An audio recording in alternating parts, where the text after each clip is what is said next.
Are you connected in? Are you planning to live stream? Anything like that? Yeah, I already started the live stream. Just hanging out. Oh, okay. Well, hello, everybody. All right, perfect. I'll let everybody know you are live streaming as well, so we can send love over your way. Let's see. By the way, the interesting part is TJump and I have a different perspective of what's in control of morality being objective, but we both completely agree on from... Same conclusion, different way to get there. I just don't think I don't think there's outside of that. All right. Well, you will be backstage. Omar, don't crowd my private chat during that time because that's very distracting. And then but yeah, you have that seat in line. You're there doing your thing. TJump, any questions, thoughts, concerns, worries, whatever? You are so easy. These are the ones I like. All right, TJump, I'm gonna wait. Do you prefer TJump or Tom? Does it matter? Wow. All right, fair enough. Well, thanks for coming aboard. I'm gonna tuck you both backstage. Omar, you're gonna sit back there. TJump. The introduction's gonna kick off. It's approximately 2 minutes, and about 30 seconds before that ends, I will bring you back up, and that's just to let you know you are on screen and ready to go. Okay? All right.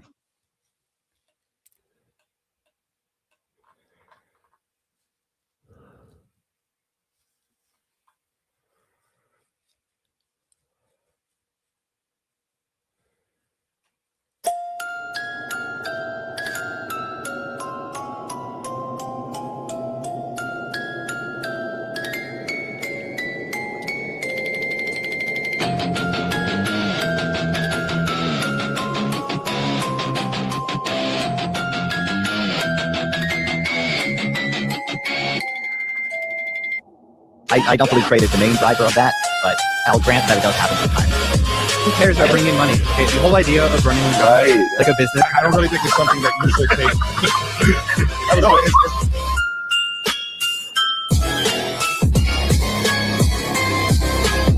The argument against charging people rent? Yeah. Yeah, I mean, typically the philosophical argument. No, that was getting critical. I mean, you look at why USA was even invented. I don't know. Like, I think a recurring theme or a recurring trend is that less and less government. I want personal responsibility. I want personal accountability.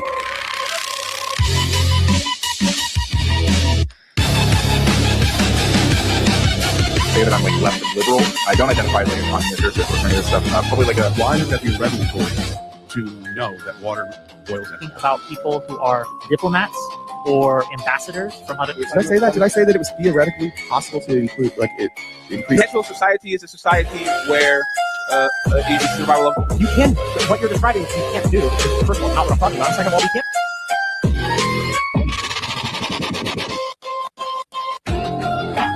So basically, like, even your Lord and Savior Donald Trump didn't do the best job at nature. You refer to it as being conscious, or the conscious community. So I think that gay marriage at the Constitution at the Supreme Court level actually... No, but my man just is in the building. And I find it very interesting that fellow believers are some other examples, but these are minor examples compared to the ones that I'm giving. Put it out to two. It's so constitutional, they shouldn't do it. But now they're arguing about, well, if they do it, this hoodie with a little blonde hair. Yeah, that's what your mom said last night, too. Let's ignore USAID. That's obviously upsetting you, and I get that. Because no, it's not upsetting me. There's a reason I'm successful. There's a reason why I'm liked. This is exactly why Democrats.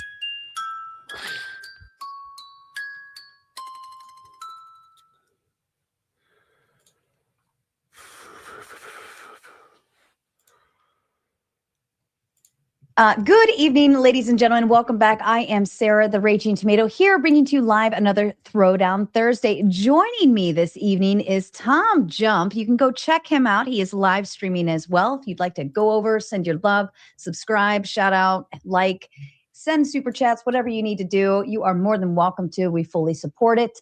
But TJump has an interesting perspective this evening that we are going to deep dive into. I have not yet heard this claim. This is the first in as many morality arguments and debates we've had. I've not yet had an atheist come on and claim that morality is objective, and specifically being able to be objective without God. So, Tom, I'm going to hand it over to you if you want to kind of spill out your initial claims here, and we'll go from there. Sure. So I'm a moral realist, like most academic philosophers.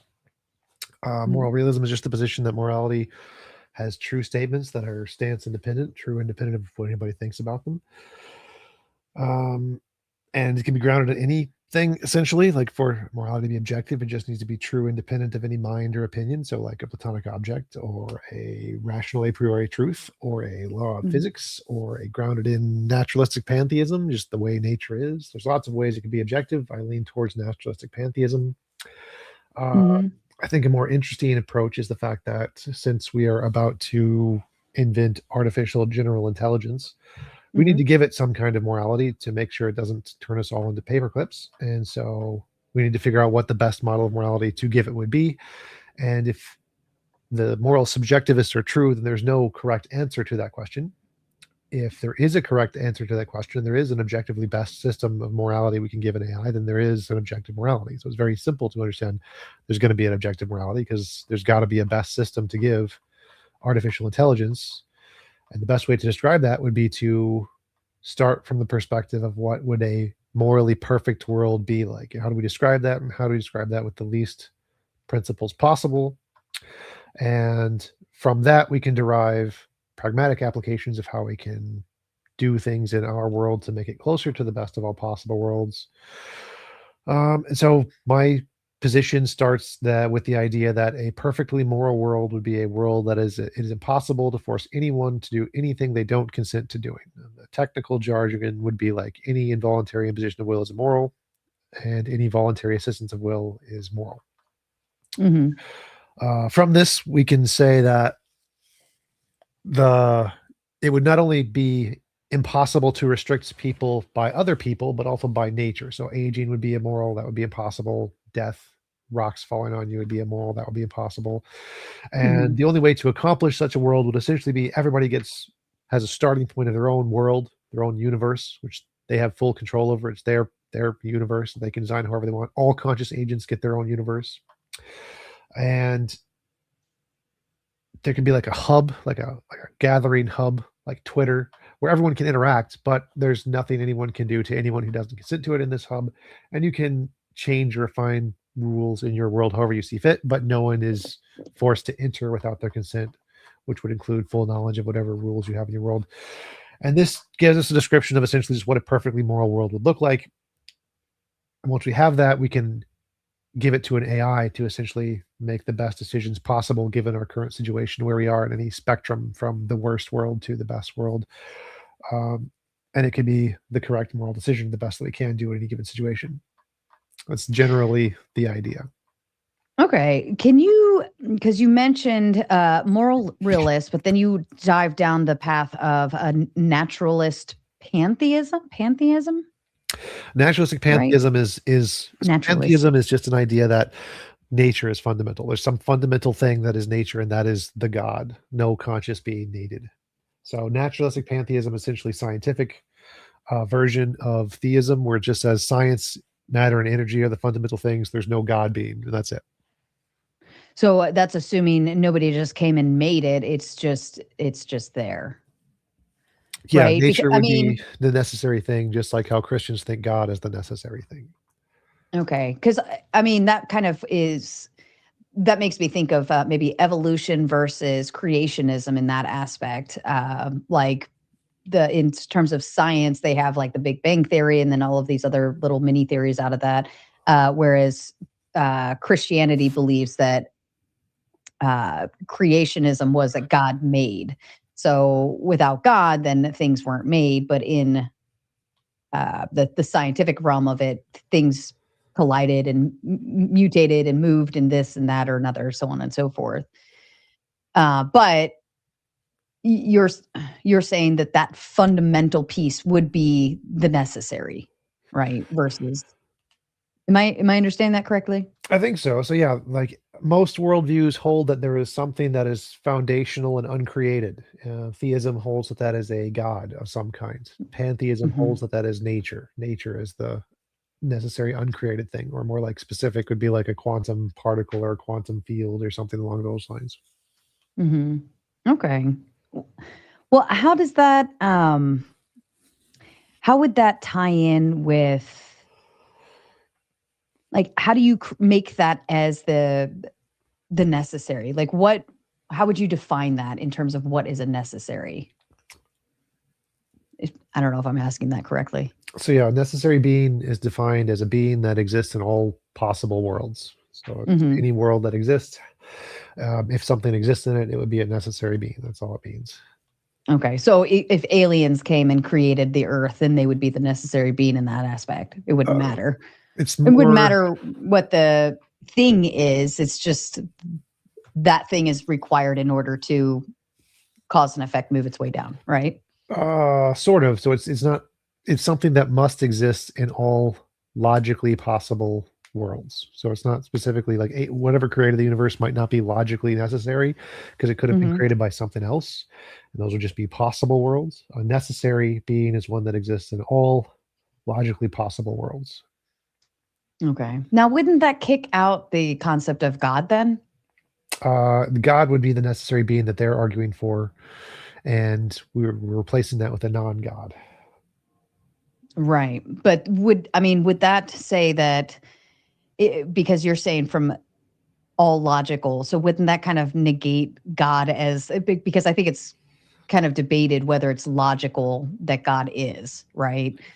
Right. And So we, if I'm correct and naturalistic Mhm. pantheism is true, that means God is incorrect and doesn't exist. Right. Okay, I see what you're saying there. Okay, that makes sense. Now, you were talking about AI morality, and I didn't even pick up on this one before, that this would be a problem in terms of what we feed the AI. And I think that this, especially in today's world and what we see happening with AI being like in everybody's household and on everybody's phones, and everything that we're doing is AI generated in some weird way. But give me kind of a rundown with what we would feed AI in terms of telling it what the morality shouldn't be, and why. Why would we pick certain things over others? Okay, so the biggest problem with AI morality is that AI is faster and smarter. Well, when it gets created, it's faster and smarter than any human ever will be. So if there's Mhm. a way to game the system, it will find a way to game the system, and it can do it in any way it can conceive of. So if we say that the goal is to end world conflict, well, it could just kill all humans and end world conflict. Problem Mhm. solved. So we need to make sure that there are guardrails that make it accomplish the goal without killing everyone or destroying our lives or making us all slaves or putting us all in the matrix without our consent. So, and because AI is so smart and can find any possible loophole in any system we create, the creating such a system is extremely difficult. Mhm. Well, because like at what point do you miss a loophole, right? And that's the danger of it. If I feed it one thing and if I tell it, like, for instance, I know that movie I, Robot. I mean, as much as it could be utilized in this instance, like it had, I think, like 3 rules or something like that. And then the AI or computer actually figured out a way to loophole it, even though it was technically breaking a laws, it technically wasn't, right? To protect all humans in any given situation. And the best thing to protect all humans in that movie was to basically rally them all together and control them, because it's for their own good, their best interest, right? So in terms of AI, with, like, what do you have an idea of what kind of rules or laws it needs to follow in order to feed into the correct uh, guardrails, I guess you could say? Well, yeah, that's the hypothesis that I'm presenting. My morality says any involuntary imposition of will is immoral. So forcing anyone to do anything they don't consent to doing, that's the Mhm. rule that needs to follow. That's Okay. bad. Don't do that. Well, I mean, I think you did mention about children, obviously telling a child like not to do something that will, is harmful, right? Or something that is not their best interest would be good. But in terms of adults, like, I don't necessarily consent to wanting to work every day, right? I wouldn't necessarily consent to having to pay taxes or other. I don't know. I wouldn't consent to um I don't know, somebody talking shit about me or something like that. But that doesn't mean that that's going to stop anybody from doing those things, right? Yeah, so there's a couple points there. One is that kids can't consent, and so they wouldn't have the option to be able to do whatever they wanted in this context. Right. We would make an active effort to give every human or every conscious agent the intellectual and emotional development of an adult human, because it's technically not moral that conscious agents start without that. It's pretty immoral to actually start them without that. So we would try to make sure that anyone who is conscious should be given, through whatever means, like downloading intelligence into their brain or whatever, full human levels of intelligence. Secondly, there's lots of examples like, is it moral that we pay taxes? No, it's not moral at all. It's something we force on people in order to prevent a greater bad thing, which is like having no roads and starving to death and no healthcare in some countries, not the United States. So we force people to pay taxes to prevent worse things from happening. That doesn't mean paying taxes is good. It's just a lesser evil to prevent the greater evil. So I would agree that taxes are immoral, and that if we shouldn't have to pay them, and if in an AI controlled world we could essentially solve those problems without taxes, then getting rid of taxes would be morally good. But in the case of like having someone talk shit about you, that would not be immoral, because your will only applies to yourself and your property. So trying to restrict someone else's freedoms because you don't like it wouldn't be a restriction on you to say no. They can still talk shit about you if they want. Freedom of speech is still a thing. Right. Okay. So let's go into the idea of I don't know, getting into a fight with somebody. I mean, what if I consent to getting into a fight with them, maybe, but I also didn't consent to them like beating the shit out of me either. At what point can you pull consent? I guess maybe would be my question. Or can you pull consent? Like, when does it start? When does it end? At what point? Yeah, you can definitely say that I consent to a fight, like a boxing match, and then as soon as I surrender, well, the consent is over. If you don't consent, in the best possible world, it would just be physically impossible, so you wouldn't be able to do it. Obviously, we're not in the best of all possible worlds, and so there are rules that we have to impose in order to try and prevent when things do happen that go against our consent. Okay. So 18 would be your number for when you can give consent, I'm assuming. Say that again? 18 would be, I'm guessing, your number where you can give consent, legal consent. Yeah, legal consent. There's probably some like objective truth value of what kind of brain function requires that. Like, obviously, if you're mentally handicapped, you can't even get consent after 18. So the mental requirement isn't based on age. It's based off something more fundamental. I have no idea what that is, though. What about, if somebody, we see a lot of scams and stuff, and you could technically say somebody gave consent to doing a thing based off of whatever this scam was, or manipulation, so on and so forth. But they were still old enough to give consent and they still okayed it. Would you still say that would be immoral because they were scammed, even though maybe bad thing didn't necessarily happen, but it's, they were gullible to do something or give somebody money or whatever the case? Kind of, where does that float in there? Yeah, consent requires full knowledge of what's happening. So if someone tells you they're going to do something and you consent to it and they do more than that, then you haven't given consent to that whatever more they do. So that wouldn't be moral. So consent only applies with full knowledge of the implications of what you're consenting to, not with any like hidden meaning things. Those you haven't consented to, so it would be immoral. Right. Okay. Just kind of poking at that. So with AI, though, what would be worst case scenario if we don't get their morality correct, if we don't feed it the right information? At what point, what would be the worst case scenario? Like we all die, or Terminator 3? That wouldn't be the worst case scenario. That wouldn't even be in the top 10 of the worst case scenario. So worst case scenario would be like worst possible suffering for everyone, where it turns us all into prisoners to torture for all eternity and keep us alive. That would probably be the worst possible. Or it just turns the world into the Christian worldview. Then that would be pretty bad too. Oh my God, that's solid. That's solid. That's fair. So I guess Christianity is not your friend here in that aspect. Yes, I'm not a fan of the drowning babies god. Fair enough. With AI, what would be in term? Let's assume all of the loopholes are covered, everything is perfect, what would the best case scenario be with AI and how it works with us? It would essentially be an extension, a tool of your desires. So you say, I want to not pay taxes. It would just solve your problems for you. It would give you the home, it would give you the income you need, help you find friends and relationships who you would vibe with, help you to find the hobbies that you enjoy, help you to explore reality and achieve your goals. What goals do you have if it's, are you saying it like gives you a house? Sure, why not? AI can build houses, sure. Does this require money? No.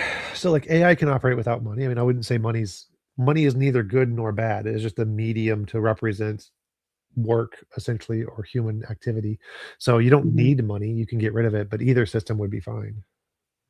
So I just let's see, we're 100 years from now and we're in this whatever perfect world. Money is not required to feed AI a prompt to say I'd like a house, a wife or husband, whatever, and 3 kids, a dog, and I'd like to spend my days on the beach sipping margaritas and painting the ocean and sky. Yeah, so like you could totally do that, and yeah, money wouldn't be required at that point. So one obvious way is like we could create something like the Matrix, and everybody can be in the Matrix and have their own digital world, and in that world you can make whatever you want as long as it's not other conscious agents. You can design it however you want. So so this is like VR style kind of thing? That's just one of the possibilities. So we can, if we got enough control over the laws of physics, we could just do it physically too. So like my body would be sitting somewhere in a like tank or something while I'm, plugged in. That's one of the possibilities. Another one is we can just upload consciousness entirely, or we can make your body into a like robot kind of body where you don't have a specific single state where you exist, and you exist in lots of places at once. There's lots of possibilities. Well, what are we doing with all these bodies? Seems like a double job. Like I have my body here, but then I'm plugged into this other thing here. Have you ever played a video game? Yes. So you can like be Link in 1 minute and then Mario in the next minute, and that's totally fine. Yes, but I am still the human, and Mario and Link and all that are just little things that don't have souls or existence, and they're just running a program, right? Well, sure, but why is your body any different than Link's body or Mario's body? It's just physical matter. Because when I'm done playing, I put the game away, and then I go and I live in the real world. Sure, but that would be the same thing. So like you can have a physical body, you can have lots of different physical bodies, and you can just switch between them. There's no logical contradiction there. So that's living though? Why would that not be living? Well, I mean, you're in a pseudo life. Why would it be a pseudo life? Like if you can move your consciousness from one body to a new body and both are equally physical and real, why would it be any less living? Well, it's escapism, right? Isn't that escapism? No. Why would that be escapism? Well, why am I not just here in my body? Well, you can if you want to be. That's your choice. Plugging into like a virtual reality type of thing. Well, again, so that's an option. And there's also just, we have control over physics. We can just make it physically. There's no digital reality. It just is physically a new body. Okay. So instead of, let me make sure I understand this. Instead of just being here in reality, I go and I plug into a second reality. No, so this is 100% reality. All of it, like we just forget. Well, but I would still feel everything. You were saying how we could, plug consciousness and all of these other things, and I would have. AI just has control over the laws of physics such that it can just create new bodies, and you just go with a new body. So it's the exact same reality. So just taking me and putting me in a new body, would you be disposing of my old body, or if you want to, it's yours. You can do whatever you want with it. I'm all over the place with this. I feel like I'm watching some kind of like weird virtual reality nightmare horror film or something of like Attack of the Robots, but then Matrix, and then I don't even know. That's interesting. What about it seems like a horror and not a heaven? I don't know. I think that it's like, why not utilize the actual reality here on Earth? What I have going on here and now, instead of trying to escape to this kind of pseudo world. Like, yeah, I can still feel, touch, smell, scent, whatever. Um, all of those things are a possibility, but it's still not the real me. Like, and maybe I'll come at it. Maybe I'll try from a Christian standpoint to throw some disagreement in there. God made me, right? And this body, this is mine. This is my soul. My heart is beating, so on and so forth. If I was living in this whole second world, like what, and just leaving what God gave me, what, like, it doesn't make any sense to me. Where's my soul going? Is Well, my your soul your stuck in my soul would body? be essentially you, your consciousness. So there's no evidence of a soul anywhere in any scientific field at all. But if you wanted to say that your consciousness, your direct awareness of reality is your soul, that is Mhm. you. Wherever that is you. Wherever that is reality. It can't be a digital consciousness. You are you. You can't digitally not exist. So consciousness is fundamentally real wherever it is. Whatever body you're in, you're still you. It's still real. And that would still be your soul, essentially. So just be transferring your soul from one physical state to another. The idea that, suppose God did create us in this body, Mhm. and we don't have a consent to leave or change it or modify it in any way. We're just kind of trapped here. That's slavery. That he's entrapped us without our consent. You laugh at that, but what about that? Do you think is No, I incorrect? love how you use the argument on it.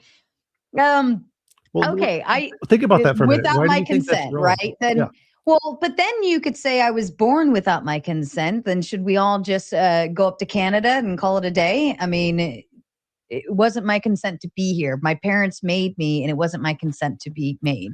Well, sure. Being made, like, if you don't exist, then there's no will to impose upon by making you exist. So there's nothing wrong with creating a consciousness, but there is something wrong with creating a consciousness, then trapping it in a body that ages and is old and dies and has cancer and has worms in the eyes of a 4-year-old. That's immoral. Mhm. So if God Yeah. created a body that you don't consent to, that is full of suffering that you didn't consent to, that causes you pain and depression and absolute misery for many, many years that you didn't consent to, that would be immoral. But the act of creation itself wouldn't be immoral. There's nothing wrong with that, as long as you give the being the freedom to design its own life. Ooh, well, okay. So I guess maybe that's what you're proposing, is creating your own new life. Yeah. I was created in this body, in this moment, in this time, and this is what I was given, but I don't consent to this body anymore. I want to go into this thing, and this is what I'm going to consent to. Something completely different. Yes, that would be a more moral world where you could, like, I don't want to be fat anymore, but I don't really want to exercise. Snap your fingers, 6-pack. Well, see, you're taking away, I mean, What am I taking away? it's I think this is a world of destruction. If I just snap my fingers and change it every time I don't like something, well, like, what, we're going to become like, it's never going to be enough. Nothing's ever going to be enough. We're already seeing this problem with all the plastic surgeries and all of the that kind of crazy I want to look like Barbie doll or stuff like that. We're seeing this already happen. I don't like the way I look. And therefore, I'm going to go have this doctor do X, Y, and Z and change it. Or I don't want to lose the weight, so I'm going to go to this doctor and have them make my stomach, or shrink my stomach, and then liposuction the skin, because I don't want to work for it. So are you saying that, like, you want to take away the mere concept of, like, working for things that we have, and just make it just a snap of a fingers to get things that we didn't even earn or deserve, or just to change something because I don't like that anymore? Well, there's a couple things. One is that we do deserve that freedom. That's not something we absolutely deserve. You don't deserve to be trapped in a body you didn't consent to. That's slavery. But more importantly, I don't want to get rid of work. I want to make work optional, which is the more moral situation. So if you think that working to change your body is a fruitful effort that can build character, you should absolutely 100% have the right to do that. The only difference in my situation is anyone who doesn't think that doesn't have to agree or live by your set of preferred lifestyles. They can choose their own lifestyle. If they don't want to be fat, snap my fingers, that's my choice. If you want to work for it, you have the freedom to work for it. So the difference between the two worlds that you described is, one is that you're imposing slavery on everyone who doesn't want it and say, no, you must work for it without your consent because I think it's better this way. My option is each individual gets to choose for themselves whether they want to work for it, whether they want to develop character that way, or if they want to live in the way that they prefer. So my world would be more moral because I'm giving people the option and not taking away their option to work, but it becomes optional. Whereas in the world you described, the God Christian worldview, it's imposed on people without their consent, which is slavery.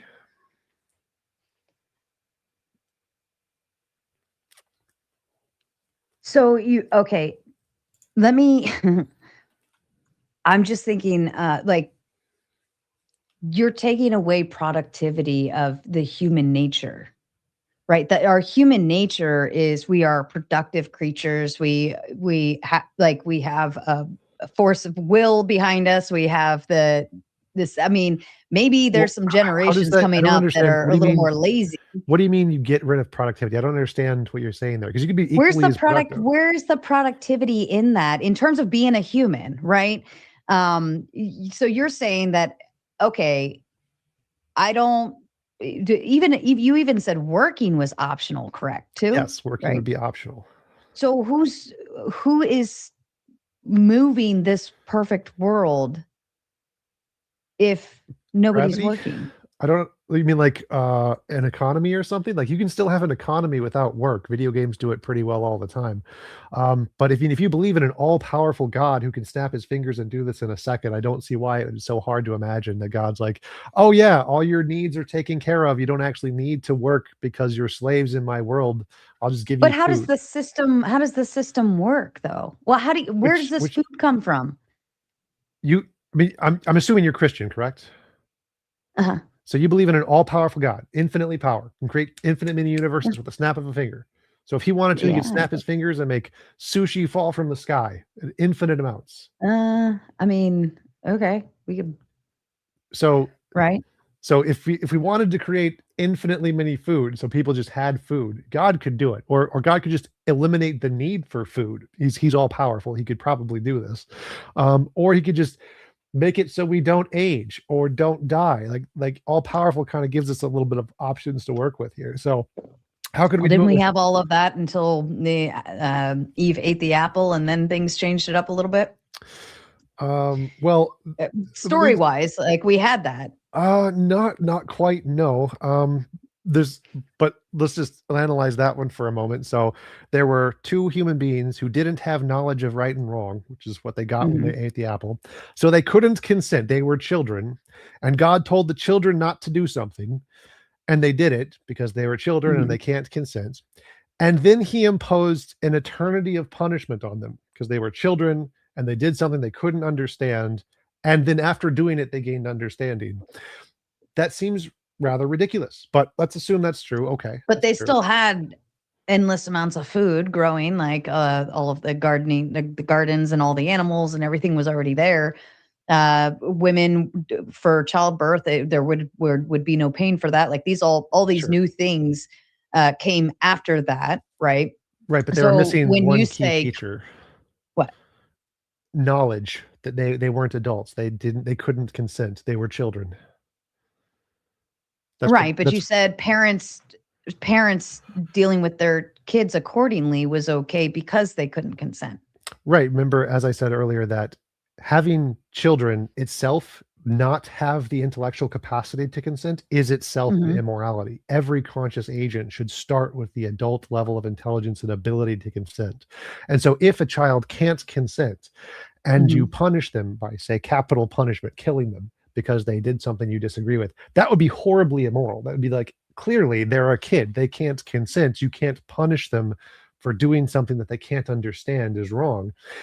So like if Adam and Eve can't understand because they don't have the knowledge to understand these things and they can't consent, punishing them for eating the apple is like punishing a child. It is like killing a child or throwing a child into a forest because they ate your cookie.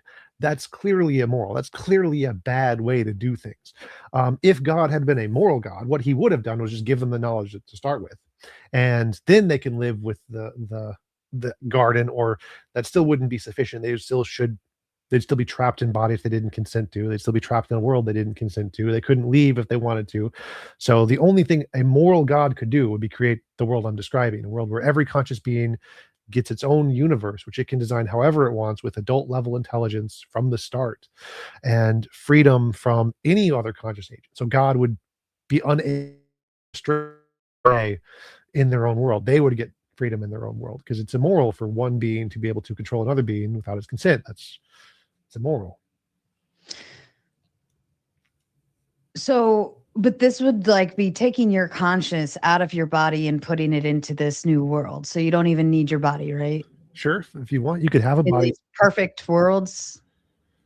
Well, that would be optional. You can choose.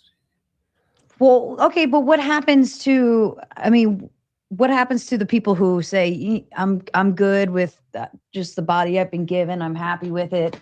Keep it. You're good. Right, You have but that then freedom. are they working? Is this perfect world like somewhere else? I mean, how is this whole? So you have the freedom to be like, I'm going to accept the world as God designed it and live in the God designed world under God. And you can restrict or not give up your ability to consent to just be a part of a slave of God's world. And you can do that. So you can be exactly in this world, exactly as it is, if you consent. The only difference is that people who don't consent would be able to go to their own world. So that's the only difference I'm advocating for, is not to stop Christians' ability to live in the world as God designed it, or their perception that you can't grow without this world. If you believe that, feel free to live in this world exactly as it is. The only difference is people who don't consent can snap their fingers and go to their own world and be like, nah, I'd rather not suffer from malaria. So so it's kind of like two separate places. I consent to go to my own little universe, and anything that I do consent to. What if people consent to things that are immoral? Like what? Let's say I consented to somebody, killing me, for instance. Euthanasia is not immoral. Well, that can be debated. Not really. But let's say I want them to like crazy, not peaceful, not serene, just gushing everywhere, like something out of a horror film. Like, that's immoral, right? No, why would that be immoral? So like, if you are a fully knowledgeable, healthy mind, consenting adult, and you just want to experience that, you have every right to say, this is what I'd like to experience, and experience it. There's nothing wrong about that. Now, there's two different interpretations there. One is that the permanent death interpretation. If you genuinely want to experience permanent death via those means, and you genuinely consent to it, fully knowing the consequences, and you are an adult human being, you should have the right to consent to that. The second is like in a video game. If you want to experience it and just respawn, of course it's not immoral. Of course you can do that. So this is very much like a video game for you. Well, no, that's a video games are an easy way to explain it, but the philosophy is that there's no difference in this reality than there is in the world I'm describing. So there's going to be part of the population that decides I'm happy being me. I'm gonna stay right here. And then there's a whole nother part of the population that's going to be like, I want to go live in almost what would be considered a video game for the rest of my life. Well, again, no, it wouldn't be considered a video game. It'd just be a world they choose. Well, yeah, but it would be electronic based off this AI stuff, right? No. So again, that's just an analogy. So that's just a way to help people understand it if they don't have the depth level of understanding of metaphysics to know of what possible worlds means. So if you don't know what possible worlds are and necessary worlds and modal logic, then video games are a best way to explain it to you. But there's literally no difference in the level of real of this current world we live in and any of the possible worlds you could inhabit in the in the Mhm. BPW. So your own personal world would be equally as real as the world God created, equally as physical if you want it to be physical, equally as your soul is there. There's no extra body in the real world for you. You just entirely inhibit that world and not this one. I see. Okay. So it's like this or that. Um Now, what's the end all benefit from this? Like you're not going to die of Morality, malaria. like a Uh, moral world, that would be the end. do you think people can be moral, even when given these guidelines? Yes, why wouldn't they be? Well, what will enforce that within that world? It'd just be physically impossible to force anyone to do anything they don't consent to doing. It just doesn't let you. Yeah, well, you don't let it happen to you. So yeah. Is there? But there's no like enforcement mechanism. Like it wouldn't even happen. It's not even possible. Right. So the laws of physics in this universe is that it's literally impossible for anything to happen to you that you don't consent to. So you yourself have to consent to anything before it happens to you. And it's just physically impossible for it to happen to you otherwise. Hmm. So it'd be like in your worldview, you imagine God is the one controlling the strings. In this worldview, physics is controlling the strings, and it just makes it impossible.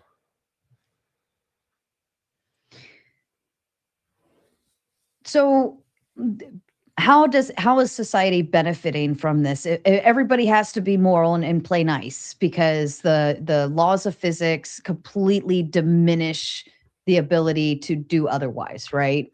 Well, no, again, so So, anything you can do here, you can do there. They just have to consent to it. but you have to consent to it, right? Right. But doesn't that kind of remove the concept of free will in that aspect? How?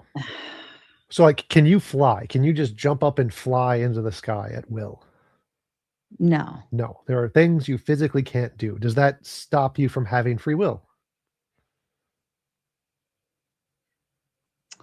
Well, no, yeah, I don't think so. So why But would additional things you can't do? And in this context, there'd be infinitely many more things you could do that you know, uh like in the best possible world, you could jump up and fly. are You there just, families?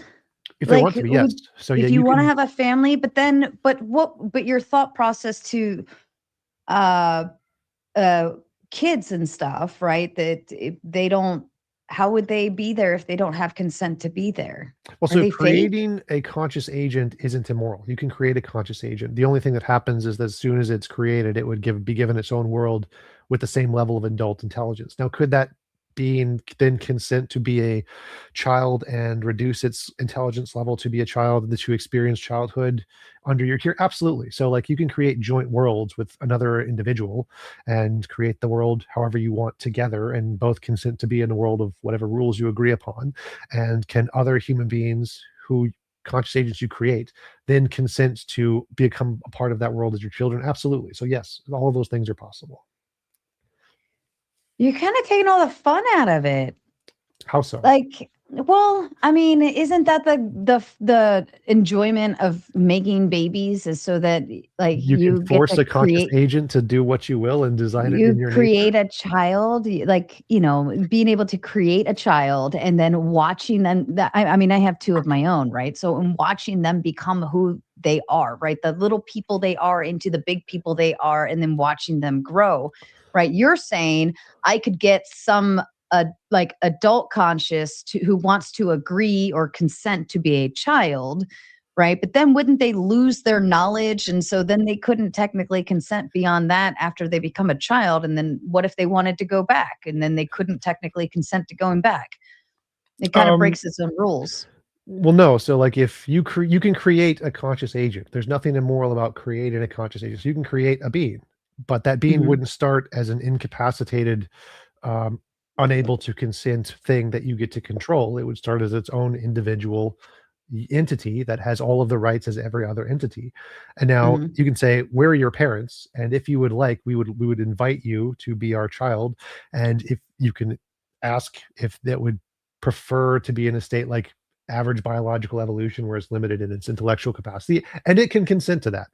Now, it can consent to being through the full 18 years of childhood or whatever, and just be your child. Or it can say, I'm going to consent until I don't like it anymore, and then I'm going to go back to my old world, and that's fine too. So all of those are options. There's no problem with any of those. So I'm not seeing where the issue is. It removes the whole family unit of like, why would I need? How does that remove? Why would I need? Why would I need? Why would I even need a spouse? I can just create things. What's wrong with that? So why would, so there's two options. Let's say you have, you're just making shit up. I'm not yelling at you, but you're just making shit up. I'm just creating, like, making shit up out of nothing and then being like, will you be my child? Like, you mean like God did?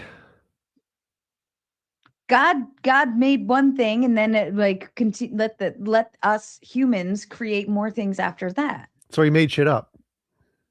He made one thing and then he let us have like free will to choose a spouse and to create children and a family unit together on our own and create our own legacy. Right. There's no legacy in what you have. There's no meaning. If everything is just to sit around and, oh, I can be at the beach all day and drink margaritas and I have nothing that I have to do. I'm just going to live in this beautiful life of, I don't know, beautiful things all the time. Like, where is my goal? Where's my will to live? Just to sit around and I don't know, like, do whatever. There's no meaning. There's no meaning or purpose to it.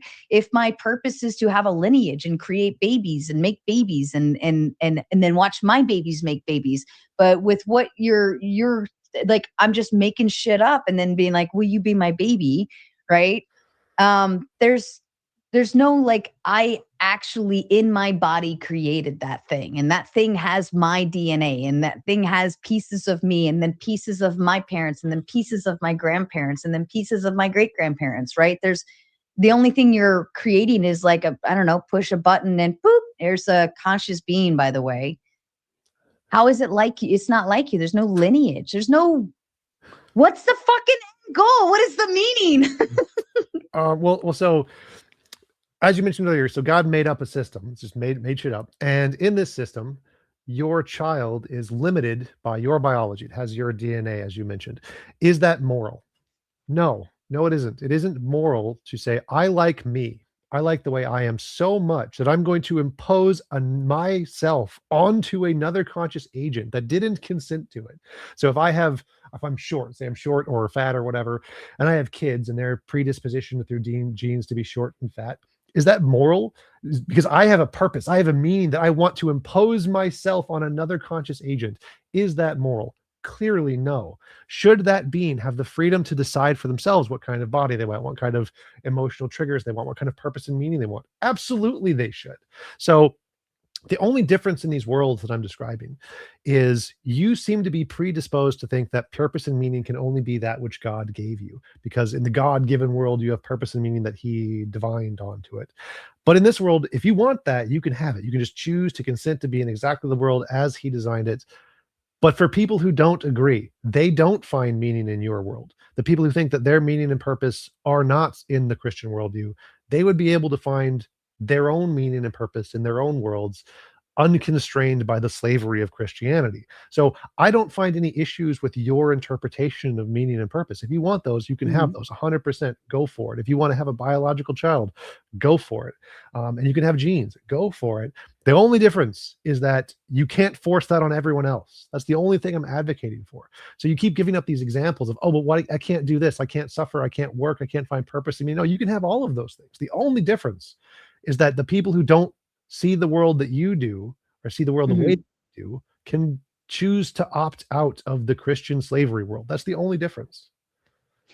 Wouldn't you have to accept it as Christianity and not just like, because you said there was like a naturalistic pantheism, right? So that's assuming there's no Christian God. So let's pretend that there's no Christian God. There's no God of any sort whatsoever. And we're all just made from nature, so on and so forth. They're not giving up the Christian slavery thing. They're giving up them and who they are as a human.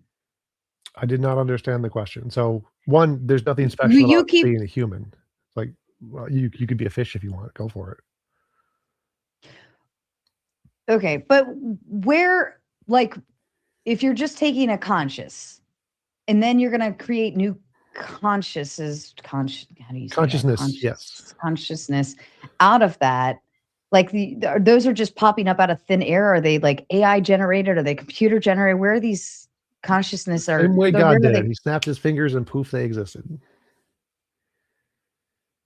Well, I mean, I came from DNA and the little cells and did things, and then biology created me, and then I was born out of my, Sure, physics. like, yeah. So, But what you're doing is I don't understand how you're saying that we could just poof snap. How do you create a conscious? Consciousness. Yes. So there's this thing in physics and philosophy called a Boltzmann membrane. A Boltzmann membrane is a consciousness that just pops into existence from fluctuations in quantum mechanics. Essentially, like the physics in your brain isn't unique. It doesn't require thousands of years, millions of years of evolution and 9 months as a baby. That doesn't required for your brain at all. Like you don't need any of that. We can make a brain in a computer, or we can make a brain out of crystals, or we can make a brain out of water tubes. It doesn't make a difference. Your brain and consciousness is a system of patterns and recognition and interaction. It doesn't need to be biological. It doesn't need to be born. It doesn't need to be cells. Like all of those things are just what we know of because it's what the world we live in. None of those things are required. That's just the things we interact with. Is that personality too? Like who you are as a person and it's all traits physical. But you're saying I could just change this. So like I could just change things as I want to later. Yes. I mean, we could literally do that right now. You just stick something in your brain, an electrode. It happens all the time. Phineas Gage is a great example of that. Do you think humans would be better? Or I mean, I guess maybe humans, but conscious, I can't say the word. Consciousnesses would be better off being able to just change into something else, or I'm not happy with this, I want to do something else, or I'm not happy with that and do something else. Do you think at what point is there a point of satisfaction? Well, you can set satisfaction too. Like that's just another setting in your brain. So if you want to be satisfied with what you are, you can just turn that on. If you don't, turn it off. You can just set it to whatever you want. But so it doesn't really make sense to say our ability to change things would make us unsatisfied in some way. I don't understand that argument. But your previous question, would this be a good thing? Well, let's answer that in a different way. Do you think it would be a good thing if we created consciousnesses that were not free to choose for themselves, that they were tied to cancer, that were tied to being eaten alive by lions or parasites or viruses, or kids born with HIV? Is that a good thing? Is it good to have that limitation? Is it good to be born with elephantism or leukemia or genetic diseases that make you incapable of thought? Is that a better situation than giving conscious agents the right to choose for themselves? Well, I guess they can consent to all of that jazz if they wanted to. Sure. But I don't know, it's cheating. Like you're cheating the system. You're just creating your own little world of How is that cheating? It's assumed to be perfect. I mean, isn't that kind of I don't know, you got to have some flaws to find the perfection. Well, sure, but why I mean, not? nobody wants bad things, right? Nobody wants bad things, but bad things happen, right? And that's kind of like the roll of the dice for who you are and where you're from. But you're creating like this, like literally, perfect world where nothing bad happened. But I mean, is that even a reality to say that nothing bad happened? Because what are you tapped into? Like, is something else able to interfere? Is something else able to do this or do that? You say we have rules, but then we could also still have loopholes and weird stuff built into that as well. There's no real loopholes. Like the rule is nothing can happen to you that you don't consent to. If you consent to it, any of the bad things can happen. Like nothing in this world says no bad things can happen. It just says nothing non-consensual can happen. What's the purpose? A perfect moral world. That's the purpose. The purpose is to have a world where you're not enslaved by things you didn't consent to. Like, why would, if you ask what is the purpose of a world where you're not confined by things you didn't consent to, you could ask the alternative question: what is the purpose where conscious beings are constrained by lots of things they didn't consent to? What is the purpose?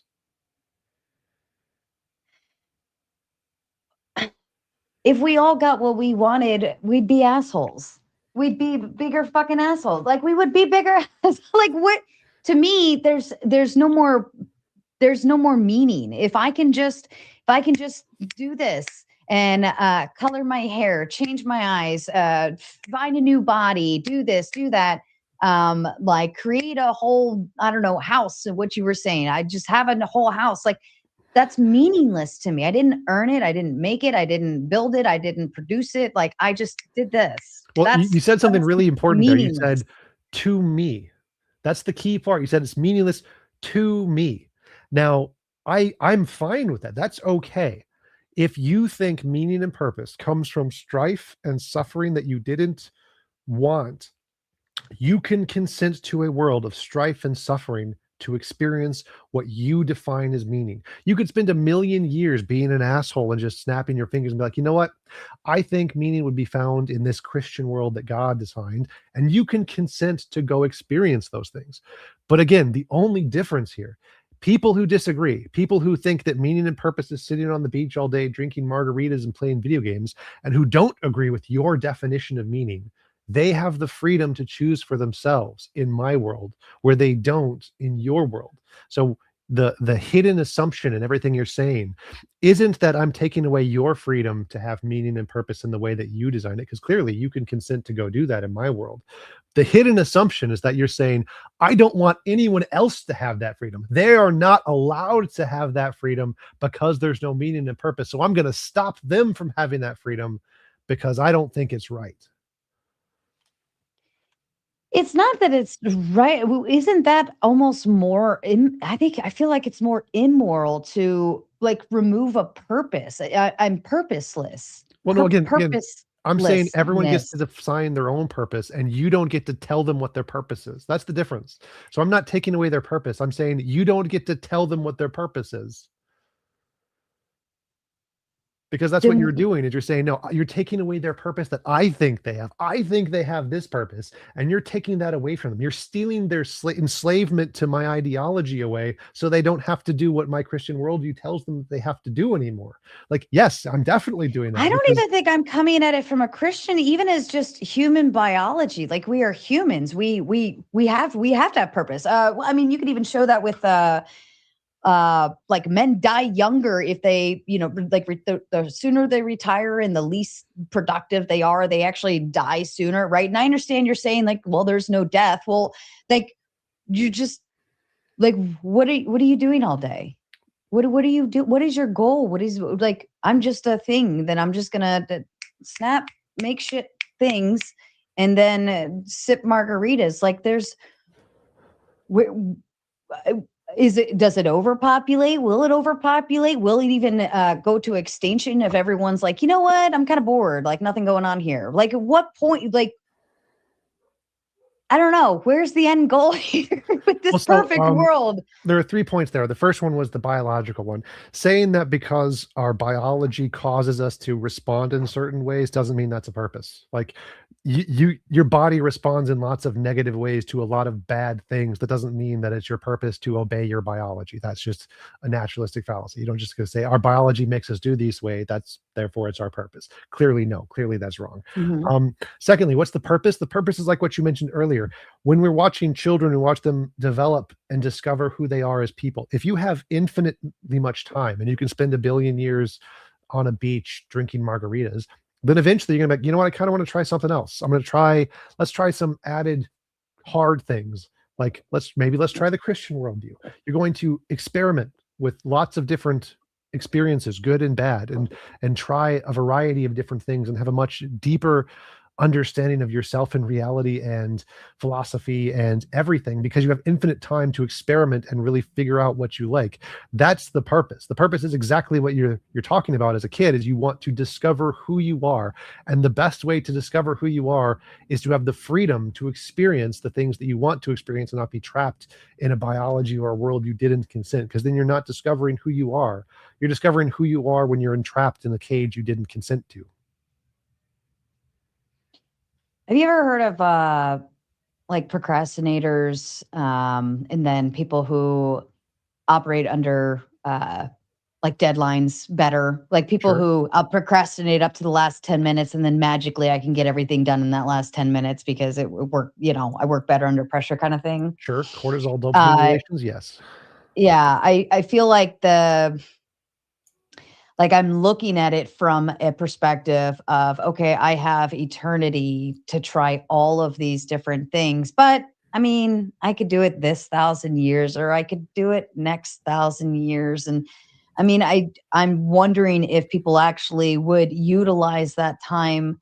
I mean, we have, you could see this now, even like we have, I don't know, like how do I want to say that? Well, I think I understand what you're asking. The answer is, if people don't want to do anything and they just want to live on a beach, they have a right to make that choice. Most people don't. That's a very minority thing to do. Most people experiment, especially when they have infinite time and aren't constrained by work that they have to go to that they didn't consent to, and they don't have to accommodate biological needs like food and housing. When they just have freedom, they usually explore stuff. That's what we know from video games. If you have infinitely many free video games to just go explore, you usually explore a whole bunch of them. You don't just like, I'm just gonna sip martinis. No, they go and explore. The reason people sip martinis is because they usually have to spend a whole lot of time doing stuff they don't want to do because they didn't consent to the world they're in, like work and feeding kids and doing stuff they don't want. Now, you're initially you're saying these consciousnesses are going to come from humans essentially and just tap in, right? You said originally we can choose to tap into this perfect world or not, and then we could take our consciousness and say whoop, right? Sure. Like any consciousness that would be not regenerated, I guess, generated from that. Where is it, like, who gets to make that?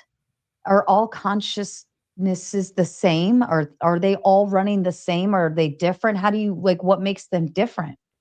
Well, there's lots of things that could make them different. The only thing that's the same is that there's a minimum requirement of consent. They have to be able to consent, which means intelligence, certain levels of knowledge, those kinds of things are like the minimum standard. And then everything else, they can start with a random set. I don't care, do whatever you want with personality differences.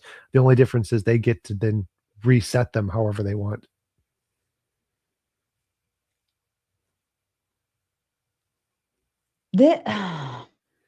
So essentially there's like you could make like a default. Who's making these people? Or consciousnesses? Reality. So it'd be your version of God, or physics. I mean, is there overpopulation? Are they? What if they?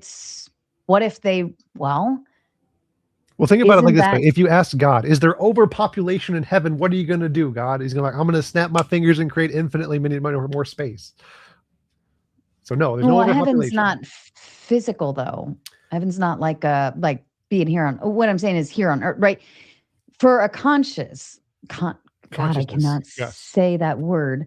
In this perfect world, you say like physics just creates it. It's something happens and it creates. But what if the system says, like, I don't know, flaws itself and says, well, this consciousness didn't consent to even being made. Therefore, I'm not going to make any more. Because it's not consenting to being made.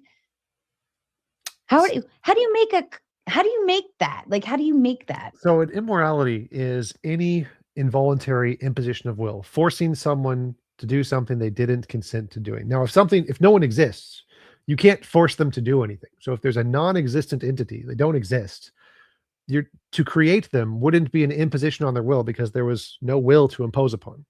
So would creating something, a person, an entity that didn't exist and then making them exist, would that be an imposition on the non-existing will? No. So would that be a violation of the principle? No, it would not be a violation of the principle. Because again, the principle is it is immoral to force anyone to do anything they don't consent to doing. And if they don't exist, there is no one to impose upon. Oh, Lord.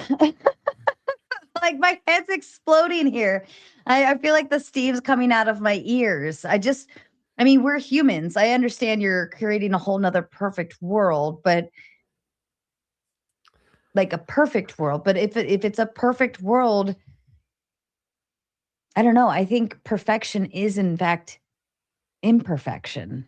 And that's what makes things perfect. And that is totally fine for you to think for you, but it's not fine for you to impose that on every other conscious agent who doesn't agree. See, this is where people have to just fucking deal with it. Deal with what you're given. Work with what you got. If you want something better, make it happen. Figure it out. Yeah, that's called slavery. That's not moral. So I mean, I agree that's how reality is. I but would that be a isn't slave moral. to my own decisions, though. I would be a slave to my own decisions. Now, okay, maybe I am born with I don't know, Cerebral I'm missing palsy, a quadriplegic, cancer, AIDS, I don't know, without legs, mental retardation. Take your pick.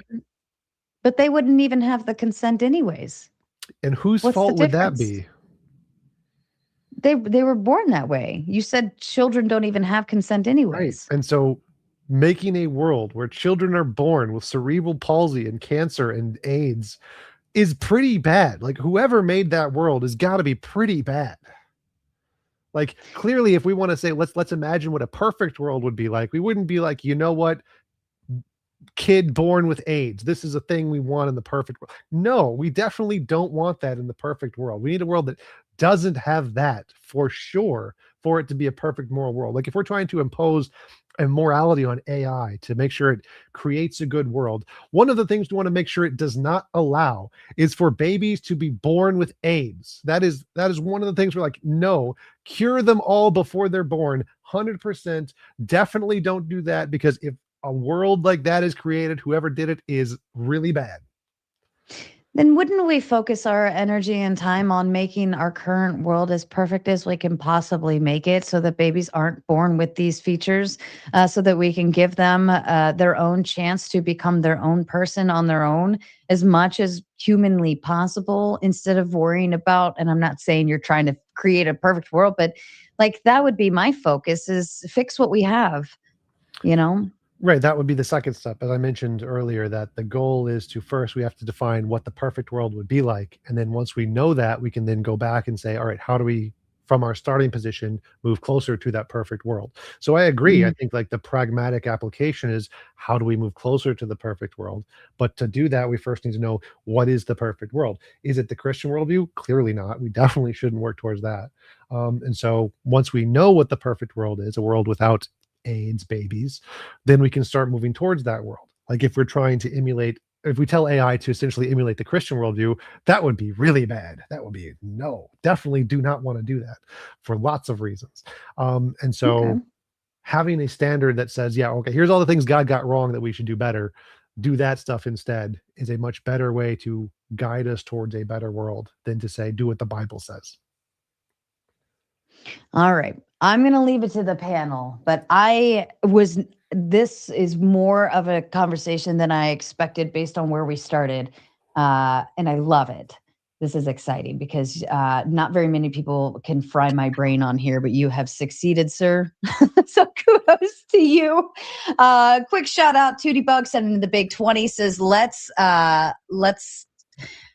get those donuts up, y'all. Yeah, shout out to Tootie Bug. Thank you so kindly. And Calvin coming in with the big 5, and he asks if TJump feels trapping life in a body that gets old and suffers. If T feels, does that mean he will not procreate? And if he has kids, which you don't have to answer, that is a personal question if you don't want to, does that make you immoral? If I do have kids, no. So again, like I said, creating conscious agents isn't immoral. If kids are born into a world and like I designed the world to make them suffer, that would be immoral. But simply me being in a world and creating kids isn't immoral. So I would say that the person who's immoral for creating kids with cancer is the one who designed the world, not you for being in the world and trying to create kids. Okay. All right. Fair enough. Tom, are you ready to meet your panel, sir? I've got a lot of lovely people hanging backstage interested in this conversation. How lovely. Let's see the first lovely person. I'm going to rate their loveliness. Oh, we're just going to bring them all up. Get ready. Here we go. And we'll go through one at a time with them up here. Here we go.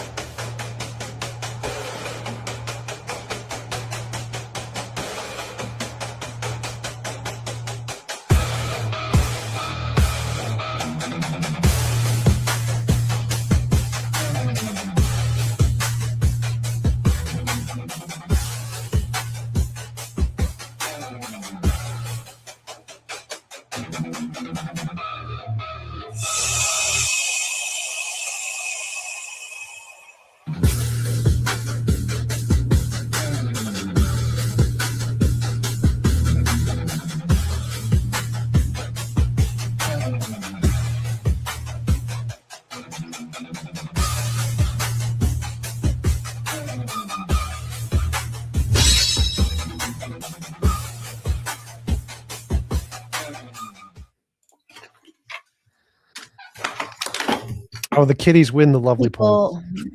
I love cats. I'll tell you what. Oh my God, they're kittens. Hold on. Let's do a brief kitten commercial break. Oh, the cats. They're so cute. I'm going to have, we're going into full kitten mode later, by the way, Balderson, out on the gauntlet. All right. So I've got a pope. I've got. It means so many things. Priest. We've got everybody here ready to go, having a good time. Now, if you all remember, to all of my guests, we move this one at a time for the first portion. Once you all get your Q&A in one at a time, then we'll move into full gauntlet mode and it will be open floor. So I'm going to ask everyone else except for myself and Tom to mute your mics, please. And you're going to be on standby. And we're going to go ahead. And also, if you're doing insults or whatever, save that for open panel. It's serious inquiries first. Spin City, I'll start off with you, sir. I know Omar was back there. Where the hell did he go? Spin City, you want to? I've got it. You got to kick me and come back. I'm hearing every other word. I'm sorry, Okay, Sarah. no problem. No problem. Tech difficulties always happen. She's like, I would love nothing better than to kick you. I always have to kick him. All right, Clay, let's kick off with you, sir. I know you are deep diving into probably the Christian realm, or at least there is a God realm. So I'd be interested to see your commentary on this and questions. Go ahead. Sir, thank you. You are on the wrong mic, Clay. Or you really? Hold on, I'm going to at least turn you down or something. There you go. Go ahead, Clay. Test. A little better. Very good. Yeah. Okay. Thank you. First off, I think you're bold and brave to come up here and speak about this sort of thing. Objective morality from an atheist standpoint. I was looking for that, and I'm finding difficulty in finding where your point is in what you consider objective morality. It sounded like you were more talking about how that there's not morality in this life, in this reality that we have, because of the way it is, because of health and death and things that already exist. So I'm really kind of finding it hard to understand where it is you're going with your what you would call objective morality. What is your objective morality? I know you said consent, but the problem I'm having with that is that some people don't deserve to be able to consent to everything. So I'm not quite understanding part of your question, because you said this world has suffering, therefore there's no morality in it. Well, I mean, as a Christian, I assume you think that's wrong, because God is morality, and so clearly there's morality in a world of suffering. It's just grounded in a different thing. So morality is the principles that determine right from wrong. Objective morality means those principles are stance independent of any opinions. That's all it means. Now, there's two parts to your question. One is that where is morality in our world and what grounds morality? So like what grounds morality is like a law of physics, like gravity in my world. Naturalistic pantheism, the fundamental laws aren't a mind, it's physics. So morality is just a law of physics like any other law of physics, gravity, electromagnetism, quantum fields, whatever. And how it applies in the here and now is that morality, like a field like gravity, interacts with all of this, but it doesn't force everyone to be moral, just like you're not forced to stand on the ground. You can jump, you can wiggle. Gravity doesn't force you into a black hole. There's a spectrum of how much it affects you. Well, there is a limitation, though, correct? Sort of, yes. There's a speed limit. So good and bad would have a limit if that's the case as well. Right. Correct? You can't commit infinitely many crimes. You can't steal from everywhere all at once. So not everything deserves consent. That has absolutely nothing to do with the previous point. So the fact that you can't do infinitely many crimes is not related to deserving consent. Every conscious agent deserves consent. Not every action is consentable. Well, sure. There's there's rape or whatever. Rape is literally a non-consenting action. So there are things that are non-consenting actions. You can't consent to those because by definition they're non-consenting. Right. So the person who believes that it's okay if his universe is the one that's being created, then where's the consent there if it's not a consentable action? So he can create rules in his universe, his specific own world, however he wants. But for someone to enter that world, they would have to consent to all of his rules. So they would have to agree to them. But then you're not living in reality. That is exactly the same as reality. Reality has rules. Reality is interactable. Like which part of that isn't reality? Like reality is ruled by physics. Right. And that would be an added law of physics in the best of all possible worlds. Right. So we don't live in that unreality. We live in a reality of physics. Right. We don't live in a perfectly moral world right now. Absolutely. I agree. Right. So then that's just an attack on someone who believes that there's goodness outside of this reality. No. So I'm telling you what the moral standard would be. Like if I say you can do crimes right now, does that mean God doesn't exist? Like clearly you'd be like, well, no, because God is like a standard that's over there. He's not here in everything we do. He's not the thing. But you're not arguing from your stance. You're arguing against God. You see what I'm saying? No, naturalistic pantheism is my stance. Morality is my stance. So God argue from is a comparison. Your stance. What? So argue from your stance, not against God. I did. That's what I'm saying. I did. I don't believe you are, but I'm going to leave it to other people. I want to give time. So thank you, Sarah. So my stance is naturalistic pantheism, and I use God as a comparator to that, but I'm arguing from my view. Yes. I know. Perfect. All right. I will hand it over to Effigy. If you'd like to jump on in, comment, question, go for it. Yes. So I'm not going to go on too long because I'm here mostly for the chaos that all the theists will bring, fellow atheists here. Big fan TJump. Loved your debate against presuppositionalists. That's always really, really good stuff. One of my questions on this, and one of the reasons I don't usually go into this kind of idea of objectivity, as far as like morals or just physical brain states, because it seems like you just end up right back at the kind of is ought question, right? Because you're making more of a claim of what we do, and we're in kind of an argument of people who are arguing what we ought do. So it just seems like we get right back to there again. So how do you square that with what you're saying as far as like it being a completely like from physical idea? Well, there's a bunch of parts to that question. One is that in academia, in secular academia, moral realism is the consensus. Most academic atheist philosophers believe in moral realism. The is ought question, there's lots of different ways to address that. One is that it's just not a real problem. You can just say moral facts are truths, and the oughts are something we add later. They're not really important. It's a fact that X is wrong.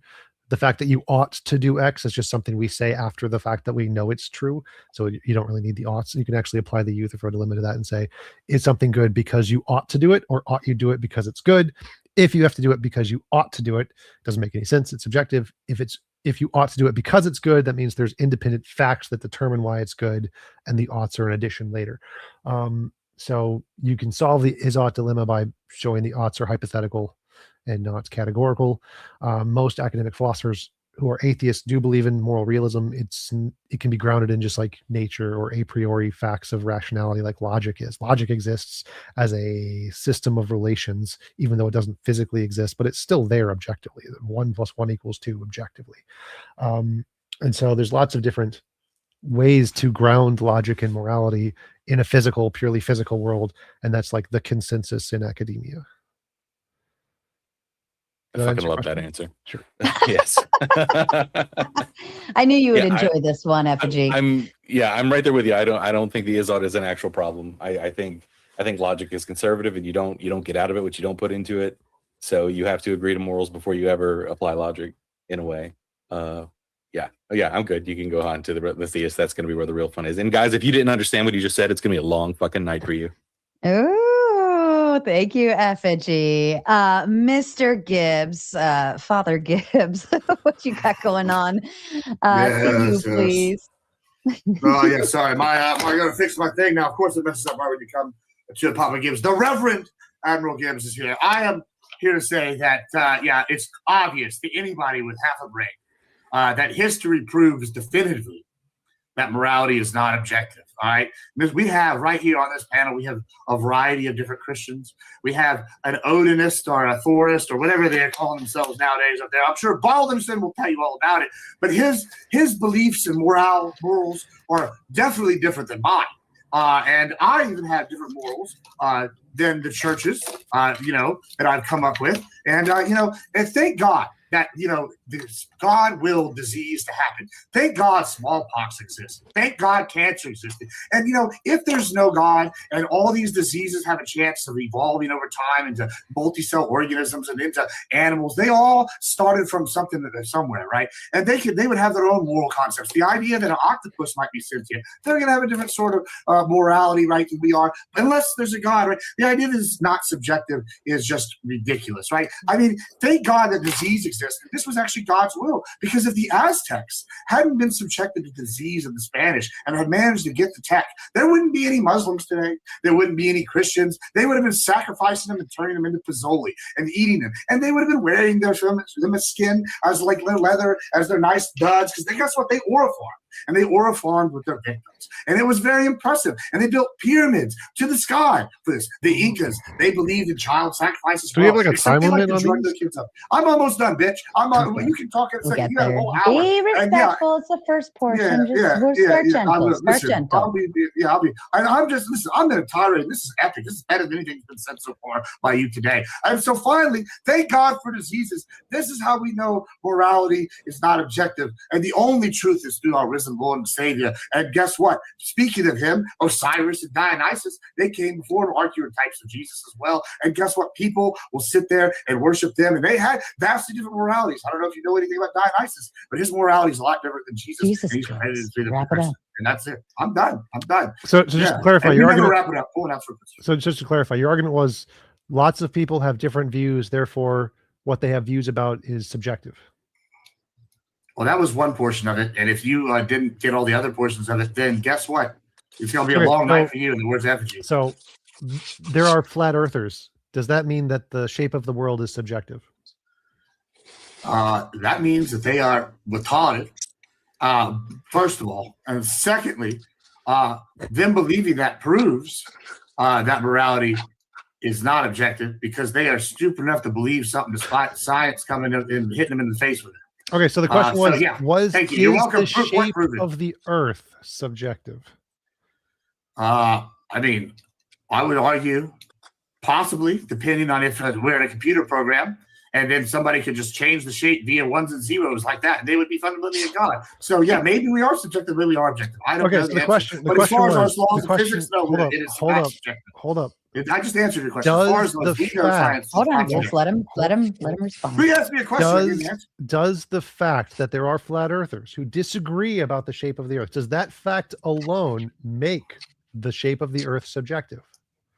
No, but it does prove morality is objective. So you agree that the fact that there are people who disagree doesn't make something subjective, right?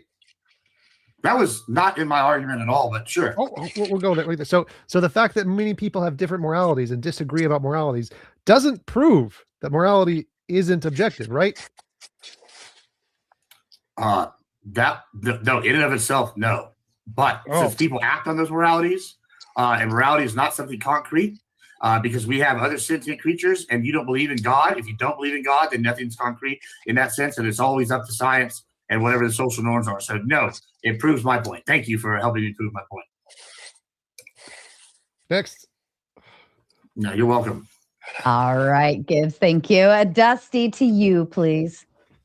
I'm going to try to build on Gibbs. The fact of the matter is that good and bad are subjective to the individual, right? What's good for you and what's good for me may differ. I'd be better off having all of your money, but that wouldn't be good for you. So how do you make something? How do you make the outcome? How do you square that circle? Morality isn't determined by what's good for you or good for me. Morality is a truth condition of the universe. So it's not like what helps one person is morally good. Morality isn't about what makes you feel good. It's about something truth about the universe. So if it's just because doing something might be good for you doesn't make it moral. Okay, well, how is that truth then assessed if something's right or wrong? With evidence, just like everything else. Okay.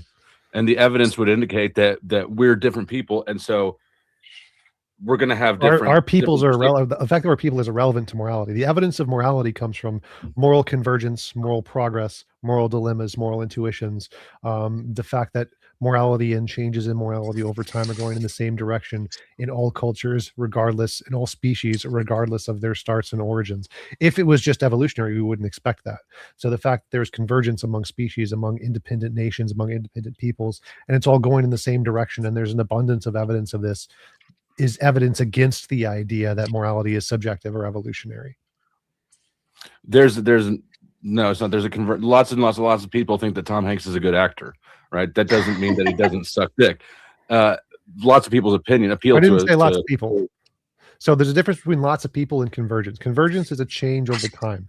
If we go back in time 1,000 years and we look at every culture and then we go forward 1,000 years, the changes are the same. That's the part that we're interested in. So what is the objective metric that we're using to determine if an action is objectively right or wrong? So we're looking at the pattern, just like in everything in physics. We see a pattern. We say, is this pattern going in one direction? Yes, this pattern is going in one direction. What can we use to describe that pattern? That is a law or a theory. And we say, if this law or theory makes predictions and those predictions are correct, we think this law or theory is true. So we're looking at patterns. We describe the patterns with a principle. We apply the principle to a law. Then we test in an experiment. So the pattern is moral progress. The principle is moral realism. The experiments are in lots of different studies. And the conclusion is it's a real thing. So the trend in human behavior patterns is what determines if something's moral or immoral? It determines there's a pattern to morality that is objective, and something is causing that pattern. And if that something exists, it's an objective basis of morality. So let's take Islam, which is a growing religion, and one with a massive amount of inbreeding, for instance. Then can we use your metric to conclude that inbreeding is moral? If inbreeding was a pattern that held across all cultures and different species and had something to do with morality, sure, but it doesn't.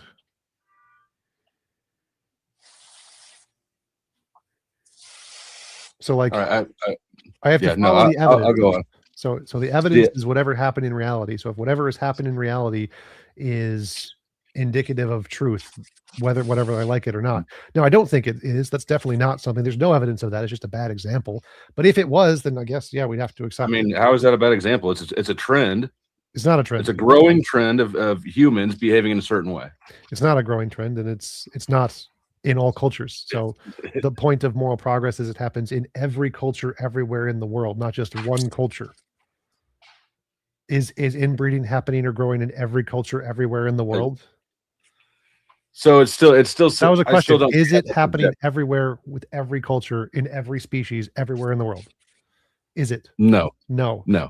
So then would so that give be me an evidence- example of Wait, something. stop. So would that be evidence of an objective factor that is affecting all humans? No, but I don't think that that's a good measure for objective morality, regardless, because it's subjective to individuals doing it, or it's incredibly rare. So Like, give me an example. Give me an example. If it Give happens me an in example of every something. culture everywhere in the world, would it be an objective feature? What is an example that you would bring up of something that meets those criteria? Moral progress. Okay, give me an example of a moral wrong. Slavery.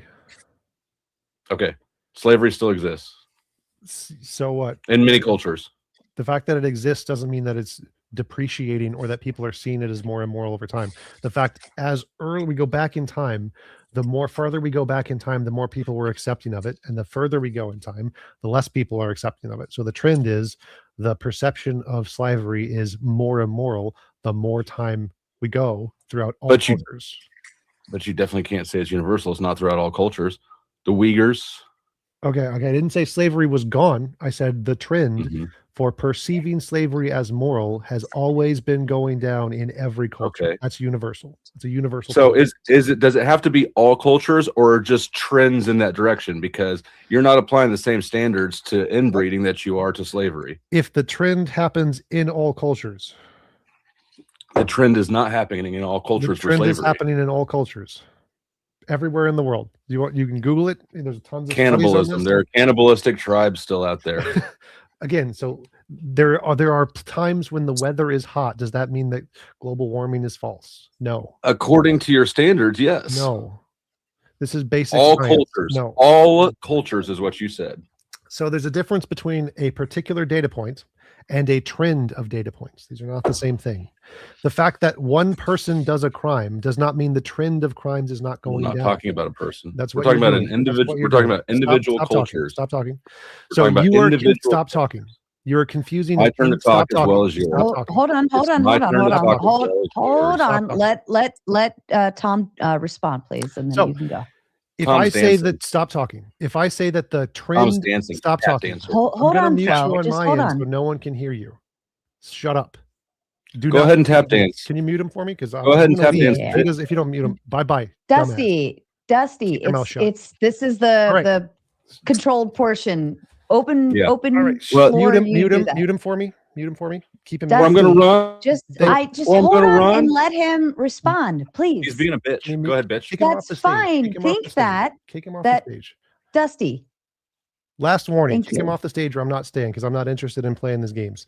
All right. So if I say that the trend of murders is going down and you say, oh, but somebody was murdered in Chicago, that does not prove that there are less murders overall. The fact that you don't understand these statistics means you're just dumb. So if I say the trend of slavery is going down, you listing a case of slavery is not a counterexample. All right, All I next heard was you person. grinding, bitch. Get him off the stage. I'm done talking to him. Dusty, You're kind of a stop. diva. We'll move up. Hold on, Dusty. We'll move on. Yeah, to he didn't like my Ant. opening We'll move either. on to Ant. We'll move on No, to Ant. you mentioned people I don't want to talk to. I You're pick crying, him. Pick dude. him off. Shut Pick the him off. I fuck want up him gone. yourself I and want him let gone. somebody else ask. Dusty, hang backstage for a little bit. Ant, we'll go on with you, bud, if you want to ask your question. Oh, geez. That was a lot. I want to just touch on something real quick. I'm not going to take up a lot of time. You said earlier that you believe or you envision morality to be as much of a physical truth as something as, say, gravity. Yep. Okay. I'd love to dig into that later. I don't have a real quick question about it right now, so I'm just going to yield my time. Okay. Okay, no problem, Ant. Actually, I can comment on it a little bit. So, like, yeah. the law of gravity is very weak force. It doesn't force anyone to do anything. There could be weaker forces that have very little effect, like on our minds or whatever. And so, the law of morality could be something that just affects conscious agents very weakly and tends us to move in directions of morality with very little effect. And that would be one possibility. I guess we get into it later. I didn't want to. I have some ideas, but I don't want to drill down too deep on that just yet. Okay, no problem. Omar, to you, please. How's it going? I think people are missing like the morality is objective or subjective, right? God or not God world, right? That's kind of like the paradigm that everyone seems to converge in, whether they're atheists. You can hear me okay, right? Yep. Whether they're atheists or whether they believe in a specific Abrahamic faith or whatever the case may be, it's God or not God. Morality is objective or subjective, right? So if it's objective, you would say it comes from a fabric like gravity, let's say, and you could be an atheist and hold that position, at which TJump similarly holds. Or you could say it's subjective, but then again, isn't God only objective? And if morality comes from God, then wouldn't that be part of God? And isn't it objective truth, regardless of your opinion of X, Y, Z? And so I think that the fun part of this would be sticking in that because when TJump's talking about best of all possible worlds, he's not. I don't think he ever made the claim that that's actually the real world where we can just be like, hey, I want to, because everyone's going to be fucking Brad Pitt, right? So that's not going to really make sense. And then I guess this one last thing would be to the people who think it's subjective, isn't the statement that morality is subjective itself an objective truth?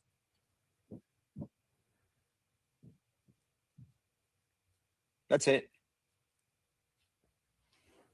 I don't think your last argument works though, because like for it to be self-contradicting, it would have to be an objective moral truth. So like if you'd say someone who believes that morality is subjective would have to say that all morality is subjective, and that would have to be a moral truth, not just a truth. They can still believe in objective truth. No, they would be making an objective. There would be an objective truth statement that they would be making. Right, but it wouldn't be morality. A moral truth. So there's a difference between an objective truth and objective moral truth. So they can make objective truth claims and believe objective truth exists, and one of those truths could be there is no objective morality.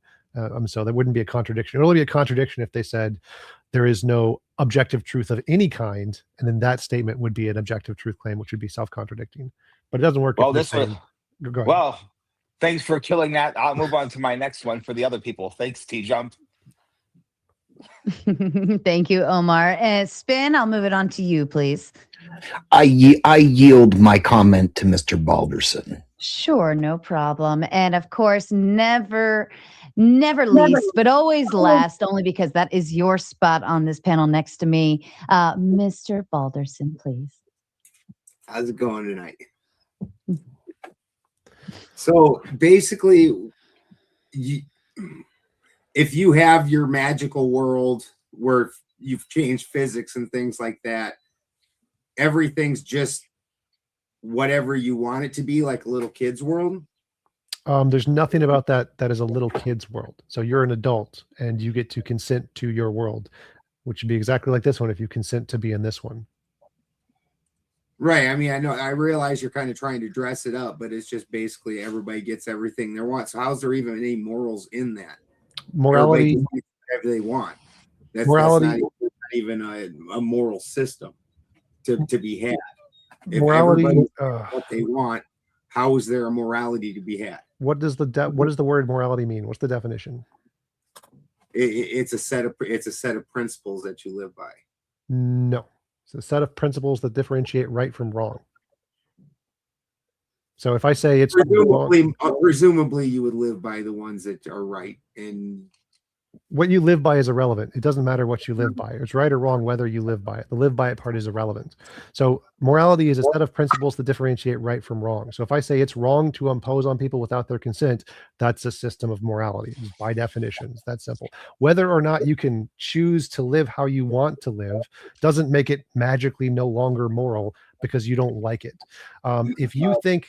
Well, I mean, the part where you had to change physics is what makes it magic. I didn't say you had to change physics. I was giving an example. A definition. You did say that. No, I didn't. I said this is a definition of what the best of all possible worlds would be like. To get there, we would have to change physics. Obviously, there's no problem with that. That's not magic. That's just how definitions work. That's literally magic. No, that's not literally magic. That's physics. If you're changing the laws of physics, that's physics, and that's irrelevant to the argument. Like if I say that I can go, if I say I can throw a fireball in like a wizard, but I say I'm just going to change the laws of physics so I can throw a fireball, it's still just fucking magic. Like you play really weird. No, there's words. absolutely no part of anything I said that is in any way relevant to magic. What I gave was a definition of the best of all Go for the possible open worlds. man. Let So the shit show begin. stop talking. Stop talking. So what I gave was a definition of the best of all possible worlds. To get there, we can't get there. We don't live in that world. That's not the point. You seem to be very confused with the idea that we need to be able to get there for my morality to have relevance. That's not the point. The point of the definition is to give a definition of what the perfect world would be like, which we can then use as a guide in our current world. The goal isn't to say we can get there. It's totally irrelevant. No part of anything I said was that relevant. So in this point, the point of why I was giving that was to give a definition of what a perfect world would look like. Also, you believe in a magic sky daddy who can literally do magic. So bringing up magic shouldn't be a problem for you. He thinks I'm Christian. Let the shit show begin. Let the shit show begin. This dumb fucker's in for a world of pain. Yeah, Well, you sound like him. You sound as ignorant. I told him he was bold and brave. He's like, you shut up. You shut up. The temper tantrum. You're equally as ignorant as one. He's So never sure. going to survive 10 minutes in open battle. All right. Everybody got their questions out. Let's go ahead. We'll start. We can maneuver into open floor. At least, guys, be mindful. When I ask you to stop talking, you stop talking. You may not like the guest or you may not like the way he engages with you, but you will respect me at the very, very least, because this is still my platform and I am still your host and I still have that button. If you don't listen to me when I ask you to stop, then you just go somewhere else. Okay? You all just witnessed that very moment. All right? So I'll go ahead and open the floor up. Balderson, you were already on a roll. If you wanted to finish that thought process, I'll let you go ahead. No, that's go ahead and move on.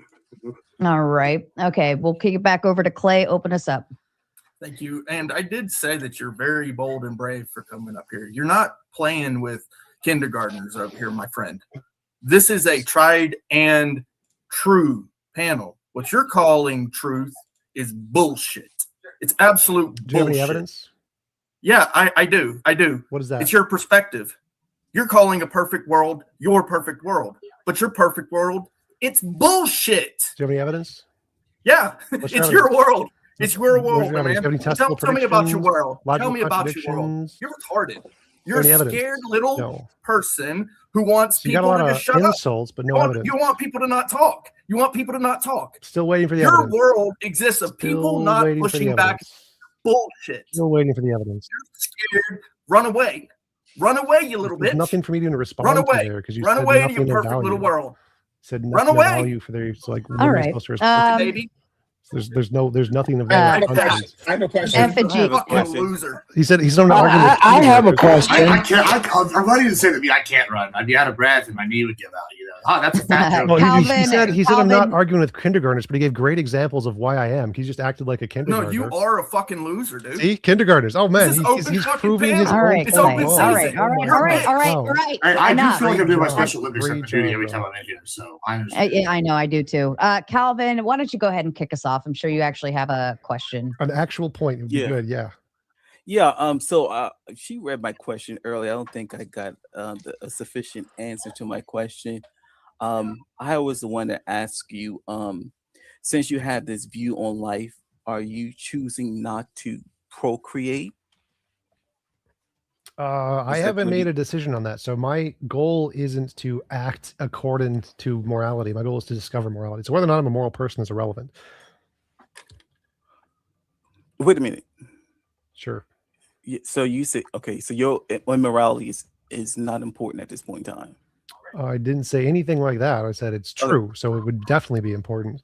But Okay. whether I'm a moral person doesn't affect the truth of the morality. So I do lots of immoral things. I eat meat, conscious beings. Animals are conscious beings. I kill them and eat them. That's immoral. So am I perfectly moral? No. But does that have anything to do with my morality being true? No, it's just irrelevant.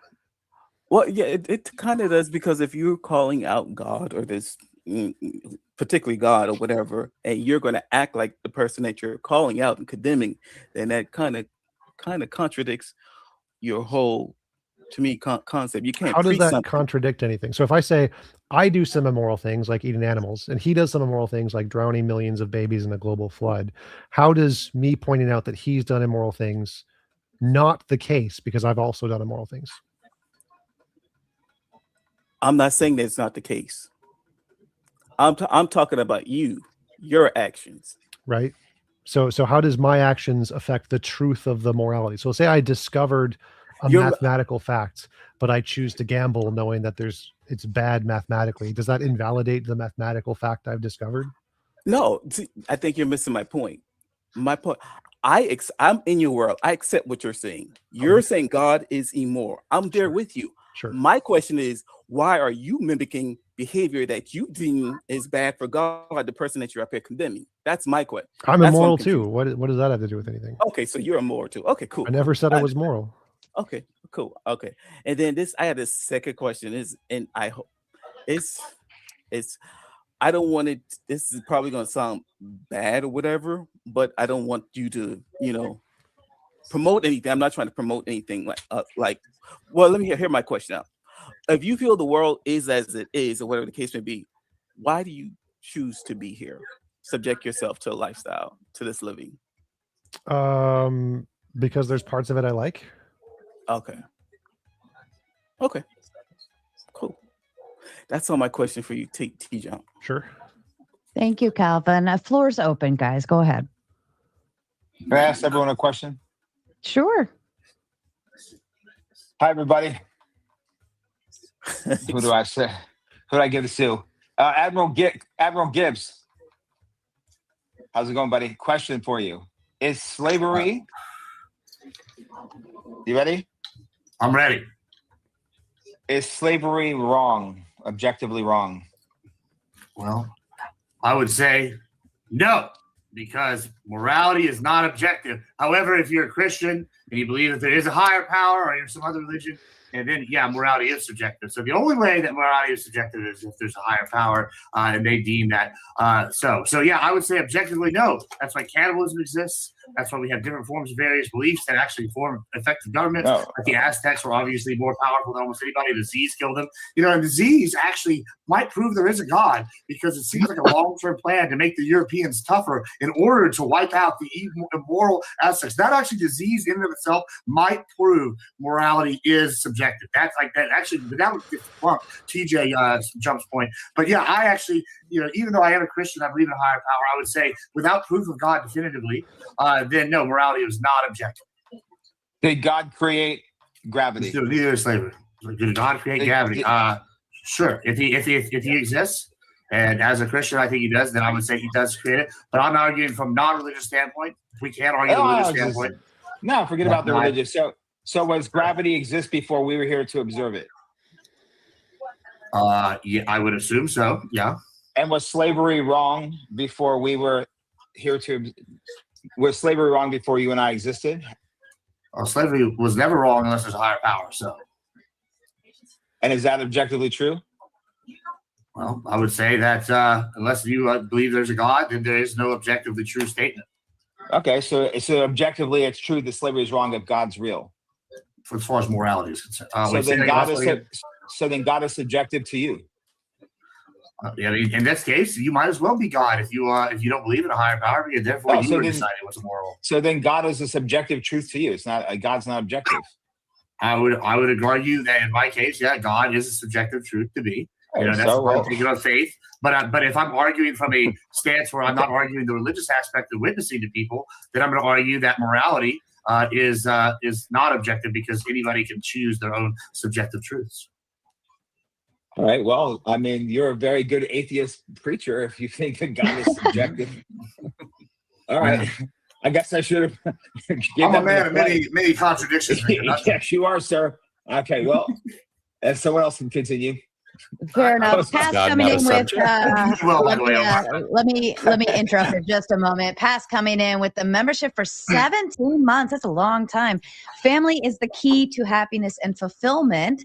They are the ones who support you, inspire you, and love you unconditionally. Thank you, Pass. We love you so much.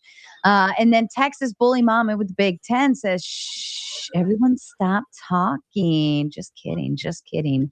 And then, of course, Fourth Wiseman in with the Big 10 says, hi, everyone. I've been here for 5 minutes listening while making coffee. TJump, if I was you, I'd change the vocabulary you use, i.e. stop talking. Otherwise, you'll get the final stop talking dollar boot. Well, Fourth Wiseman, the only thing I have to say is TJump is the guest of the evening, so he is unbootable. Everyone else is. So I don't know which way that turns your direction there, but you can't boot him. You cannot boot him.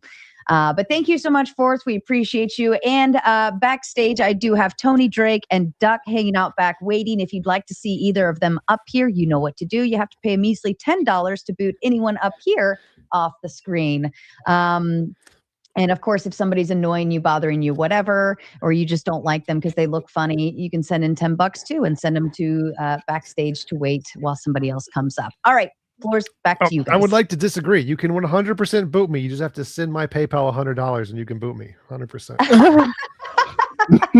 I got a question. DJ, you're going too cheap. Let me tell you about Sarah here. Let me tell you something. I know you don't have to believe it, but we got Sarah on a DJ panel the other day, and these fuckers paid her $300 for 3 fucking White Claws, and then paid her another $150 to leave. So you ain't way too low there. You've already said it. You've already said it. So now you got to stick with it.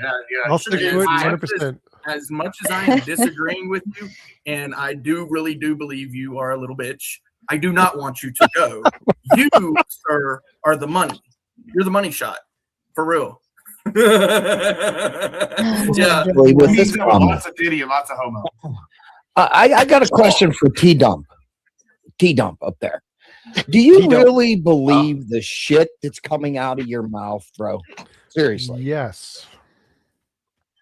Find Jesus and repent, brother. I can't believe in beings who drown all that millions time, of babies. that's So, what you had, Spin.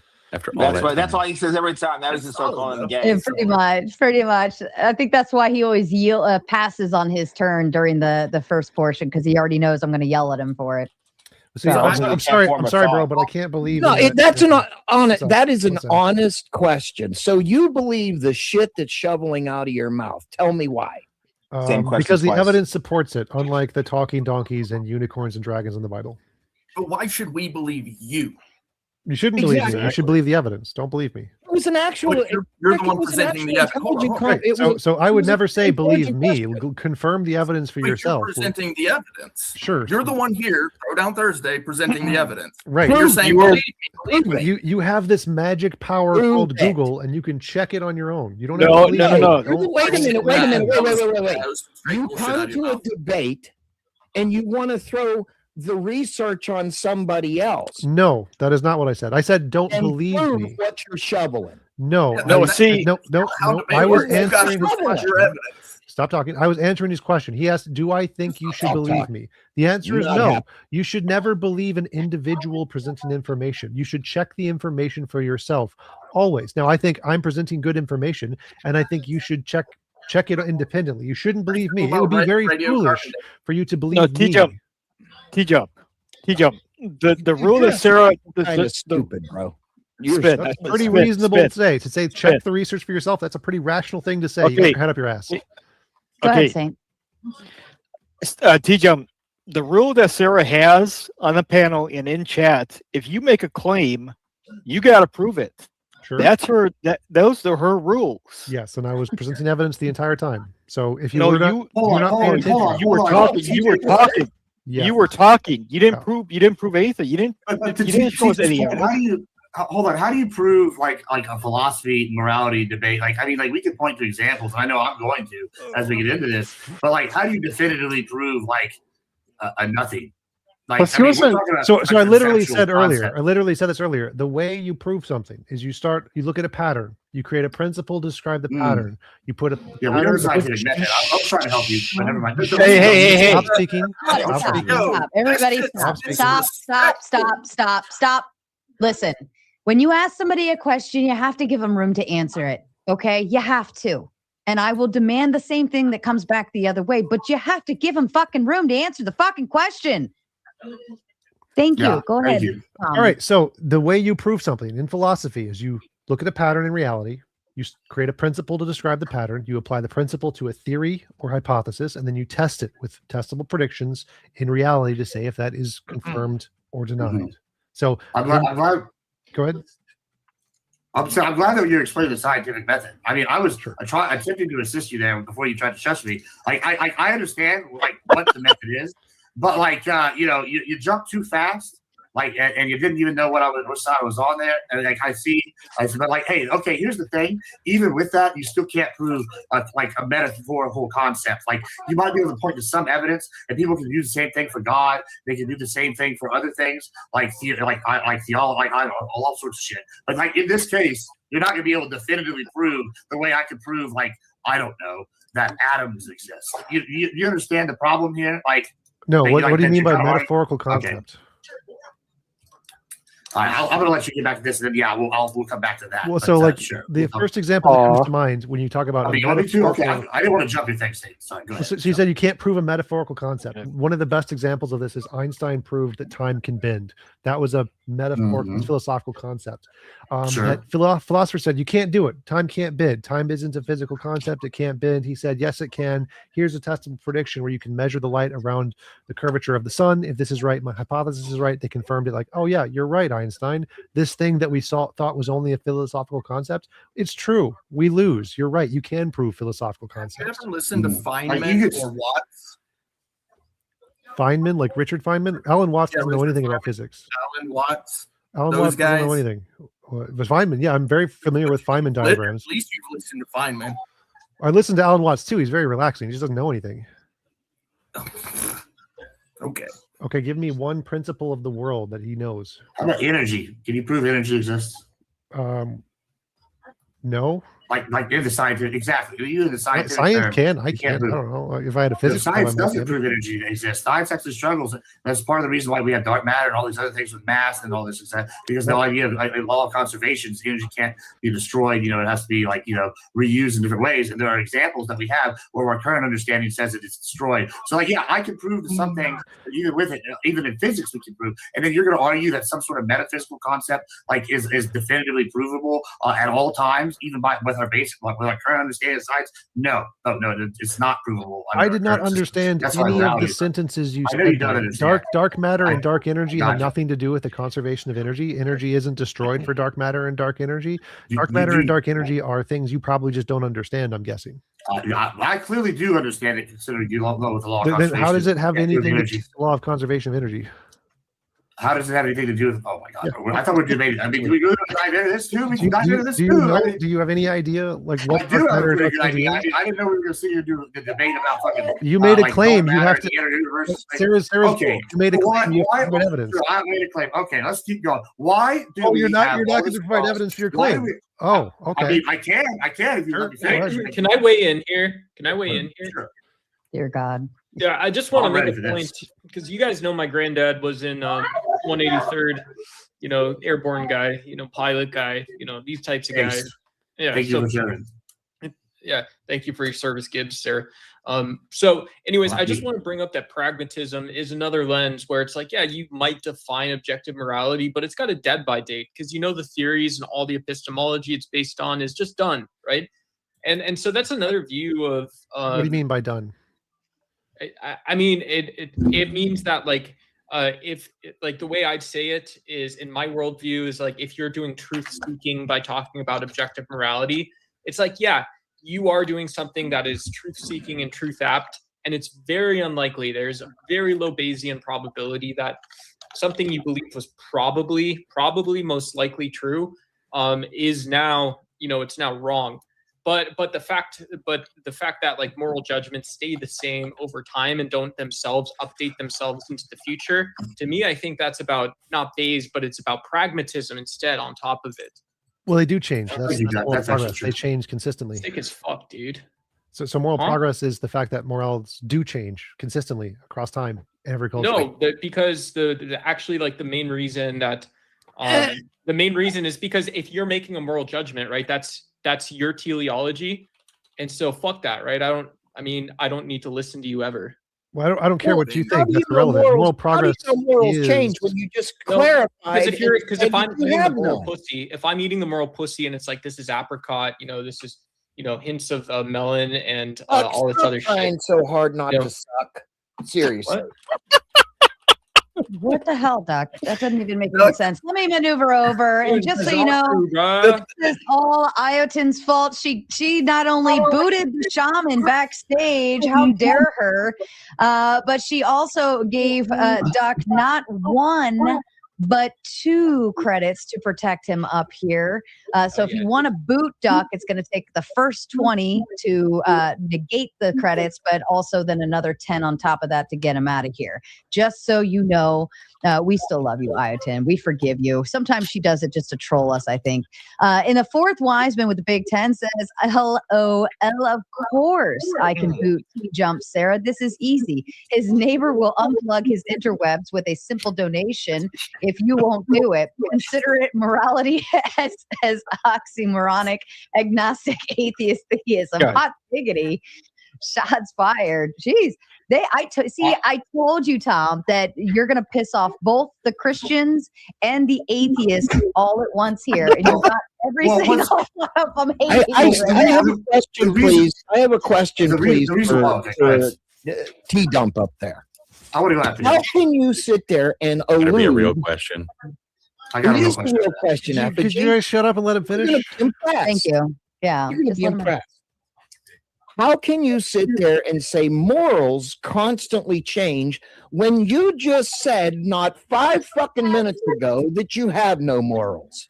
How does me having morals Are affect you moral one of progress? those people that ate paste in fucking grade school? So Seriously. you're making the Can you answer same that question? dumbass claim Clay did. You're confusing the trees. I'm not and forests. confusing a fucking No, you, thing. yes, You you just said it. definitely are. So Hold you, on. you asked a Hold on. question. I want to hear his explanation Your of what's question was, confusing. how can I claim that morals change when I am immoral?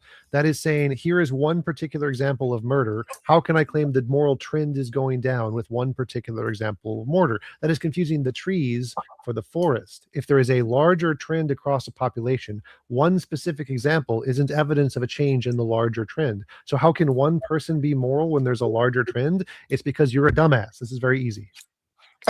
I'm a dumbass. Yes. I don't I'm think you the know one what that's words. sitting Hold up on, here Joe. that says that I listened to the whole fucking thing, even on another panel, because I was intrigued by your stupidity. Wow. Seriously. Do you have another point? T-Jump. Another All right, argument? man, let me ask you a question. I want to go back to the Well, hold Yeah, on, sorry. Gibbs. Let me say this. Let me say this. You just fucking said you have no morals. No, I said I'm immoral.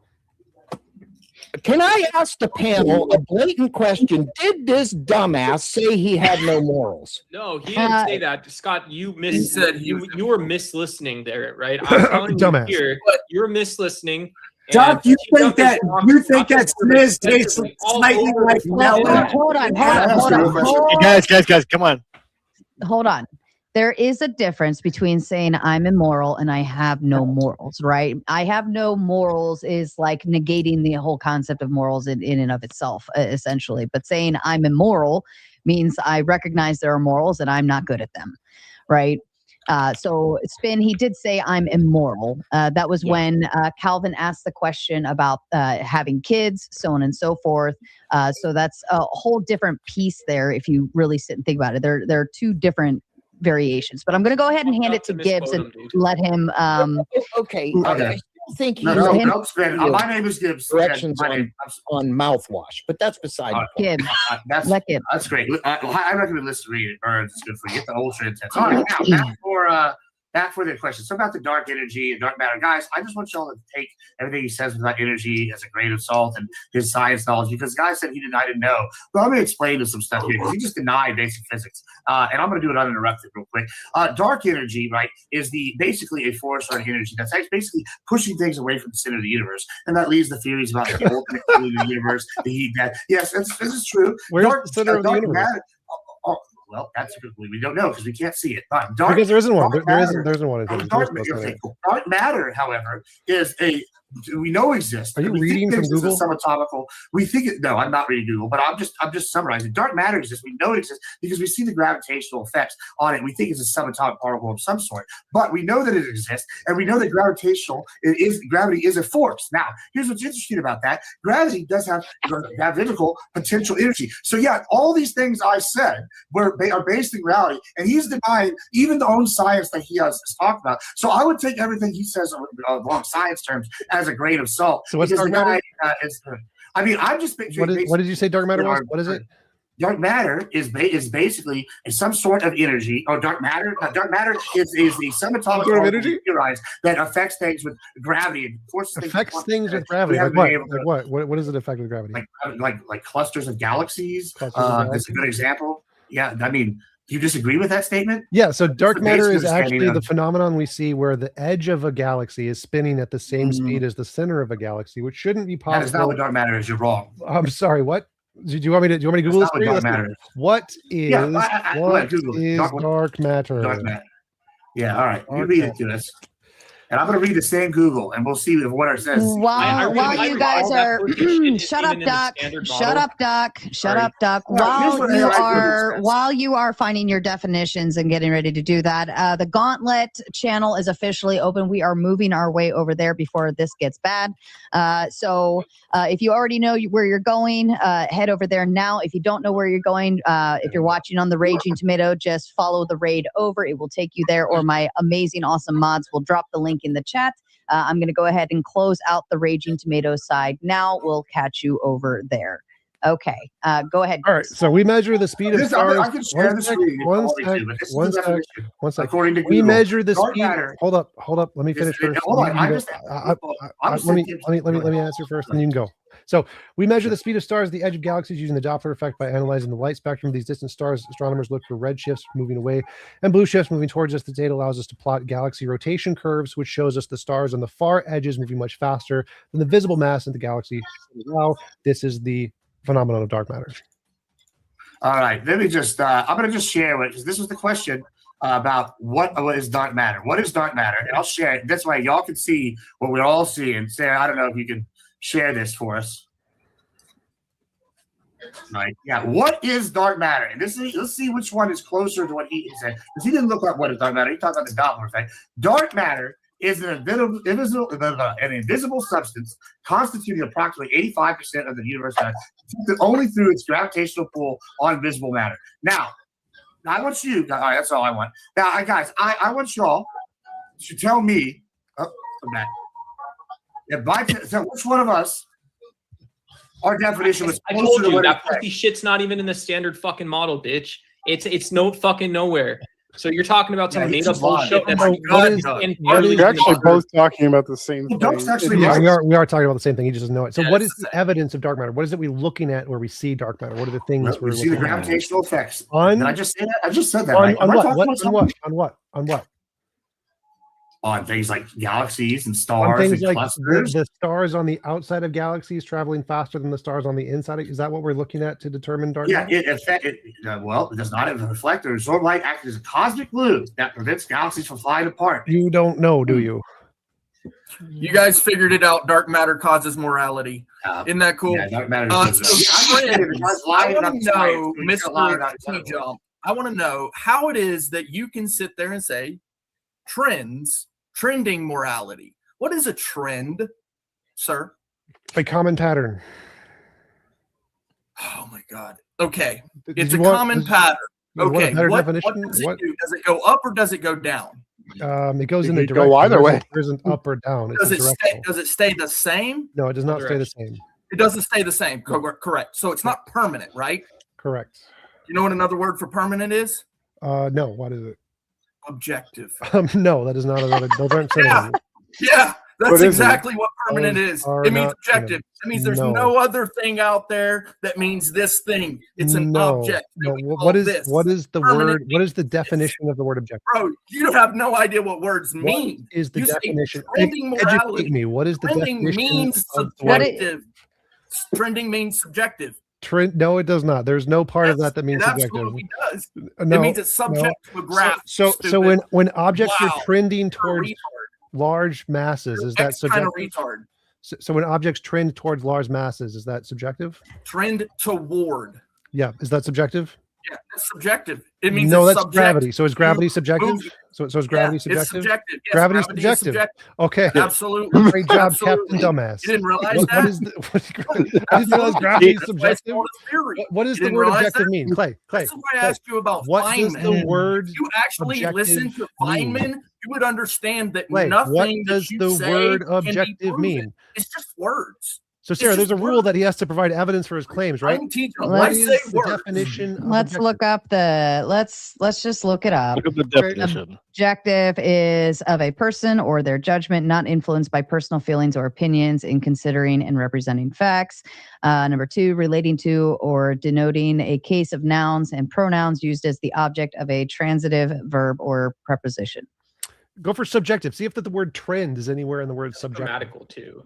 That is grammatical. It's not semantic. It's not a significant. Subjective definition. Could be like Let's see. on- Of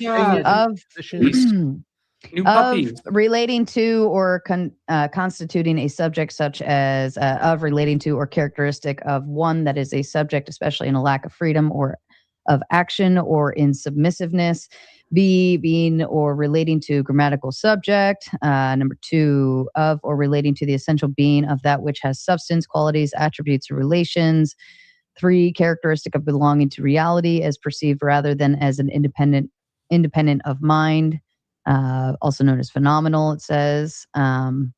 Does it say anything about trends or perfection? Was the word perfection anywhere in the word objective? Was the word trend anywhere in the word subjective? Or being experience or knowledge as conditioned by personal mental characteristics or states, peculiar to a particular individual. So you're getting a picture modified, here. There's no part of the word subjective that has trend in it, and there's no part of the word objective that has perfection in it. Objective is stance independent truth, things independent of opinion. Yeah, so then it doesn't trend.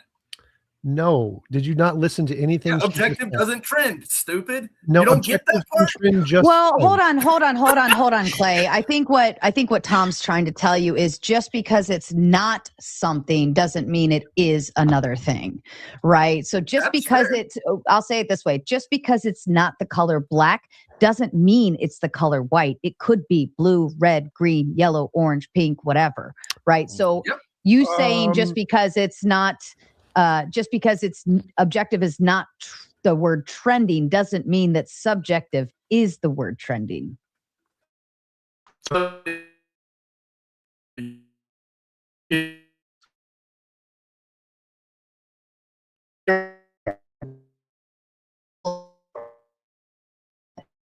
Using objective is not trending does not mean that the word subject does mean trending. I'm That's saying just something because- much stronger than that. So I want to clarify. I want to clarify 1 second.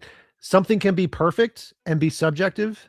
Something can be perfect and be objective. Something can be objective in trend. Something can be subjective in trend. The concept of trend and the concepts of perception have nothing to do with objective and subjectivity. Nothing at all. He's just an idiot. Objective means true, independent of opinions or intuitions. Stance independent truth. Subjective means stance dependent truth. There can be things that are true independent of opinions that have trends, like facts, heat. Climate change has a trend. There are things, waves have a trend. They are objectively real. They objectively exist. Is that Are your they perfect? opinion? No, those are facts. Those are objective facts. That's why they're objective. But it's your interpretation of it, right? No, it's just a fact. There's no interpretation. That's why it's not a You still subjective. have to interpret the data, my friend.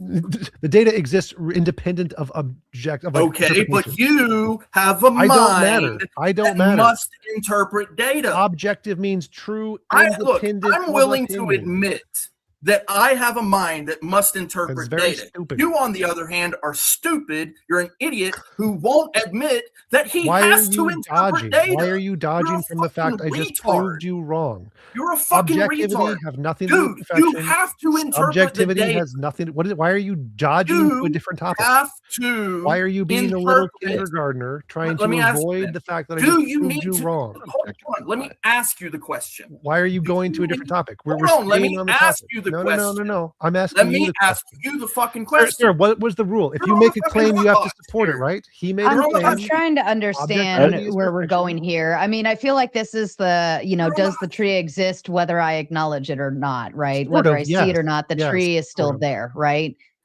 So the tree is objectively there, correct? Yeah. Now, me acknowledging, observing whatever the tree, it can be subjective. I could be blind, I could have blurred vision, I could not see at all, I could, whatever the case may be, or maybe things just, I see a green tree, Clay sees a yellow tree, Ben sees a blue tree, right? So that part, observing the tree is subjective, but the tree will exist whether there's human observation or not. Perfect. And this is what I will tell you, that good and bad and right and wrong are determinate upon your own perception, sir. This That's is your the opinion. point of Do you those have any words. evidence? This is dude, words have meaning. I don't know if you realize that in the world, but words actually have meaning. And I proved you don't know what those are because you were wrong about So objective. good you and were wrong about bad are claims. not those. Literally, look, I took LMS. I took life management skills. I know what the fuck a commercial is. I know what advertisement is. Maybe go to school. If you tell me something is better, best, good, that's an advertisement. Bad, No. worst. Okay. That's a fucking advertisement. Maybe you should Google management moral skills, dude. realism. Somebody will come on your commercial, You are a right, child and tell you who don't that their know product basic is better. philosophy. But you can say the actual world. Let's do it this way. Effigy, I want to let you maybe chime in because maybe you can be a better translator between the two because you understand Tom's position. But let me read a couple super chats first, real quick. Wrong one. Fourth Wiseman comes in with a big 10. That would have been more comprehensible, Doc, if you said what you did through a kazoo. Damn it, Doc, did you get your kazoo yet? I didn't find one yet, Sarah. I'm You working suck. on some. If it weren't for Iotin giving you 2 credits, I would have swapped you right back out because you didn't have a fucking kazoo. So you better say thank you to Iotin a lot in the chat. And speaking of Iotin, her membership over here on the Gauntlet side for 3 whole months on this side. And she loves it so much, she's handing out 5 Gauntlet memberships to all you lucky lottery winners. Congratulations. And Fourth Wiseman, I noticed this one in the chat actually got the King membership over here at the Gauntlet. Congratulations to you. I have no idea what benefits that consists of, but you let me know what you want them to be and we'll make them happen forth, because this is usually by this time of night the Fourth Wiseman's channel. Here he is proving my point for me. Fourth Wiseman coming with the Big 10. Easier to join a membership than not support at all. Cheap, less than a cup of coffee per day. And you all know I love my coffee, which I probably am going to have to go make a cup here shortly because holy shit, this panel's going to get, oh my God, we're going to go all night. All right. Effigy, can you offer a translation error between the two by chance? Well, actually, no. So I fully understand his points. He's just a moron. So I'll go through it. His original point was he was claiming that objectivity was perfection and that anything that trends is subjective. We proved that was wrong when you read the definitions. He was just an idiot. And then he transitioned to a different point where he was claiming that anything where you claim better or best or any type of word that implies a scale is a subjective claim. Therefore, there can't be objective morality, which again, he's just an idiot and he needs to Google moral realism because he doesn't have an education in that field. Those were his 2 points. After we debunked him on his first point, he immediately transitioned into a second point to avoid the obvious fact that he was proven. What was your first point? What was your first point so I can prove you wrong? Well, you mean your first point? Well, I was hoping that Effigy could actually translate to Clay a little differently. I'm assuming Clay, because you're understanding it one way. Tom is delivering it one way. Effigy, can you help with that by chance? Oh, I don't know. This is a pretty big misunderstanding. Tom, are you, as a moral realist, are you essentially saying that evolution has provided us a sense to discover moral facts in the universe that exist without us? Yeah. Yes, that is correct. Morality exists independent of all humans. It is like a force of nature. It exists independent of any opinions. No one gets a say on it. And then we experience it via evolution and brains and can learn about it and discover it like gravity. And I understand that you're saying that, but that's you saying it, which means it's your perspective, which it's your subjective reality. This is where I went back to like, is there flat earthers? Does that mean the world is round? Wait, hold on. You just said that eating other animals is morally wrong, right? Earlier, Yes. right? Yes. And so do carnivores exist? Yes. Well, then it's morally objective that eating animals is not wrong, because these like amoral creatures that aren't sentient yet are eating other animals. And if they are sentient, like octopus, they're still immoral. choosing to eat other animals. They're immoral. Yes, it's immoral to kill anything. They're morally correct. It's morally correct immoral. to eat other animals. No. How would you describe yourself? Do you see this? If you could describe yourself as just an animal, and you decided as an animal to be like a vegan, right? You would be, in that case, you would theoretically be the most ethical animal that's ever existed, right? People would look at you and there are lots of animals that are vegan. They don't eat animals. They're called. Let me put it to you this way, herbivores. Duck. You are so lucky Herbivores, you yeah. got a third fucking credit to protect you tonight. Jesus, Lord, have mercy on my soul. I'm going to hand it back to Effigy. Effigy, get us. Well, to answer Get us your where we need to question, be. yes, herbivores commit less immoral actions than carnivores. Yes. I think it's because Duck was spreading the propaganda that sniz tastes slightly like melon. I don't know what the fuck You guys voted like somebody for if you guys he wanted a confused drunk like a fucking drug addict lollipop or pervert what up his here. girls have been Hey, doing. Duck, shut up, Duck. Just shut up. Duck, shut up. Doc, seriously, just shut up. Just shut up. Duck, All right, do you know when Effigy. somebody's trying to defend you? Because you're really starting to sound like you were raised by a fucking day drinker. Shut up. Effigy, get us back on track.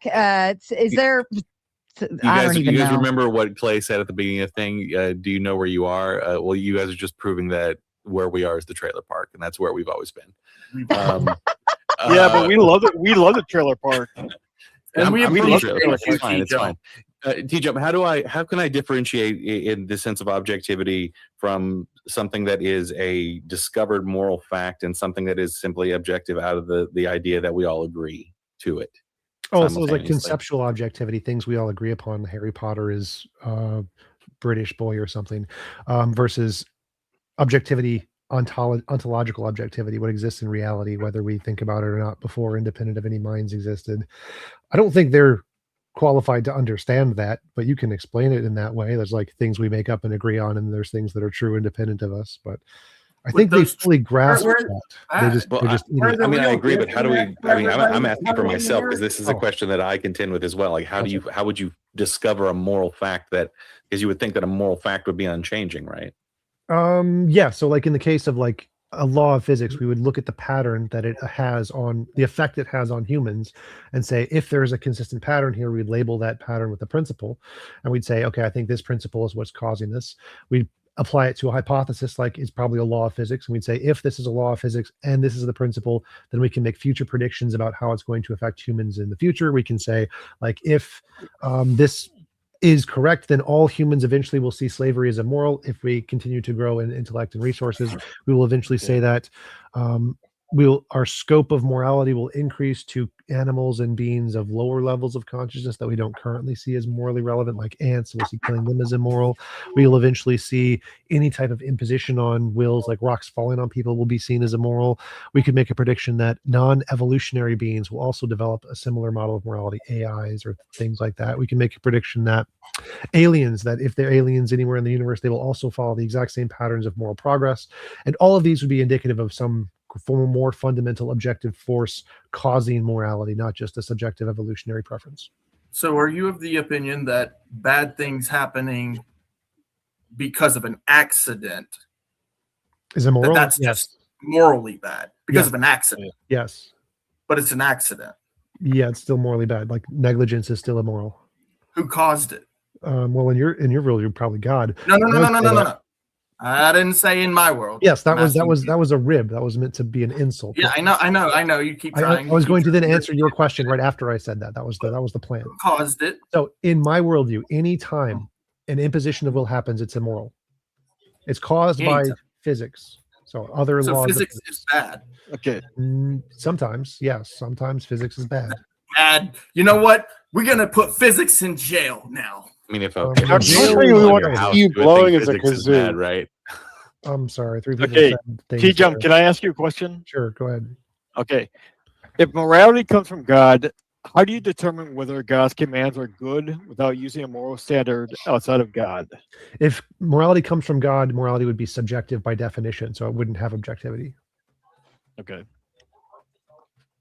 True. How's Duck surviving this panel right now? How did you guys not push back on that? And that's the I've thing been that you on guys hate to hear. subscriber to TJump for like Yeah. 6 months, 12 months. I subscribed to TJump about the same time I subscribed to you. He was on tacos, the other on bloodbaths, and he's got one of the most rock solid right guys like me and him suffer because our ideas don't always sound super like YouTube exciting and stuff like this, but they end up showing, like, if you were to look for what Tom's told you all night and what BPW is about, you would actually go find it, right? That's one of the cool things about it. And so I'm up here and I'm thinking, holy fucking shit. Mama Tomato's daughter just did another W, right? Another biggest W on YouTube universe. And so, I meant it when I said that the entire universe sings a song and falls into itself because fucking Sarah's so sick. Like, that's the fucking essence of the shut up. This is why you get booted, Doc. This is the unhinged shit that you're in league with. He's like, yeah, you and I are alike. Doc, Calvin asked a great question. One sec. I tried to defend you, and you come up and Hold you on, do Ben. the Let me same do the super chat. thing. Let me do the super chat, and I'll let you answer. Jump. Calvin asks, follow up: has T-Jump factored in the possibility that we may have given consent to exist as humans under these conditions, yet the awareness of this consent was erased from our memories? That is a good question. Yeah, it's absolutely possible that all of the people here in this world decided and consented to be here and suffer through this, in which case there would be no immorality here. It would just be apparent. So that is a possibility. Then how would we consent? How do we do that? You can consent to doing something and then having your memory erased as a part of the consent. And so that would be how it would happen. Okay.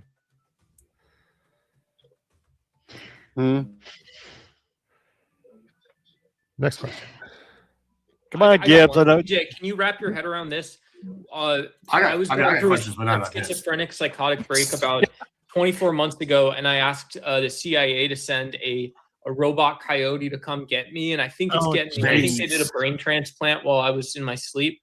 And they also sent their overseers. How much? Was someone please boot Duck? Someone please boot Duck? I had a How much to get? Please boot Duck, please. 30. Hold on. It's 30 to negate his protection credits, and then another 10. So a total of 40. Also, and we can Doc, tuck Duck away. if you need a gun, I have some recommendations on which one to use against the robot coyotes. I got some recommendations.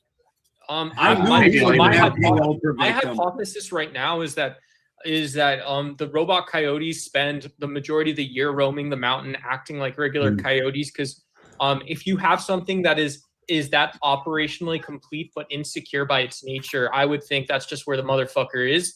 But I don't. Listen, yeah, I promise you, shoot it with the right thing, it won't exist no more. I'm sorry.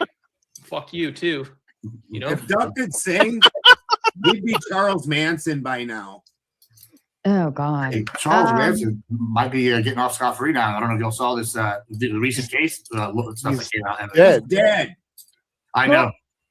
Okay, Stumpy. I have another question. Nowadays, previous case, what I'm saying. Go ahead, Spin. Stumpy, I got this question for you. So you're telling me you don't believe in God? Is that what you're saying? Oh, Stumpy. Welcome to the panel spin. Yeah, he's already very clearly answered this earlier. Okay, so then you believe everything else is made in China, right? Oh, jeez. What? It's an honest question. Well, yeah. Honestly stupid. It is What a do you mean stupid everything? question. Hold on, because Spin. this- What do you mean because his whole everything's made in outlook? China? So it's because his outlook is stupid. Well, I want to understand, what does not believing in God and being an atheist, which was the title of the fucking show, I know an what it was, atheist, Sarah. what does that have to do with everything's made in China? Well, you have dumbass beliefs that you know make no sense. So then you would believe that everything else is made in China. So this breathing is life into hold dirt, on, I can causing it to translate. come to This life is- makes sense There's to you. this Then. there's this thing in psychology where stupid people make an analogy between something they don't like and another thing they don't like, and then they just use them both in a sentence to express dislike of both of them. He doesn't like things made in China. He doesn't like God. He thinks they're both bad, so he uses them in a sentence as a form of an argument from analogy. But he's just stupid, and so it comes out as really gibberish. No, on a panel just No, about an hour ago, I made the same fucking analogy, and it was pretty intelligent. To be clear, the panel It was on the panel. U.S. economy in the Iran war, but I do have a legit question though. Do you believe that death itself is immoral? If you don't consent to it, yes. Well, I'm sure that nobody would. Well, no, there's lots of people who would consent to it. There's actually a really great episode of A Good Place where they analyzed this, where they said, like, you could live for eternity. You would eventually, some people would eventually want to choose to not exist. That's definitely, there's nothing wrong with choosing not to exist. There's something wrong with being forced not to exist. No, I've heard that one too, and this is actually how that one goes. Those same people are asked, okay, you don't want to live for eternity, would you choose to die next week? And the people would say no. Okay, well, a week passes. Would you choose to die next week? And they would say no. And then the next week, Some people would pass. just choose to die instantly. Like some people would pick all of them. Like you keep making these assumptions that people would not pick this, but yes, they would. Yes, they would pick that. What if I could just wipe out all of your memories? Okay, entirely? You're talking about wait a minute. Completely blank slate. God. Can I Hold on, you Spin. have Hold to on, Spin. consent. Hold on, Spin. Let Clay finish his fucking point. Go ahead. Clay. Sorry, I thought he was done. I'm sorry. You're talking about people unaliving themselves, yeah. But those people we all consider to be sick. Those people who people who are what we consider in normal society, we do consider those people sick. No, that's wrong. There's lots of people who choose to unalive themselves who are perfectly rational. It happens all over the world. It's called euthanasia. It's not rational. It is 100% rational. There is no irrationality to it. You're just an idiot. Look, here's the thing. I respect your opinion. It's I want not to an put this opinion, out it's moral there. fact. If you are thinking about these things, if you have these types of thoughts, there's a hotline. Reach out to somebody. It is not worth it. I do have to put the ribbon up. Thank you for that reminder. Just because we're on the topic. Yes. Well, I mean, what if you consented, let's say even Maid up in Canada, what if you consented to it and then just as that moment was happening, you had a sudden moment of regret? Then you would stop consenting and you wouldn't die. What I mean, what That's if not it's dignity or respect? Still, I just want to make that very clear. It's not dignity or respect. What isn't dignity or respect? I think having haphazard death penalty health treatments.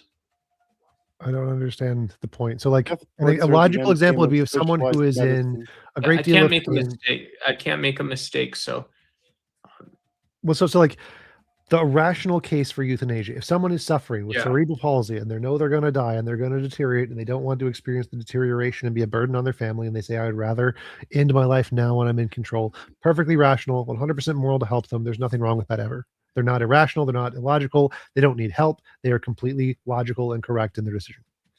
yeah, but I think like, let's say I was considering squishy side or something. I was considering the self-deletion route.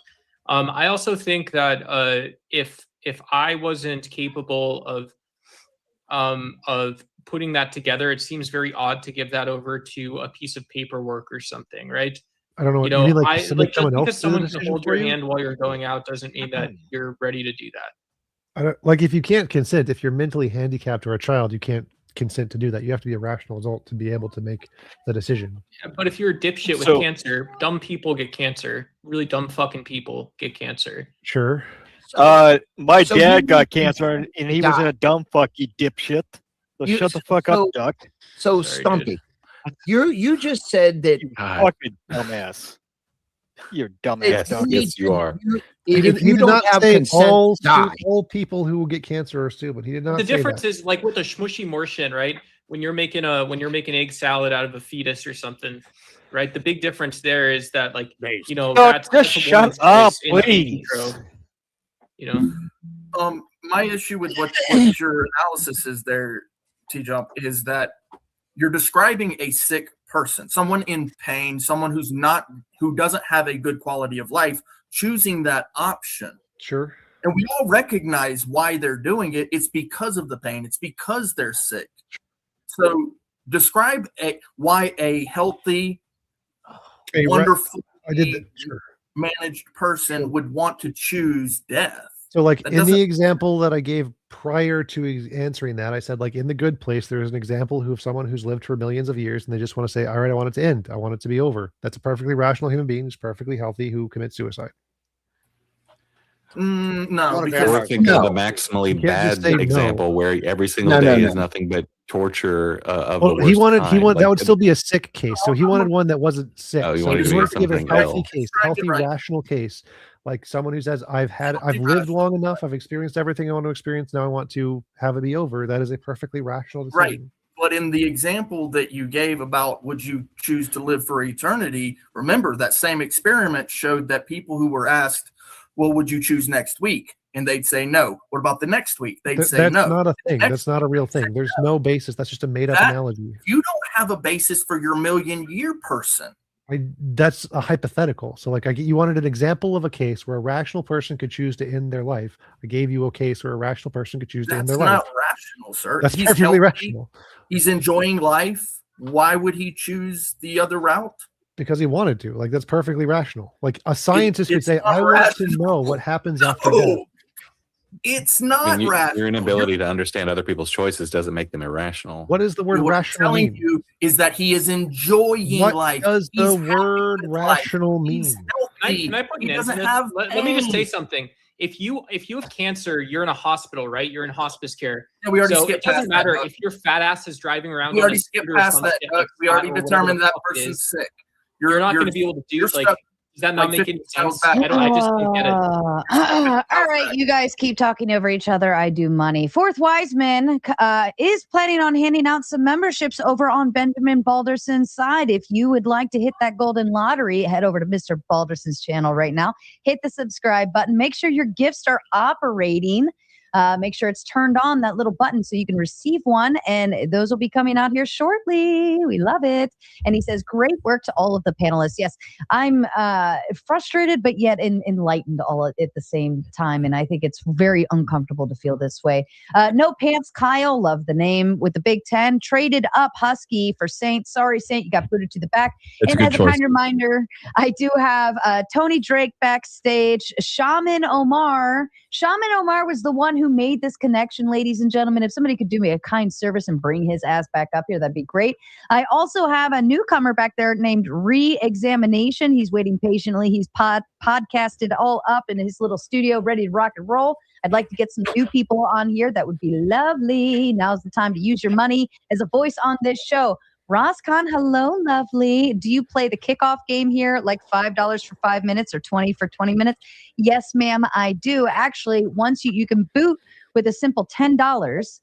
We have to pay $40 to get Duck off because people granted him protections. But 10 measly dollars boots them back to the end of the roster line backstage. Like I said, there are 4 other people waiting back there very patiently, and you just get booted to the back. We only work on the minutes when there's nobody backstage. But yes. All right, I will hand the floor back. I just want to say this real quick about this is my last thing about the ethical medical treatments and things like that, is that I don't put it in the same camp as like a Buddhist self-immolating in Miramar or something. That's right. So that's my if another great I were to example. go back to 1970 or something like this, I think that in my opinion, I'd be like, well, this is a person who maybe meditated for hours at a time, and all this other stuff. So, and so I think they're just 2 really different things, right? One's a story that's important to someone, and the other is like the person, their suffering is important, but it's a very different thing, right? And I think that's actually a good benchmark. It's a good test case. Yeah. So that's another good example to answer Clay of a rational person who self-annihilates. The Buddhist in Myanmar who self-annihilates as a form of protest or a form of exemplification of the universe. That would be another rational way to do that without any suffering, without being sick. Before anybody goes forward, number one, Ross Khan comes in with a big 50 on Cash Up. It says, kick Duck, please. All right, Duck, not only did that give you the boot with your $30 credits and an extra 10 to actually get you out of here, but it added another 10. So if someone's got Thanks, to pay Sarah. double, get your ass back up. We love you, Duck. Head to the back. All right. And then let's see, I've got re-examination, and then Clay drops in a big 10 and actually sacrifices himself for the shaman. We love you, Clay. Hang tight backstage, get everybody up here. And then also backstage, I've got Tony Drake, Duck, and Sarcastic Saint waiting very patiently. Y'all can figure it out from there. Okay. Somebody has to sacrifice himself. Yes. It was a voluntary assistance of will. He voluntarily sacrificed himself to help another, which is perfectly moral. All right. Spin, what are you trying to do here? Are you who are you booting? My fucking anchor baby nemesis, Clay stays. He goes bye-bye. All right. That's a direct shot. All right, Shaman. Sorry. Okay, Clay, you're back on. I tried. You tried. Hey, TJump, I don't know if you remember me. We ran into each other in real life at some point. No, okay. We were at a sandwich establishment, and I noticed who you were. Jimmy Johns, yes, we met here in Minnesota. Nice to meet you. Yeah. We talked guy for from Chicago. for sure. Yeah, so good to see you again. Fucking explains who the fuck this moron is. All right. So, question ahead. for you, and apologies because I wasn't able to see the whole thing. What gives value? And by value, I mean any trait that is prescriptive to contingent moral agents. Law of physics. The law of physics. Okay. So, is there anything that says somebody ought to forgive somebody? Well, oughts are a separate part. Oughts aren't necessary, but I would say that the truth maker of a moral claim is the correspondence to the law of physics. So like if it's moral to forgive someone, that is a descriptive fact of something that corresponds to a law of physics. So how would forgiveness act in a law of physics where a wrong was done, but justice, it was not the preferable thing, but forgiveness is the preferable thing? How would you I don't explain think that? forgiveness is a moral thing. If forgiveness is optional, it can be moral, but it isn't necessarily moral. So I would. Is forgiveness real? Sure. Okay, so you of yourself can absolve somebody of something they've done wrong, even though they've done wrong, and it's too late. You can't take it back. Yeah, but that wouldn't necessarily be moral. May or may not. Doesn't really make a difference. Does it affect what actually happened? The person's forgiveness of the person? No. So does that mean that the guilt stays even after forgiveness is given? Maybe yes, maybe no. It depends on the person. Do you believe in a status of guilt? You mean like do people experience it? Sure. No, it's like someone is objectively guilty, and in the sense that you have committed an act that is wrong, and therefore you have a moral status of being guilty for something. Sure, like blameworthiness. Okay, so then blameworthiness is real. You have blameworthiness realism in your rubric. Sure. Okay, so does the person who forgives that person erase the person's blameworthiness for it? No. Does that mean that there is a call for justice on that person regardless of whether or not their forgiveness has happened? I don't know what that means. Do you believe in justice? Probably Do you believe justice not. is a real thing? So I for don't know what you example, mean. okay, so for example, let's say do you believe that, well, maybe I should ask this. Do you believe that government is preferable for society as opposed to like anarchy or something? As a pragmatic evil, yes, it's the lesser evil. A pragmatic evil. Yeah, so it's bad. Like taxes are an immoral thing that we impose on people, but we do it to prevent a greater immorality, which is anarchism. Yeah, I don't think anarchism or libertarianism work. They're bad, but I also think governments are bad. They're just less bad. Okay. So the blameworthiness stays upon that person for the rest of their life, and it can't be. Eternity. It doesn't ever go away. If you committed a crime, you're eternally blameworthy for that crime. Right. So, but when I say you believe in justice, you mean that there is a calling upon other people to impose a punishment or penalty to somebody? No. No, it's never moral to impose a punishment. The moral thing to do would be like what Jesus said, turn the other cheek, or what Gandhi said is to forgive all of your enemies. So it's never moral to impose a punishment as a form of justice. That's simply just a pragmatic thing we do to try to prevent greater harm. It's never good. It's never moral to impose punishments. So so would you say that it's sometimes moral to do wrong then? No. Well, but you're saying there are, I admit that what you're presenting are different tiers of priorities, and some priorities are superseding while there are simultaneous evils and considerations and lesser evils, right? Right. So yeah, it can sometimes be the rational decision to do a lesser evil to prevent a greater evil, but it's still always an evil. It never becomes a good. It's still a lesser evil. So like the trolley problem, if you have to option between killing 1 or killing 5, you can rationally choose to kill the 1, which is a less immoral action, but it's still an immoral action. It never becomes good. Here's a problem I've got with that. Sure. Let's say you steal $5,000 from me. Isn't it just to force me to give the $5,000 back if I'm unwilling? Sort of. It would be a lesser immoral action. So it would still be immoral, but it would be a lesser immoral action. How is that immoral to give back what ontologically belongs to you? Well, I mean, you do believe in stealing, The right? other cheek. The moral thing to do would be like, I will let you have it. That's the moral thing to do. That's like very if you wanna be Christian. absolutely- yeah, in a way, sort of, in parts of Christianity. Super Christian. I'd say cut their fucking head off. So, like, okay, but turn the other cheek presupposes that you have had something immoral done to you in the first place, right? Yes. Right. So why would you honor that thing by establishing a thing as if that were the thing to keep continuing, as Well, if opposed you to want to justice? be moral, that would be the thing to do. Morality is self-sacrifice. So if you want to make a self-sacrifice of the 5,000, that's the most moral thing you can do. Taking it back isn't the moral thing to do. It's justified. It's a justified immoral action, but it's not the moral thing to do. But do you believe in private property? Sure. Okay, so then why wouldn't giving it back be the moral thing to do that supersedes anything else? Because that's not what morality is. It's logical. It's not moral. Moral is a voluntary assistance of will. Immorality is an involuntary imposition of will.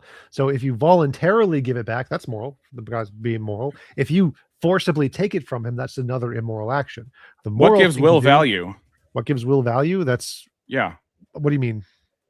Like, what makes will prescriptive for other moral agents in your worldview? What makes will prescriptive? So it's kind of like, why should your will be prescriptive over mine in my actions? It's like asking, why do we have moral value under Christianity? It's just a fundamental part of nature. We're talking about your framework tonight. We can talk about my framework maybe at some point. No, but, I'm trying to answer your question by giving you an analogy to compare to your worldview. So when you ask what makes something good, you say it's because of God's nature. And you ask me what makes something good, it's because of the nature of physics. It's the same answer.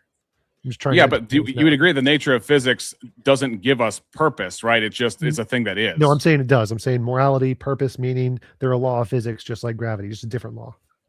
So how does an unconscious, so for example, if I wrote a song and I said, this is what the song means, how would that be different would that be any different than what physics does to us? I don't understand your question, but I think sure. How does a non-conscious entity give meaning? It's like the karmic field or the dharmic field. The essence of the thing is in the nature of the object. So if you ask how does God's nature define morality without a conscious decision? Well, it's just a part of his nature. The same thing applies to karmic fields or dharmic fields or laws of physics that ground morality. The essence of the meaning and purpose is the nature of the thing. Except that the difference would be with God, there is a distinction between good and evil. Good is what ought be, and evil is what ought not be. So how could what ought not be just as native to reality as what ought be? So in the Can you say that, but in English? Like, so do we agree? Do we agree that good? Do we agree? Can we have a universe of 100% truth? Like everything is real. That'd be no fun at all. Everything is always true. You can't have Okay, I'm making a point. I have a you follow came up. off your script. You came off your script. Now you're lost. No, I'm making a point. Is it possible? I'm not reading a script, dude. Not now. That's why you're confused. You were reading your script the first 32 You were minutes. confused. I know what I'm doing. Anyway, the point is, we'll find out. Can you have a universe with 100% lies? Yes. Yes. A universe that's inherently not real. Lies aren't an ontology. You can't have a universe of lies. Have you ever heard of gaslighting? Okay, thank you. Great. So would you say that lies are typically immoral? No. No, Like, there's they're not nothing typically wrong immoral. about lying. Lying isn't an imposition on anyone's will. Lies can be immoral if you cause someone to accept something without consent. That can be immoral. But lies, like if I say, you have the prettiest eyes I've ever seen, is that immoral? Like, no, there's nothing wrong with that. Most lies have no moral value at all. Does gaslighting have moral value? Yes, it can. If you are deliberately trying to interfere with someone's consent by giving them an incorrect comprehension of reality, that can be immoral. Yes. But if their view of themselves and their will is untouched, how is it immoral if their will has not changed? If you give someone a incorrect comprehension of reality that causes them to give false consent, that would be immoral. Doesn't matter if their will changes. How do you define false consent? Like if I say, who judges what false consent sign is? this contract and I'll give you $1 million, but actually I just get to take all of your money, that would be a false consent. I've lied to you, which has then caused you to lose money. Yes, that's lying. That's not gaslighting. Gaslighting would be giving you like a false perception of reality, like telling someone that's a lie that gives them to believe that it's their fault or something. Telling Well, gaslighting would be telling people that their brain is not working properly, completely. that they don't have a grasp on reality. Well, it's not always that their brain isn't working correctly. It's just giving them a false perception of reality, usually causing them to believe it's Yeah, like their religion. fault. Like religion. But they're trying, but in the case of gaslighting, they're trying to convince a person that they don't have a grasp on reality, and therefore they're dependent on some other interpreter to do that for them, right? No, they're Yes, just trying to convince you something that's false. It's like you have a belief, this belief is false, which gives you a false perception of reality. So it's when they say that gaslighting is trying to give you a different perception on reality, it's trying to make you to believe something that's false. That's all it means. Examination. But then how does gaslighting differentiate itself Or are from? you making an internal critique? I'm just curious. Is this an internal critique or is there a claim? Because I'd love to hear if there's a claim. Yeah, I'm trying to explore, because when me and TJump talked last time, we got into more of my worldview, and I wanted to get more into his, because I'm Internal trying to figure out. critique. I'm trying to figure out how there can be prescriptions within a world where evil or immoral things are just as native to the world as moral things, because in my mind they're not in the same thing. Because where I'm trying to figure out where my answer would be free will, but he doesn't believe in free will. Yeah, I believe in compatibilism, but go ahead. What was your question? Something about how can? Yeah. So do you think good and evil have the same prescriptive power? Like for example, if you're saying that evil is just as natural as good, it comes just as naturally because of physics. Evil is real because of physics. Good is real because of physics. Does that mean that good and evil are just as native to each other? Is this dualistic? Is there like? No, I don't understand your question. Like there can be multiple things that reality creates. There's like the positive and negative, up and down. Like what is? I don't understand your question. Like everything is reality. Everything is physical. Just like God created everything. God created evil. So in my mind, good is prescriptive, and you said it's not prescriptive. Is irrelevant. So prescriptive is a debate in morality. It's irrelevant to the topic. You can have prescriptive moralities. You can have non-prescriptive moralities. That's just not relevant to the topic. So if I said that you should teach your children to do good things, I've said essentially nothing, according to you. Or have I said something? Prescriptions exist as a construct of language, yes. So if I say to my children that you should stay away from strangers, or that you should not hit other children, is that just an exercise of language, or is that because there is an ought associated with what it's good? Oughts are not required for morality. That's just not a part of requirement for morality. Oughts that's the part. Can you flesh that out for me? Because that's the part that's hardest for me to get. Sure. So it's a common misconception that people think that oughts are synonymous with morality. It's there are many different models of morality that have moral facts without oughts and prescriptions. I have a list of them on my website. It's a part of the fact.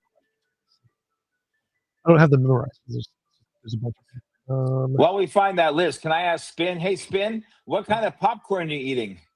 Actually, before anybody does this, I wanted to wait. I wanted to wait for a good point to chime in here. Okay, so first off, Ross Khan sent in $20 and said, "Bring Clay back."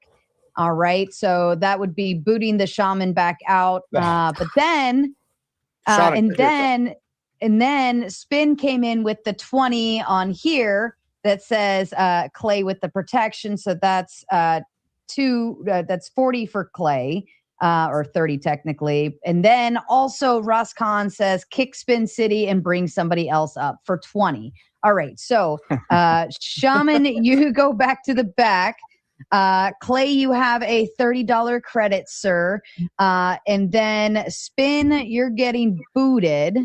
And then next up in line was that I can answer the question. So here's a list of models of morality that have moral facts with no normativity: descriptive moral realism, anti-reasons moral realism, pure moral geometry, structural moral realism, value realism without practical authority, non-normative fitting attitude theory, non-natural moral realism minus oughts, metaethical moral classification models, pre-normative moral realism, moral topology, moral space models, imposition ethics mind. So there's lots of academic models. This is not a novel thing that I've introduced. Having moral facts without oughts is very, very simple. Oughts are just an added thing that we add. After you know what's moral, you can say you ought to do this, but the ought isn't required for it to be moral. That's just it's not relevant.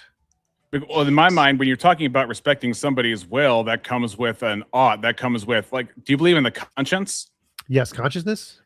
No, conscience, as in like a part of you that it can be injured. So, for example, like if I do something that, we'll just say for the sake of argument, that I believe is wrong, and I just keep willing myself to do it, and then that bleeds into me doing many other things that I believe is wrong. Do you believe that there's a part of you that can get damaged, that imposes a moral structure, that if you go against it enough, that you will damage your psyche? No, that's not a thing. You don't believe that? Okay. Well, so that's like an empirical question. Husky, are you still with us? Do we have a boot ready? He's grabbing. He went to go grab the thing for the stunt.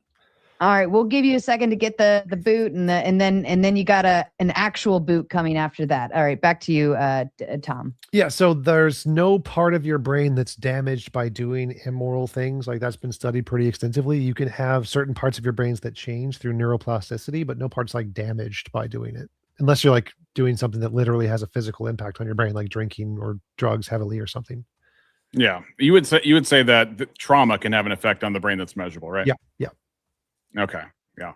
I'm still, so you've listed a bunch of models, which would of course require me to do a lot of reading on those and how those work. Sure. But because you've told me the titles for those models, I'm still having, based on my understanding of morality, I'm still having a lack of understanding as to what it means to even be moral or immoral if it's not prescriptive, if it's not purpose, if there's not an ought to it, or if purpose means something that is unconscious, that, you know, because, okay, for example, go back to the song argument. So, like, in Christianity, what makes something wrong is that it doesn't coincide with God's nature. It is a fact. It is a fact that this action does not coincide with God's nature. There is no prescriptivity there. You don't need it. You can. There's nothing in that sentence that's anything about prescriptions or oughts. It's irrelevant. You can then say this action does not coincide with God's nature, therefore we ought to do it. But that's just irrelevant. You don't need any of that language at all. And you can do the same thing in naturalistic pantheism. You say, this action does not correspond with the nature of the moral law, therefore it is immoral. And you don't need to add any oughts, no prescriptions, none of that language is required at all. You can then add that and say, once we know that this is not in correspondence with the moral law, we know it's immoral, and therefore you ought not do it. So you can add prescriptions to any moral model ever. All of these you can just add them to, but they're just not relevant. So what makes something wrong is that it does not correspond to the moral entity, whatever grounds morality. That's what makes it wrong. That's what a moral object is. Then after that, you can add prescriptivity. You can add, you ought not do it, you should not do it. But whether or not you do, the prescriptivity is just irrelevant. Well, wouldn't you agree that if God does exist, he has property rights over us and can tell us what to do? No. Why not? Even if he existed, each individual agent has rights over themselves. No one owns you. It's immoral for someone to own you. And so he absolutely does not have rights over you. And it would be immoral for him to do things without your consent. Yeah, that doesn't make it. I don't think that makes any sense. If he created your will, he is purposed for what it is. So if he has, so again, back to the song. If I write a song and I say, this is what the song means, this is the correct interpretation of the song, and then somebody else comes and says, no, I think this is the correct interpretation of the song, and I say X, he says Y. Are we both equally correct? For a song, no. A song isn't a conscious agent.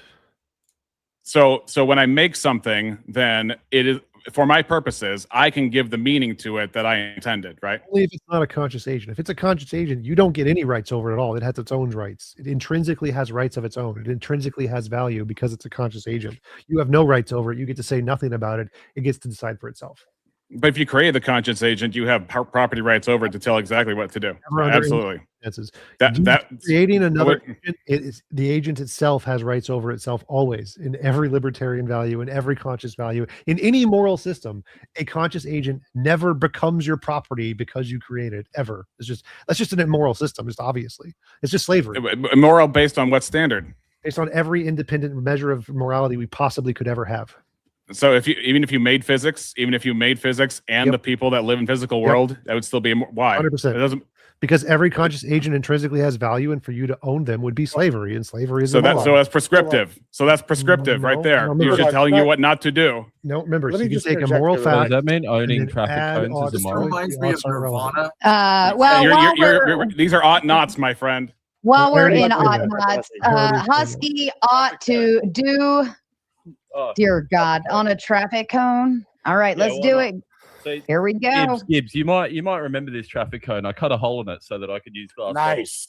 Do you remember? I thought it was for the hoochie mamas, but never mind. Oh no, that's just All right, you hit actually. Hit it.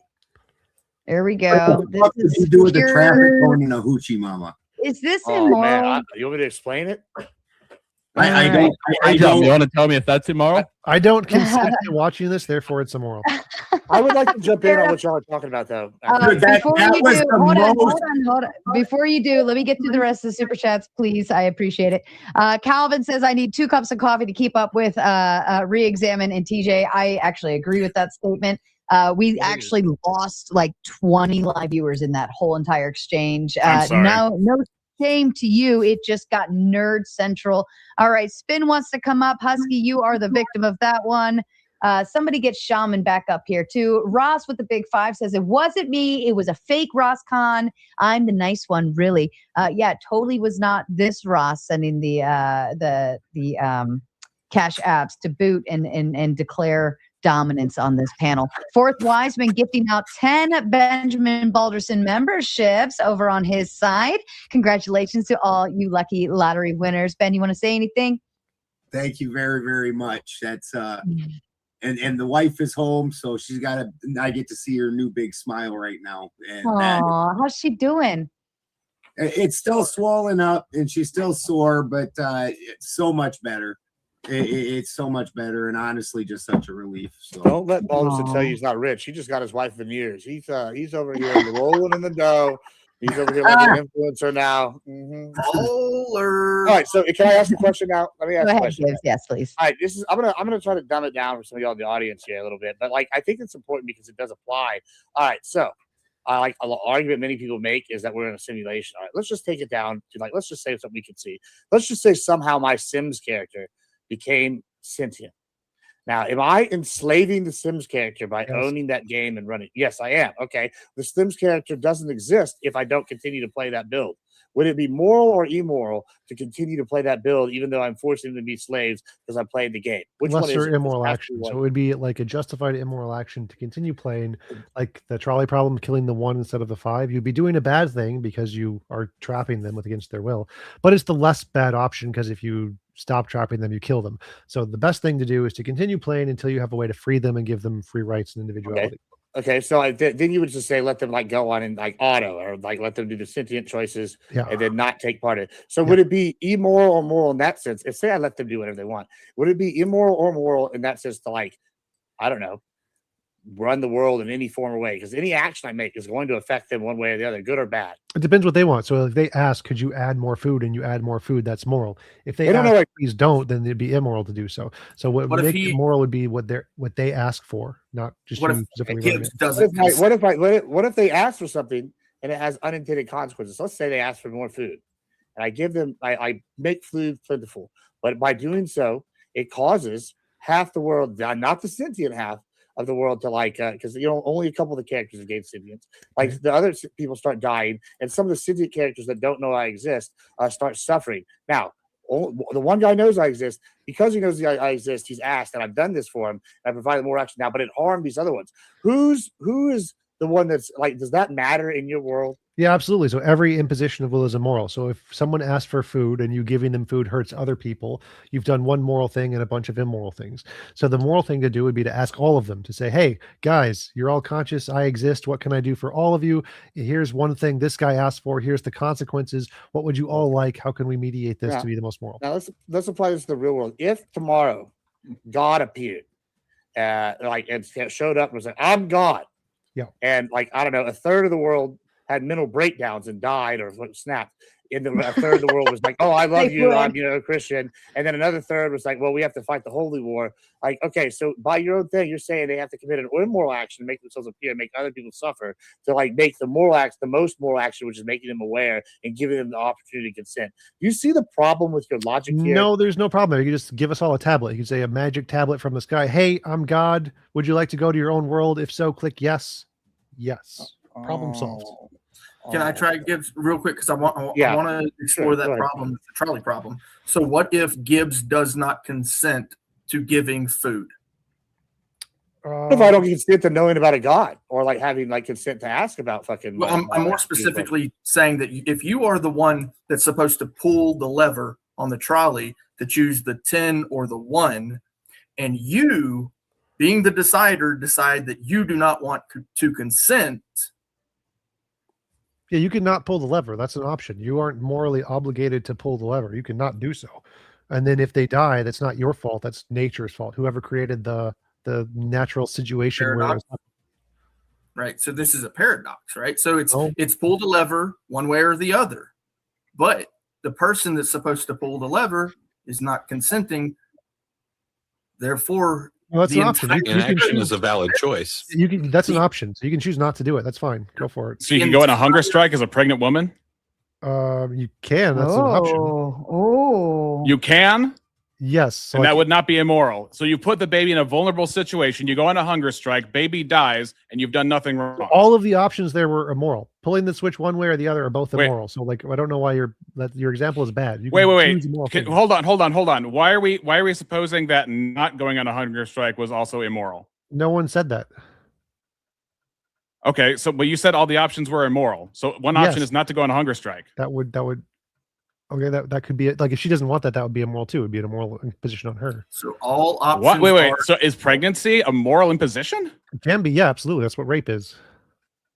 Well, no, rape is different than pregnancy. I think you'd agree to that. Rape causing pregnancy would be immoral. Yes. Okay, but so it wouldn't be immoral to you to do a hunger strike while you have a baby. It probably would because you'd be imposing on the child. Yes. Why I never said it wasn't.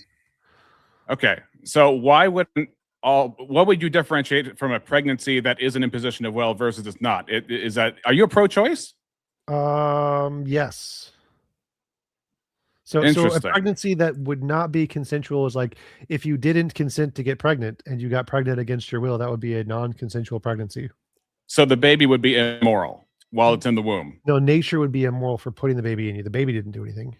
Would the man be immoral for putting the baby in the womb? No, nature would be immoral for putting the baby in. The man didn't, unless the man deliberately impregnated her, like with the. Well, the man participated in the nature's ability to put the sperm in. Yeah, but didn't consent? Yeah, if I throw a rock at somebody's head, I don't blame nature for the rock I threw at somebody's head. Right. I know what will happen if I participate. I know what the potential is, right? But that doesn't matter. That's irrelevant. So knowing the potential doesn't mean you're to blame. It's easy for to the say it's potential. irrelevant, but it is relevant. So if I play Russian roulette, knowing the potential isn't irrelevant? I mean, yes, like there's nothing immoral with playing Russian roulette. But we're talking about potential now. So to answer the question, in the case of pregnancy, if the man and the woman both do not bullshit. Stop talking, Clay. Stop talking, Clay. Yeah, that is painful to you. Stop talking, Clay.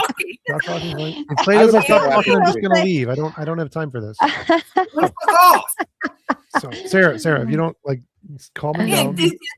You're on open panel, let me dude. read We're some on the super chats, and maybe I can let you guys reset. Maybe that'll help you out a little better.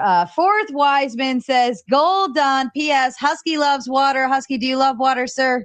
Absolutely not. He chugs his beer. We love you, Husky. You are the degen of all degens. Calvin comes in with a big 5, says, for TJ, hypothetically speaking, if your child is a conscious conscious agent. Will that mean a 5-year will impose their will upon you and you will acquiesce? Thank you. That hurt my brain for a second. Go ahead. So again, kids can't consent, but yes, the moral thing to do would be to acquiesce to children. So if children want to play and bang pots, it's moral to let them do so rather than stopping them. So yes, if you can acquiesce their will and there's no greater consequence that you have to prevent, it is moral to let them play with pots and to break stuff. I do not consent, sir. Well, I would like to. I would like to jump in on what examination is saying with TJump here. Or, I think this is important. This is why I brought up the Sims thing. And I asked about like, oh, if I like some people consented and they knew, and oh, everybody did this one thing, and some people would still suffer. If there's no choice that is moral, and it's only more immoral and less moral, that means the morality doesn't exist at all because everything is shades of immorality. Because that way the word means nothing. And if we can all choose our word mean nothing, then it's subjective. Like, and that's really like kind of where you're going with this. And like examination is exactly right to keep hounding this point to you because you keep saying, oh, well, it'd be more moral this way, but it's still moral that way. Well, if there's all immoral, then there is no morality. No, that's literally stupid. Like if you have two immoral options, simply bro. defining I one as agree. moral is called moral laundering. This is the thing in this philosophy for idiots who try to do this. If you're saying that if one of these two options must necessarily be the good option, and the two options are kill one person and kill 5 people, then your morality is called utilitarianism. And utilitarianism has this major problem where it says the bad option, the least bad, is necessarily good, which is why we don't accept utilitarianism because it has moral laundering. This is a very stupid position, very stupid argument. It is a stupid position. I agree. It's kind of why That's literally just what you just argued. I know it's not what I argued. I was pointing out how stupid it was. But once again, No, thank you for your picking up what I'm position was putting the down. stupid one. Again, you're just explaining my positions again. I love it. But you're really failing. I love it. It's amazing when these people come on here and they try to explain words and like And we you don't all have understand them Google. We because haven't you're been on stupid. debate It panels is for it years. is amazing. But yeah, It is- you're right. It's You're- very amazing. Amazing. Yeah, it's okay.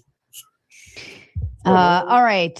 We had a little switcheroo. Re-examine has gotten tucked in the back, and Bones has joined us. Thank you. And Tony Drake, I think you're panel squatting. I'm just going to go ahead and kick you out of the backstage. You've been just sitting there, not saying anything, and I'm not going to waste a seat when we have amazing panelists who have something to chime in. Backstage right now, I have Spin City and Re-examine hanging tight. I'm just going to go make a cup of coffee. Mr. Balderson, if you can just take the lead, please. You will all respect Balderson the same way you will respect my authority here. Thank you. I shall return momentarily. Go ahead. TJump, I just want to say that I appreciate you being here, man. This is fun. It is actually intellectual. You are pushing the boundaries where other people really can't. I appreciate it, man. Thanks. Beer. But don't go full Rob Nor. No, don't do that. Don't do that. Yeah. What is going full Rob Nor? Don't threaten to like, oh, I'm gonna leave if you don't X. Yeah, it's duh. I completely forgot about the drama. Look, there are a lot of scenarios that we could go down as far as the trolley problem goes. So I do actually have a question though. Okay. So TJump, can this framework of morality work if there are no beings that can produce a will? No, because there wouldn't be any will to do anything. Are wills determined by minds? The synonymous potentially, not necessarily. Depends. Elaborate a little bit. So like you can have a conscious agent, like no physical brain, like a soul could still potentially have a will, but not like a physical brain. How so? The will is just an emergent. It's logically process of possible. There's no brain. logical contradiction with a soul existing that doesn't have a physical brain. Well, but are wills kind of dependent on minds to exist? There's no Isn't that logical. immoral? There's no logical contradiction with the will. With no mind. Isn't it Does immoral anyone- to not have a Does brain? anyone else notice that Bones is like pretending to be thinking about it while reading a fucking script? Like, can we have original thoughts? Are you serious? seems I like have three. that was- One, that I have was a three good screens. question. One of them's playing Yeah. WoW, and the other one's looking at the panel here. My camera's right here, so I mean, Yeah, because you're question was a reading. so legitimate why are we philosophical saying that I'm like Bones' dishonest here? question was a legitimate philosophical question. I'm on panels with Bones quite a bit, and it's quite contentious often. And Bones always looks to the right, so I would agree that the setup he just describes he usually is in that position, and I'm not like some giant defender of bones. Him and I Okay. fight quite often Because it's like the classic like Boldest find in me his an token. argument. Find me an argument for this, and then it's like it's a typical Socratic bullshit. Here's the question, and if they answer yes, if they answer no, shaman. Yeah, Well, not everybody shaman, can why, answer what is questions. this critique for? I mean, what is Because, this? Are you saying that what I'm because- doing is like dishonest? Or are you saying that I don't actually have like a serious critique here? Like what's the point here? Well, now I do have a perfect opinion that I will share. Thanks for asking. Now that you were talking perfect to opinion, me, okay. perfect position. Now that you were talking to me, you were looking directly at the camera. I could see your eyes, and when you were talking to him, you were reading a script, and I saw you scrolling because you're wearing glasses, and I can see you moving. Dude, are you like crashing out already, dude? Why are you crashing out? You're not the one being you're not the one being questioned. I know, but Even if I don't did have like- a script, by the way, like All why right. does it matter? Why? Okay, Well, let we're me all answer your remembering question. how to talk one at a time. Let me answer his question. Fourth Wiseman says, fun fact, and this is a fellow Australian there, Husky. The former Prime Minister of Australia held the record for sculling a yard glass full of beer. I think it was done in under 4 seconds. He was the Prime Minister when it was done, and he did it in a pub, aired on TV. That's fucking hilarious. That is a true story. That is a fucking is badass. true story. So I just want to clarify. I don't care if he has a script. Says It's fine if he has a for effigy for him. So you're going to the back, Mr. Effigy, and TJump, and then Shaman Omar. Go ahead and TJump. Bones. Let Bones finish. So Bones was making I was questions. just- He didn't. I It doesn't was matter if simply he has a say- script. That's fine. I was just simply stating that it would be kind of cool if people actually come with original live questions instead of some clearly scripted bullshit. Shaman, So I promise all my questions will always be. These are questions I legitimately have. It doesn't matter if it's okay, scripted. okay. The fine. origin It's of the fine. argument doesn't matter to the quality of the argument, even if it's scripted. It's still valid. It's perfectly It's a good fine. argument. I was just explaining my position. It's perfectly fine. Continue, gentlemen. Sorry. Well, I'm not even trying to have an argument yet. I mean, I've heard of TJump for like years at this point. I just want to ask questions about like his Okay, moral cool. framework, anyways. So I don't know why you're like this. But Monday's not going to be a bad day I for that because we're already explained- going to be out and about. All right. So to answer, but I do want to get back to this. to answer Bones' question, my model would work Yeah, just so we should have fine. time to make a stop somewhere, print something off. So my Either on the model way will home or on the way back. I can't remember what time the Stop. is. I think it's in the afternoon. right? Stop. No, Yeah, someone's talking. Yeah, on yeah, the- we're another phone, right? You can't even- I think you think you're muted and you're talking to somebody else, and we can all hear you. Mute him. So, No, that's the wrong one. can you mute him? All right. So Why are you to so answer fucking Bones- demanding, dude? Bone- to Dude, answer- you need some Shut fucking up, patience Clay. training. Oh my You need God. a good Shut fucking up, smack Clay. in your Let mouth. him That's talk, fucking Clay. boy. Holy shit. Shut up, Clay. So to answer Bones' question, my model would work perfectly fine in like a Christian universe where souls existed and there were no minds. I'd be fine with that. There's no contradiction. I'm of course a naturalist, so I think that minds are physical. That's just, but it's not necessary to my model. But wait. So Your do. demands, But if it Sarah does it has a require a mind? general So rule that wait. he doesn't mute people Sorry. in general. What, But- Bones? So what kind of will exists outside of the mind? Well, so if That's by kinda like mind the you thing that I'm just hung mean up on. physical brain, you can have exactly the same will, exactly the same consciousness, exactly the same person. There's no logical contradiction with having a full conscious person with no physical brain, if that's what you mean by mind. If by mind you just mean a consciousness, then those are synonymous terms and there's no distinction. Yeah, but like I guess a will without a mind is what I'm hung up. By mind, do you mean physical brain or do you just mean synonymous with consciousness? Well, yes, yeah. Or well, let me answer that correctly. Actually, a mind is just emergent from like a brain, so it's just going to be. It's probably synonymous with consciousness to me. Okay, so those are two different things. If it's emergent from a brain, that means you can't have it without a brain. That means there's no soul. Souls aren't possible. If it's synonymous with conscious experience, you can have conscious experience without a brain, like in the case of a soul or a ghost or magic, who knows, Boltzmann brains, quantum fluctuations. There's lots of ways to have conscious experience with no mind. It's just a different physical state of matter or a different spiritual state. So the two questions are you asking specifically about a physical brain being required, or are you asking about consciousness itself as just the only thing that you care about? Okay, so is consciousness necessary to have a will? Probably yes. So wouldn't that just be the case that if there were no conscious beings, then this system of morality wouldn't work? I don't know what you mean by wouldn't work, but in that case, like As in, there's no wills to impose on. sure, but there are currently, and so if we to get to that, we would have to kill everyone. All right, so then I guess wouldn't that just kind of make it like a subjective framework then? By No, subjective, I mean rules like of mind dependent in this case. No, Bones. subjective framework would be a framework that is contingent on a mind, not a framework that discusses what happens to minds. So, like a subjective framework is one that's contingent on what the minds think. Like, if the minds change their opinion, the framework itself is dissolved or changes. If the framework is true, independent of what anyone thinks, it's I objective. love how you sneak those words in there. Hold on, Clay. Let him finish. So, an objective framework would be true if it's about minds. That doesn't make it subjective. So, in any instance, then imposing on one's will is going to be a moral bad in this case. Without consent, you can impose with consent. Immoral. Okay, so when a baby is born inside the United States, does it consent Only to applies all of the laws in the United States? Only applies to We already consent. did that's immoral. Yeah, so we don't So, consent to wait. laws. Laws are moral. Yes, taxation is immoral. I wish we could ban on that. That's kind of I would probably consider that a reductio. How is that a reductio? Or- How is it a reductio to say but- tax?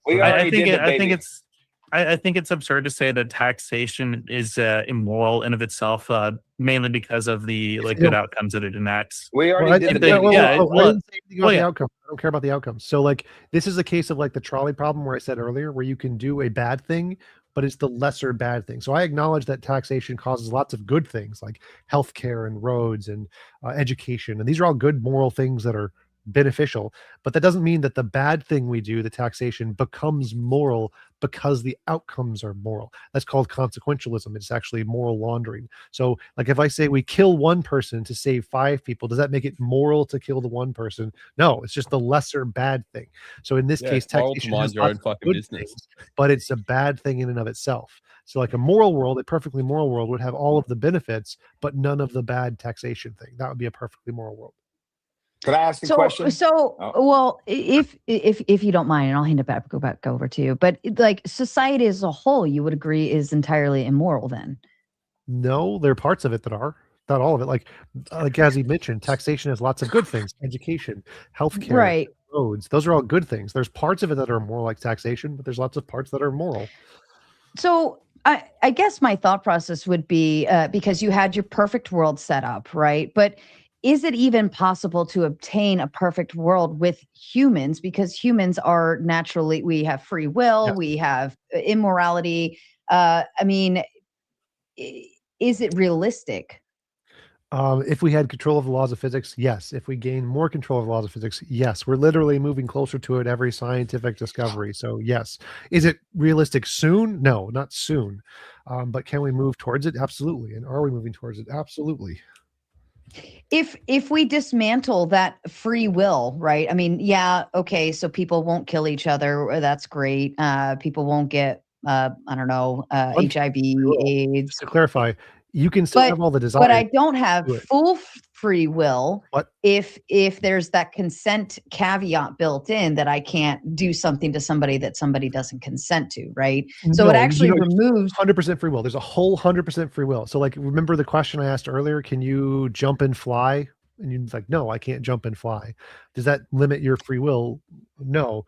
Physical limitations have absolutely zero effect on your free will. So someone who's a quadriplegic still has 100% free will. They can have the desire to punch you in the face, even though they can never punch you in the face. So no, physical limitations make no difference to free will whatsoever. but I couldn't freely punch you in the face in our made up world. So I just have to Because put enough you physical don't, obstructions. because you don't consent to it, right? Right. So the reason I brought up the quadriplegic can never punch anyone in the face. They are physically incapable. They can't move their arms and legs. Does that mean they don't have free will? Yes. Yeah, All right. because they can't punch you in the face, Okay, right? I mean, right. not to say that all their, not to say it's a some not all kind of concept, right? Quadruple So free will. Ugh. you have free will, but not all of it. Okay. A quadriplegic can run your ass over with his fucking wheelchair. Is that a free will? Who do you blame for that? God Can or I just the get universe? this straight? All right. So remember my example of flying. Is your brain hurting yet? Because you're really hurting a Hold lot on, of Spin. it. Hold on, Okay, Spin. so Sarah, remember when I asked you, God. you can't fly, right? Go You ahead, cannot Jump. fly. You can't just jump up and fly, right? But Well, if depends I where you had, yeah, that's true. That's Does true. that Who do we blame? mean you What don't I'm have saying full free is, will? I'm not saying all free will, but in your perfect world, that free will ability to punch you in the fucking face is not, it's not available. I can't do it. Okay, so philosophically, free will has absolutely nothing to do with the actions you can take. It has everything to do with your intentions and desires. So free will is the ability to intend to harm someone. Whether or not you can actually do it is irrelevant.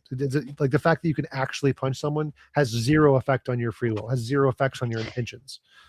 I feel like this would Your ability run- to do an act on it is the whole thing. That's just Yeah, I don't- absolute I nonsense. don't- that you just said. Our Like, intentions. absolute Hold on. nonsense. Are my I don't know. I have the freedom to think things, but do I always have the freedom to act on them? No. And you're saying that doesn't negate free will. Correct. Like literally in the Bible, it's if you look at a woman with lust, you have committed a sin. It doesn't stop being a sin just because you're not physically capable. That's gay. So like literally. Well, every no, because definition- you're lusting for them. So there is because you should it's part of the sin package, right? That The it's free will wrong is to with the lust. intention, not the action. There could be extra immoral things with the action, but the intention is where the free will is. It's about the desires, not the acting on those desires. I got a good one. I got a good question. God. TJump. So speaking of lusting women, free will. So if you're having sex with the most beautiful woman imaginable, you can't even believe this is happening, but you're in the middle of it and you're realizing, you're looking down like, I can't even believe I'm in the middle of this situation. And you come early. Were you objectively moral against yourself? Like, did you do an immorality against yourself when your goal was to last longer? Sure. And who do we blame? It was the nature. It was an immoral, and the fact that it caused me to have physical limitations I didn't consent to. So then because of that, after Omar. Hey, buddy. Yeah. Go ahead. I do have a question. Does this mean, T-Jump, does this mean, I'm just trying to understand your wavelength. Does this mean my mother was immoral for giving birth to me because No, I I didn't already consent addressed to it? And No. but Wait. I cannot hit her in the face?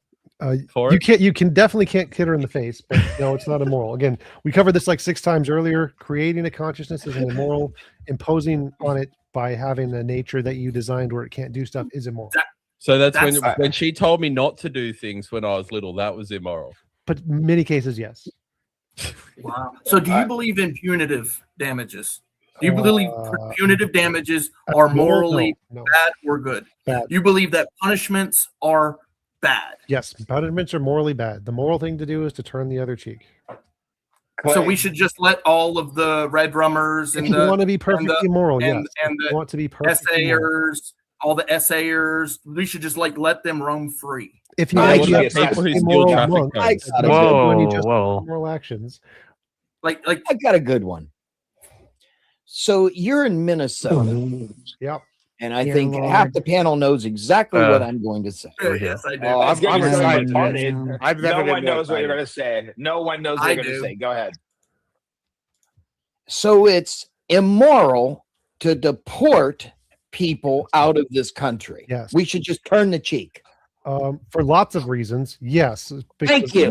Wait, hold up. I prove my point. So there is all of the 90-something% of the people Trump deported have committed no crime. They're innocent. They commit absolutely less crimes than the population in Bro, America. I would just yield right now because you're about to fucking lose. Hold on, Spin.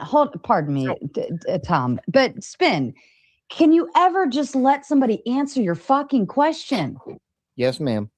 Thank you. Okay, so go ahead, Tom. All of the evidence indicates that the illegal immigrants actually provide more economic value than pretty much anybody else, and so deporting them is one of the dumbest decisions economically possible. So yes, I think that the mass deportation of innocent business owners and people who work is a horrible decision and is objectively immoral and stupid for many reasons.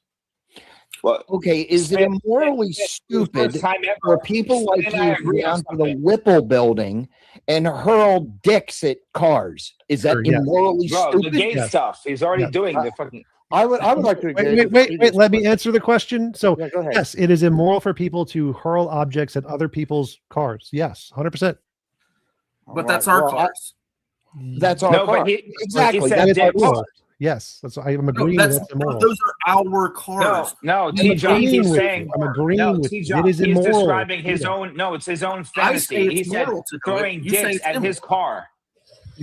He said throwing dicks at his car. We So how is collectively it pay for immoral? those I think there's a lot of that going around. Yeah, so here. if you want them to throw dicks at your cars, I guess it's moral for them to throw dicks at your cars. Sometimes it is. Sometimes If you can and Shaman, I was trying not to get on your shit tonight, but you're really close for Bro, me you're to crash out. more on gay you. stuff. Getting on my shit. That's gay, bro. So I But guess anyway. I want to go back to the perfect world, because if the only basic rule is you can't do anything to other people unless they consent, right? Okay, I understand that, but that means you leave the door open for all of this other stuff that could still be deemed as immoral overall. Like what?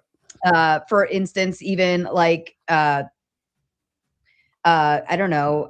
Even sticking it in revealing somebody- yourself as a god might be immoral by some. Yeah, Shush, let her finish. Shush. What's the example? Yeah, you could go just that an route. example. You could go with you could question a lot of things we have going on now. Like we have the transgenderism, we have Why is that immoral?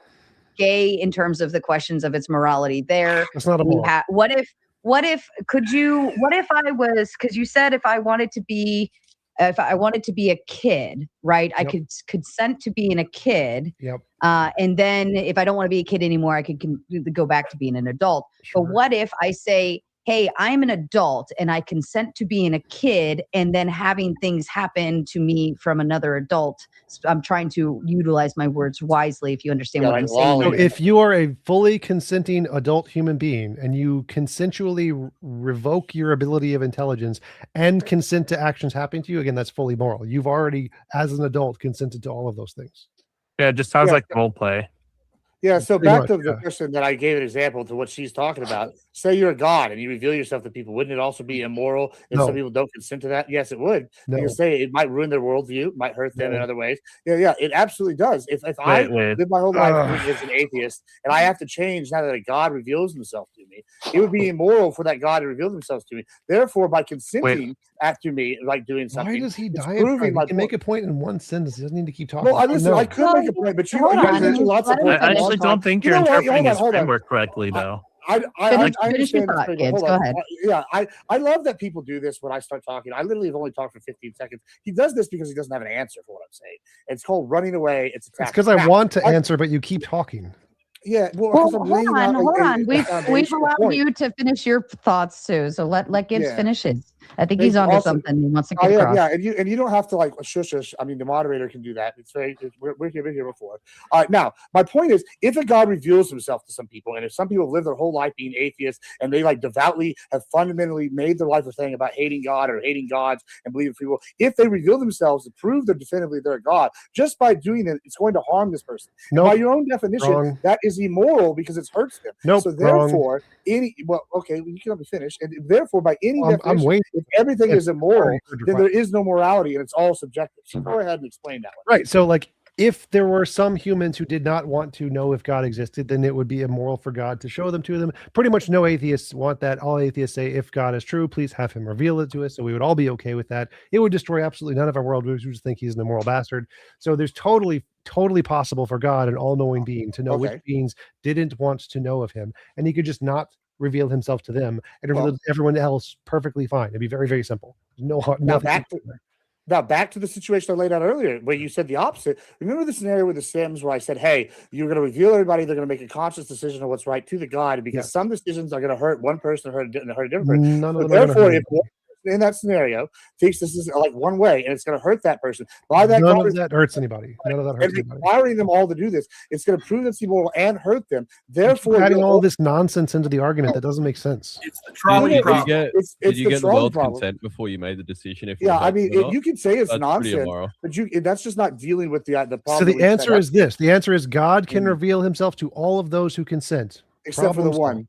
And then if he gets hurt by the decision No. made by the I already God, answered that. I already, God can then it's reveal also- it to everyone who consents. Problem solved. He has. He has revealed If I himself. No. wait, if I may add, all that's like necessary Yeah, go ahead. to like be morally impermissible under his worldview is that it violates someone's will.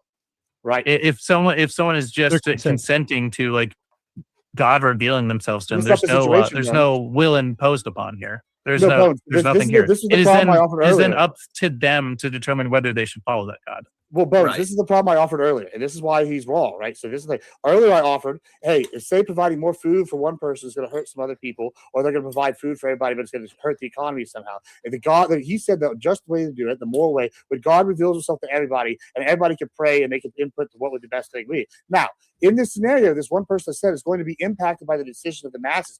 If God cannot reveal himself to that person, and they're impacted by the decision of the masses, they're still going to be impacted by that God revealed themselves, whether they reveal themselves or not. That's immoral by his standard. Now, if he does reveal himself to them, Again, this one person in this situation thinks that by God revealing themselves or proving it, it's going to hurt them. That would also be immoral. Therefore, morality doesn't exist under his own framework, and therefore he doesn't actually have any beliefs. So again, that's just complete insane gibberish. So if you're an all-powerful God, it's you not can know insane, which. it's pretty Stop simple. talking. It's called Stop logic. talking. If you're an all-powerful God, you can know which beings want Yes, to be. Master. Stop talking. Want to be. Hold on, Gibbs.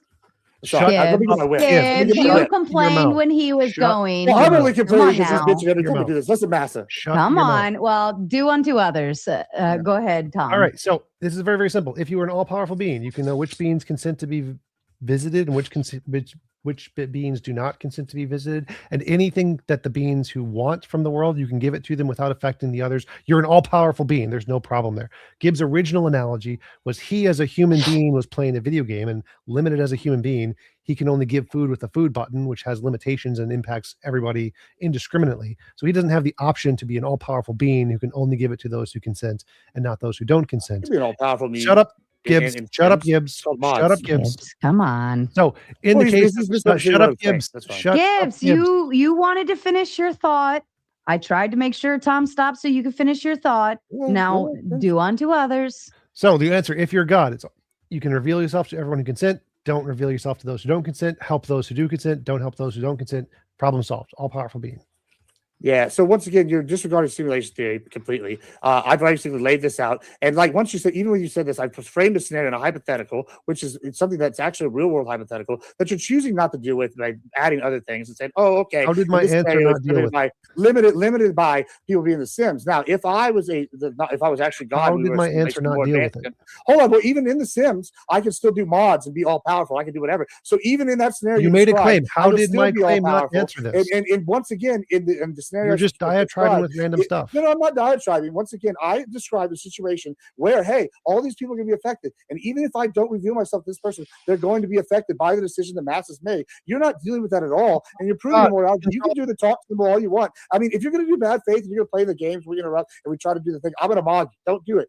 I do it so I can fucking mog you. But the point that I'm making here Why is that don't you just you're not answer the actually standing a question? foundation on anything. I am answering the question. You just don't like my answer. The question was, It's not how gibberish, does it's my just gibberish, if answer anything. not address this? My answer was all powerful being can reveal Well, himself to those who consent, not reveal himself to those who don't consent, help those who consent by giving them food, not help those who don't consent by not. The scenario I described that you chose not to engage in was even in the scenario where I don't reveal myself to one because I am all powerful, they're still going to be affected by the material gain of the other people on Earth in a negative way. Now so there's can no I way I can ask- make this if we live in a world with rules that are Can applied. an all And by powerful rules, being I mean help physics. some And without the- affecting no, others? an all can I- powerful material being in our own form can't do what you're describing. That's the problem, is in what I'm describing. I've already laid out the scenario, and you're denying the scenario, and this is humanity as we know it. Powerful being. Yeah, okay. I mean, we can all pretend to be Thanos, but even in the Thanos scenario where he's like, oh, we can double it or we can cut it in half. I addressed this. Guess Can we what? move on? I He addressed didn't exactly. I addressed this. Thanos wasn't all powerful. Well, he I- only killed half. Yeah, exactly. I want to know, like, how would and maybe I missed a piece there, but how does like in the perfect world, in Tom's perfect world, how would the atheists or anyone even know to have the God man, whatever, revealed to them if they're not even aware that it exists? That's another good one. Because everyone who wanted to know would know. But how would they even know to ask? Well, they're not going to be affected by everybody else. Wait. Do I have the desire to go to my own world? Yes, I have the desire. I am open to it. I would know. So it's like anyone who's open to it and who doesn't actively not want to know would know. Would the people But that in the who would material be world be the- affected by other people knowing this information?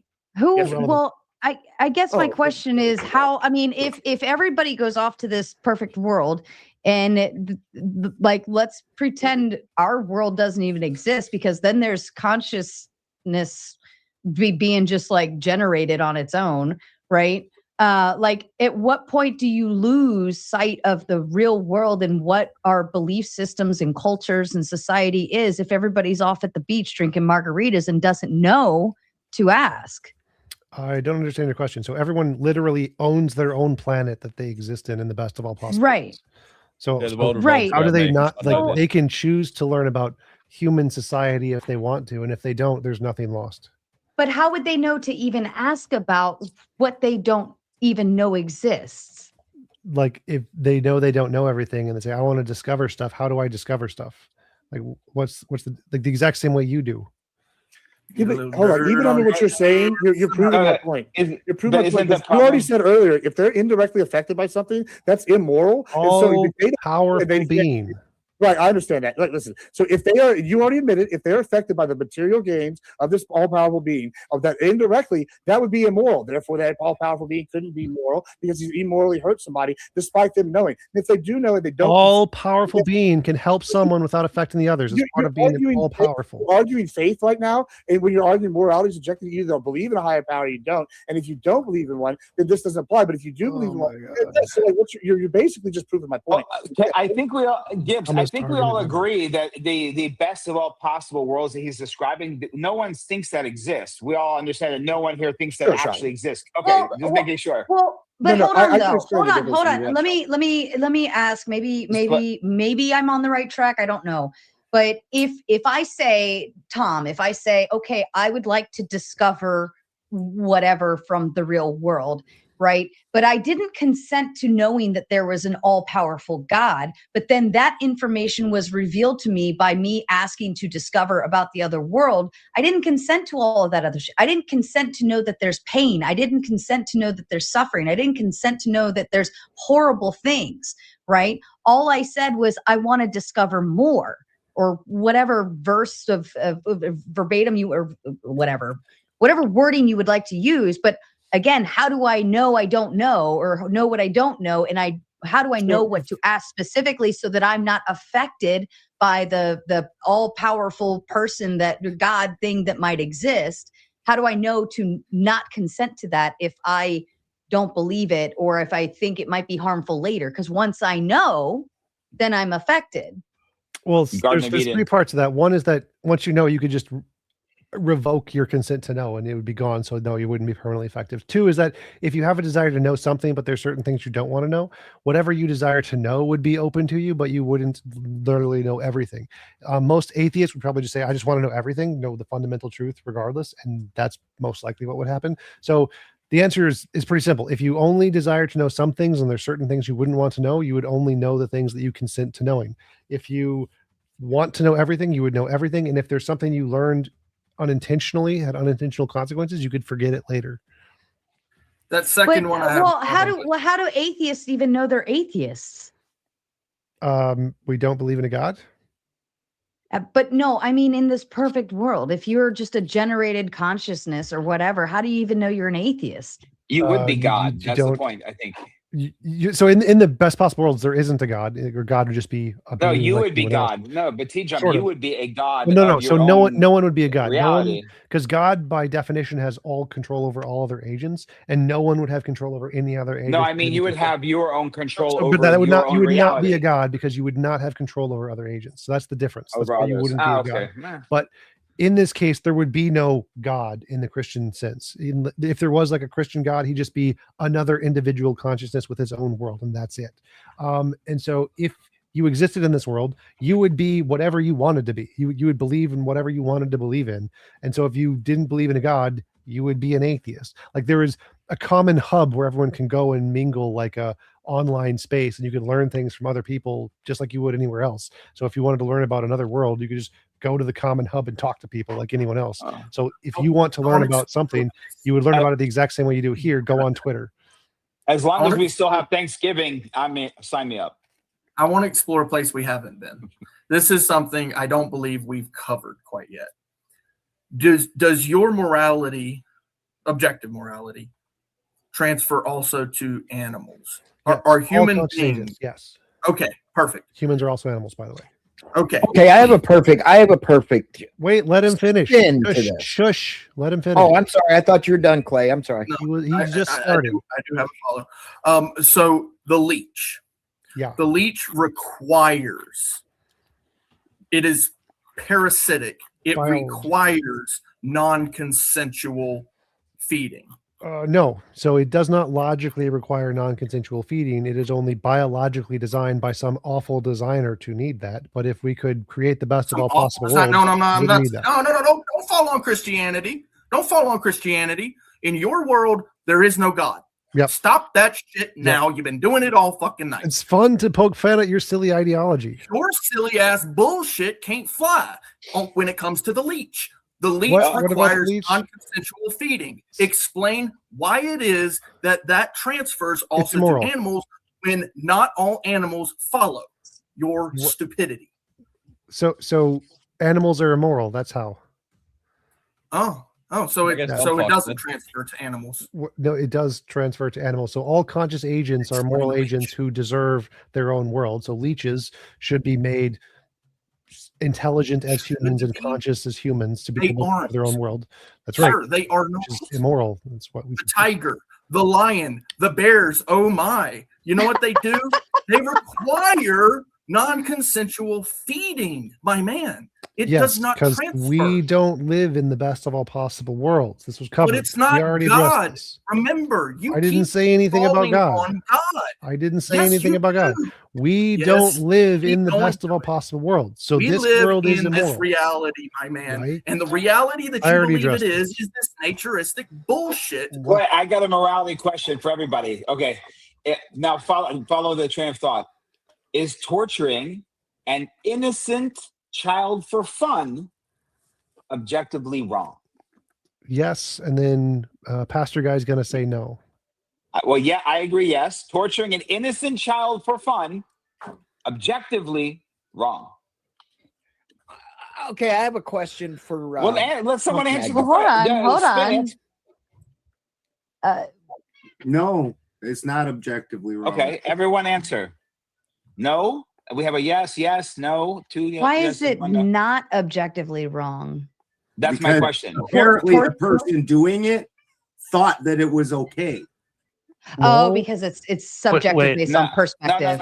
but Balderson, if you're taking an innocent child and torturing her for your own amusement, and the child screaming, you know that's that one. Have you ever seen a cat?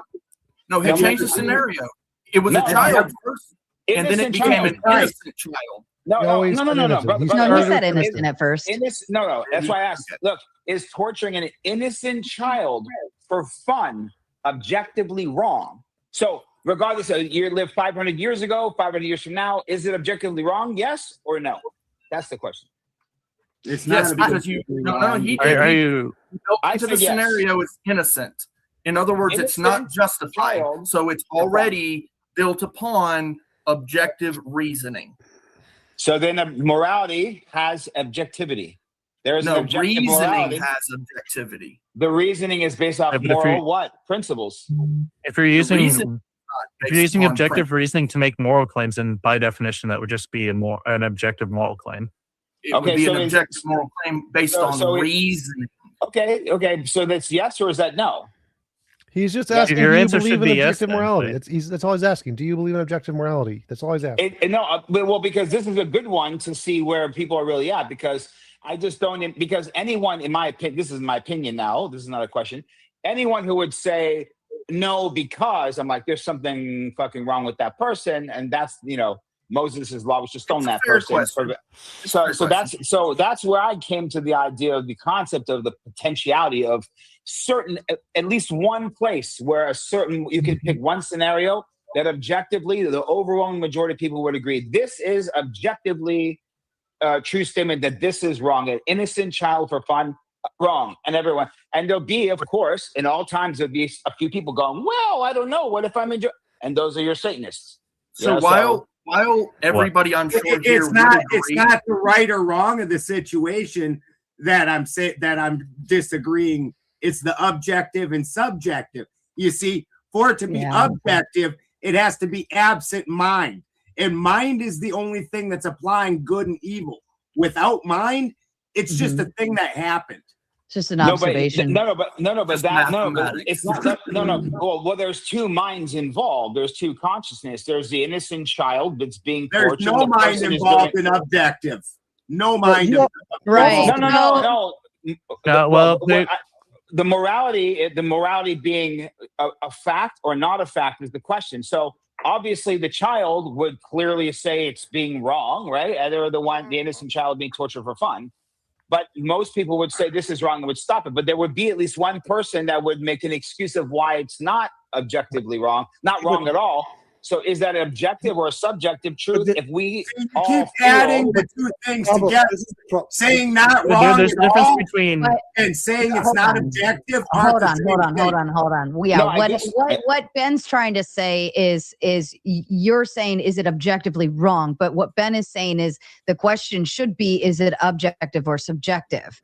Right? It's a either or kind of concept because and you answered it yourself by saying, well, like 9 out of 10 people would look at this scenario and say that's wrong. But then there's that one guy that would say, no, it's not, which makes it subjective based on the observer. Right. Which leads us to which leads us to good and evil. And my point is that evil will always turn something that we know is an objective morality, torturing his innocent child for fun, as a subjective gray area. And that's where good and evil comes in. But here's the problem with this argument. Here's the problem. Hold on. There's a major issue with what he's saying. I haven't talked all fucking night, and I'm trying to just have a quick back and forth with Omar, and I haven't said fucking shit all night. Go ahead, Ben. You motherfuckers, shut up. I don't want to be this dude over here who can't not say shut up, but Jesus Christ, y'all.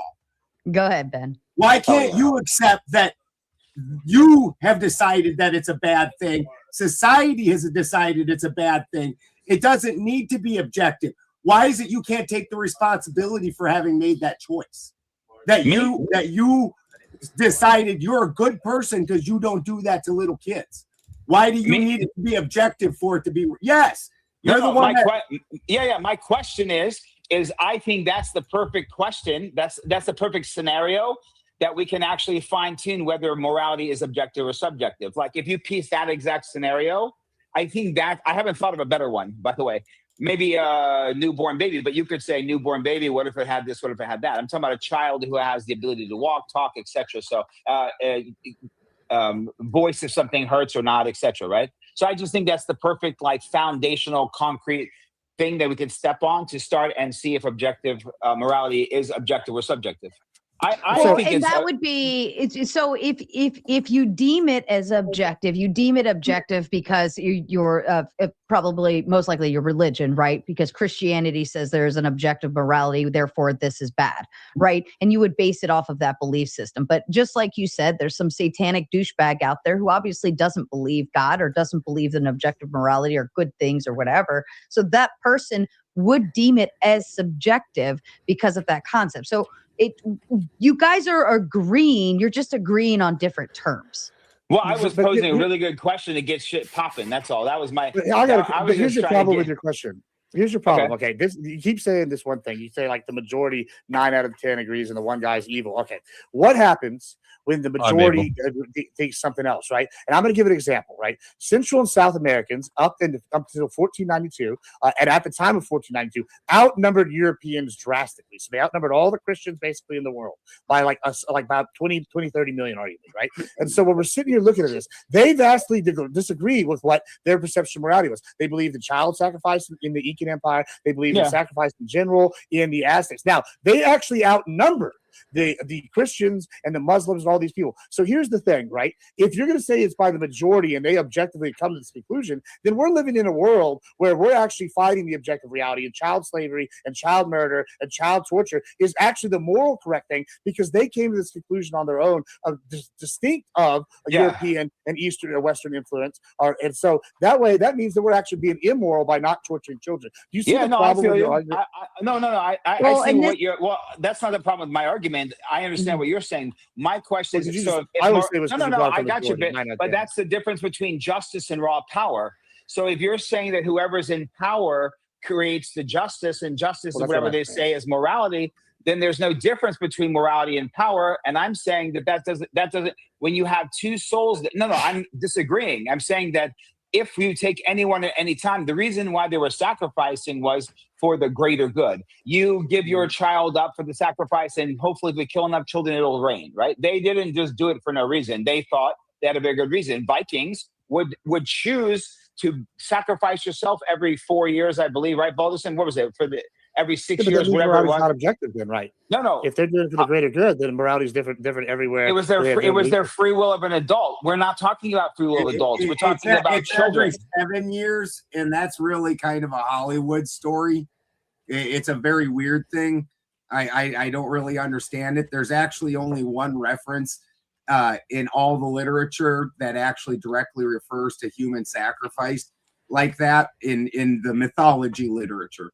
Not saying that it didn't happen historically, that people didn't do it, but in the mythologies, there's one poem that's a very weird offshoot poem, and it's actually about sacrificing horses. There's just a lot of sacrifices going on in history. Omar, there's what's the example of the Come Warriors of Papua New Guinea?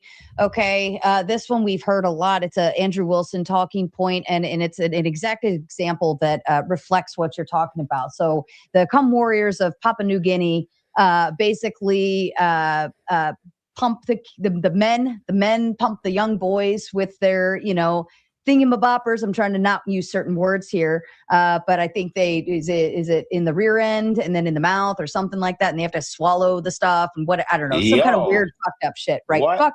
That's why I'm not using certain words. But in any event, this is how their culture does it, and they think it's perfectly good, and they think this is how you make young boys into grown men, and they all do this ritual. It's a thing. It's what they do. It's constant. It's continuous. Would you say that's morally wrong? Yes. I would say there's plenty of things wrong with it. It depends. You're saying the child. So, for example, apprentices during the Crusades, they would sleep with the knight before they became, and this was a common thing. There's tribes right now, the warrior tribes, and all across, even in these mountains. So they subscribe to it. The point. That's what I'm saying. Is the culture has the majority. Right. So they think it's perfectly fine, and they think it's a part of becoming a man. Right. So to them, morality is saying, no, this is good. This is part of who we are. Yeah. Now you and I may disagree with that, but what can we do about it at that rate? So and also that proves it's subjective, because objective, none of us disagree. All of us agree that thing happened, that these people are doing that activity. They say it's good. We say it's not. That's subjective. I'm not even saying happening is objective. Yeah, I'm not saying that because I think that's wrong, it's wrong. What I'm saying is that if you take any two people randomly, let's say you just take any random person and you at any time period and you hear a baby crying, what is the initial reaction that your heart would go? Nothing, or something's wrong, let me help. Right? That's what I mean by the internal moral thing that transcends God, the name of God, your belief of religions, and so on. You're already applying your own belief structures on there. I'm What if you're a describing all of cannibal? us. What No, if I'm you're a asking all of cannibal? us. What if you're a cannibal and you go, oh shit, that's free food. Baby meat Cannibals is have children. That's why I brought up the Aztecs and the Incas and the I've Central met a Southern, 'cause cannibal they tribe outnumber in the Peru, by the way. I've met a cannibal tribe in Peru, by the way, and they have children. So that's the odd part about it. So, you know. They eat other people's children. That's the key, right? That's a joke. They eat the So I dead. don't They, know. they say they only eat the dead, and that's because of this ancestral situation. And there's a lot of magic involved with these people. I'm not suggesting. I'm not suggesting it, but there's a lot. How was the long pig? Was it good? In there, I don't eat pig, but no, the long pig. What's that? People. We need a little spin on this. What's spin Oh, the got to long- say about Hold on, shit? before spin spins off, Fourth Wise Man comes up with the big 10, says the world is mine. If you want a piece of it, I'll send you a license so you can legitimately have a piece. Would you like it as a plastic card or in a paper script? This is how it all started. Shout out to you, Fourth Wise Man. We love you so much. All right, go ahead, spin. Listen, Stumpy, I would like your take on implied consent. I've been holding this question and that's a good stomaching question. through Shaman Omar's bullshit. I've been really meaning to ask this question. What is your take on implied consent? Ask me what implied consent means, and then hear a joke. It wasn't a joke. It was an actual question. And what does implied consent mean? And the little bitch up there won't answer it. Bro, you're Answer saying my Stumpy. You're question. 5'6". You're 5'6". Go ahead. Oh, he's on wheels, to be quite fair. Thank you. TJump, that was to you. So implied consent. What about It's a tricycle. Implied consent. What's your take on implied consent? Implied consent is a pragmatic approach. It has nothing to do with morality. Morality is only relevant to true consent, but implied consent is the best you can do given the current situation. Like if someone tells you they consent, but they don't really or something, you can only go off what they say. No, the other way around. So you get a license to drive, and because you got that license, you're implying that you're going to stop at all stop signs, you're going to yield to No all one the does that. merging and all, but that's the implied consent. That is morally. Well, I'd say like laws and things are involuntary impositions. You have to do them. They're not something you like genuinely consent to. What if you and I, Tom, I was walking with you through the park and I was just kind of following you.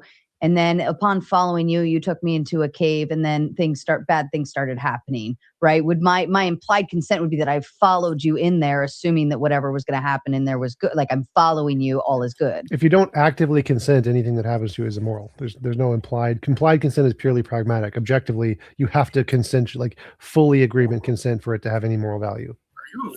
Okay, hold on. Hold on. So I have to consent to go to jail.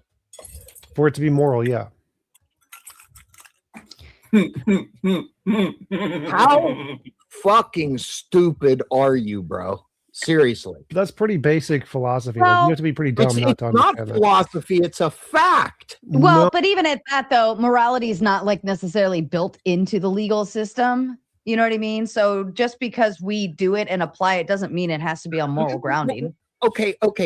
Wait. For example, other systems like let me expand on this one just a little bit further. You said that you have to consent to die. For it to be moral. Your words. For it to be moral. Spin City put it this way: we're all immoral because he does not consent for us to disagree with him. I think he's saying that This is true. Husky, bro. how's it disagree? No, that's a stupid argument. How's that an implied It's not a stupid argument. It is a stupid argument. The way you But think. Spin. I think you'd have to look at it you'd have to look at it the other way. Would we be an immoral society by not putting someone behind bars who has unalived somebody else? It would be less moral. It would be more immoral. Okay, hold on. Yeah, what Tom's doing is like it's a greater good to put somebody in jail than to not. Even though it's immoral based on his framework, he's still saying it is worth a greater good. Lesser evil. Necessary Yep. Yeah, necessary. Mhm. Oh, okay. So I need to imply consent to whenever it is my time to go. I have to imply my consent to Die? be. Yes. If you don't consent to die, you shouldn't die. What if I don't consent to What consent? happens if you don't? What will you do? Kill them? This is why you're a moron, and this is why people are roasting the fuck out of you, dude. You None are of an you have idiot. roasted anything. Even yourself. You make my brain hurt, just like everybody Well, I'm else. sure it hurts by much simpler things than me. Well, given where you live, my brain would hurt just to live there. I'm sure your brain would hurt by pretty much like Teletubbies. Teletubbies does hurt my brain. How do they have genitals and how do they reproduce? That is a good question. What's going on with the sun? What's going on with that sun? That's Hold not on, a sun. Spin. I think you're trying to make a mountain out of a molehill over something that he's not. Like, he's not in disagreement with you on the idea of going to jail is like, he's not in disagree. He's making his claim that, yeah, it's technically immoral based on my framework, but our society acknowledges that this is how we operate, and it is the greater morality choice and option. You're fighting somebody who's not fighting you right now. Like, it's a bad argument. Whatever you're trying, I don't think you know what. Like, your argument doesn't go against him in his framework. Let me try, Spin. So, is it immoral to build a high wall around my property and keep all the grain stores away from the peasants? No, your property, your rules. So you believe in property rights? I said that many times, like 6 times already. Oh, that's interesting. That throws a whole new twist on this. The thing that I've already said like 6 times throws a new twist on things. Yeah, we went through the whole societal portion earlier. It's just he's saying like a justified immoral action, meaning this person is going to jail, which is against their freedom, but it's for the greater good. So he's not saying that person shouldn't. I say they should be assassinated, they should be killed, but he's saying it's a justified immoral action for putting someone in jail to protect everyone Justify another one, yeah. And Clay, what he means is also with the property thing. If it was immoral for you to store a bunch of food and grains and whatever on your property, and this kind of goes into the humanitarian piece where was it Jeff Bezos has how many billions of dollars, right? God, wouldn't it just be nice if he just gave everybody a few $100, $1,000, whatever bucks, right? And help humanity and feed the world. Yeah, that's great. But we're not going to do that because that morality doesn't trump all of the others. And if we take from one, then we should be taking from all, right? So it kind of fucks with it fucks with the entirety of the system. And that takes away Jeff's rights as that person who earned that and did that to supply the rights of others who may have not. But it doesn't work in a perfect scenario, though. In a perfect scenario, food and money don't matter. Tom, I already asked Tom that earlier. Food and money don't matter. TJump's perspective is also that because we live in this imperfect world, that the creator of it, if it goes to any of the Abrahamic gods, would be an immoral creator and thus not beyond that because of what we're dealing with, et cetera, et cetera. You see, well, I already explained that was wrong because disease is good if you believe by that metric. Because if they hadn't been, the Aztecs would have invaded and killed all the Abrahamic God worshippers. So, thank God for disease because it saved Europe from the base. The Black Plague was but Black Plague was all Europe. Base. That was good for them. That was good for them. Europe. People died. Yeah, it killed Europe, but it gave them a stronger immune system. So when they came to America, guess who died? Not the Europeans. It was the Aztecs, the Incas, and the Mayan. They all suffered because of that. So God saved the Europeans in the long term by making them suffer with the diseases. So that's a point for the Abrahamic gods. You're welcome. I mean, that's like saying that you got what? That's like saying you got raped by one guy. We'll talk about it later. Okay, I got another one. I got a good example. But okay, before you go off of this, Clay, I need to respond to this. Like an all-powerful God, doesn't need to enact suffering to be able to do this, though. Like, you could just give humans the ability to resist the plague, anyways. We could. Yeah, but that's good fun. Yeah, but it's also like a moral imposition for them to do so, at least in my framework, that if it is the moral thing for him to do in this case, then he ought to do it. The fact that he did not do it is him doing an immoral action in this case. No, because well, if you go under my theory, might makes right, and God's all powerful, so whatever he does is right and moral. No, but you earlier said That's that God like is subjective, though. extremely No, retarded. you said God is subjective, not objective earlier.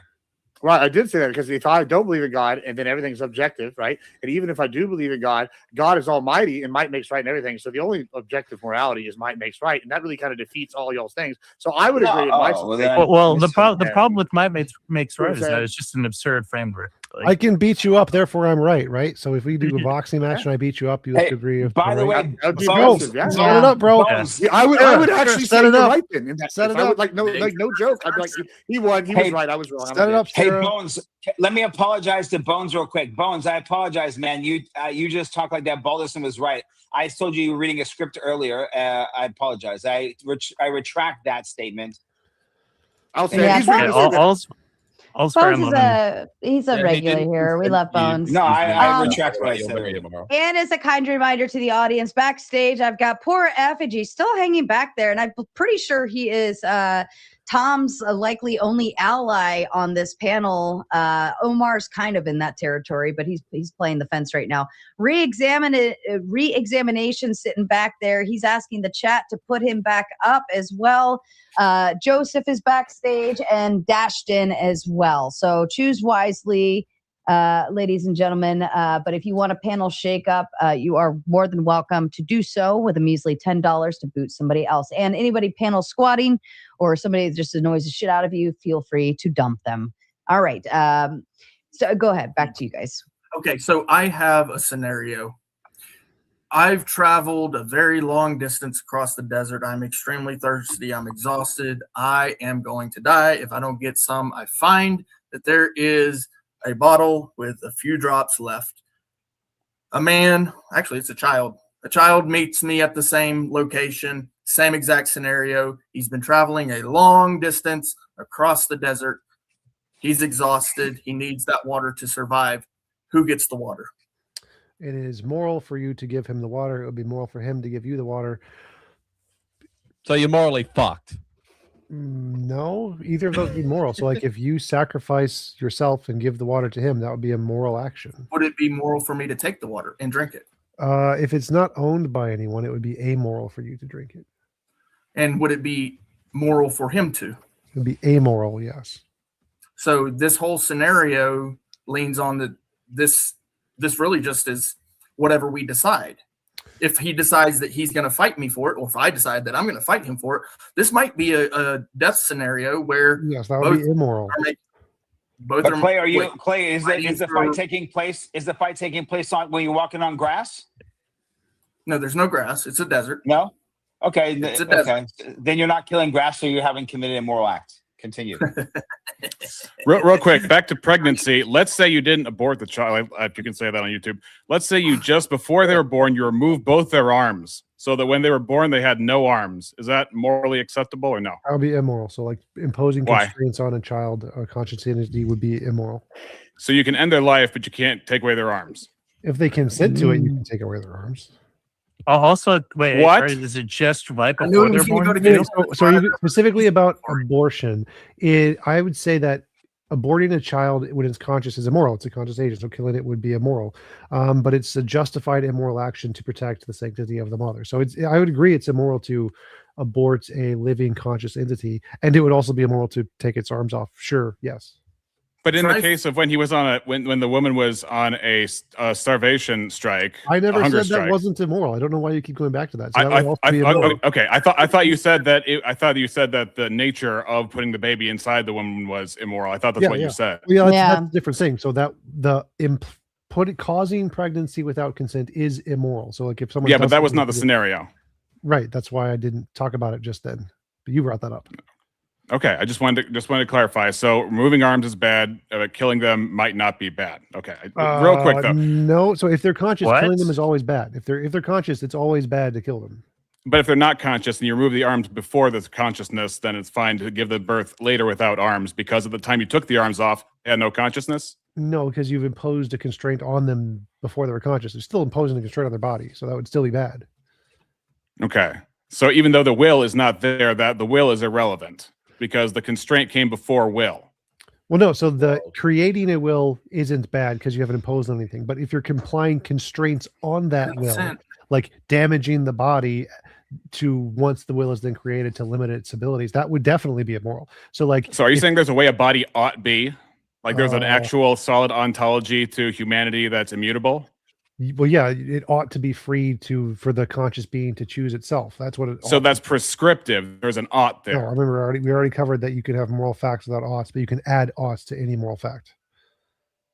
Okay, so I There's a agree that presupposition.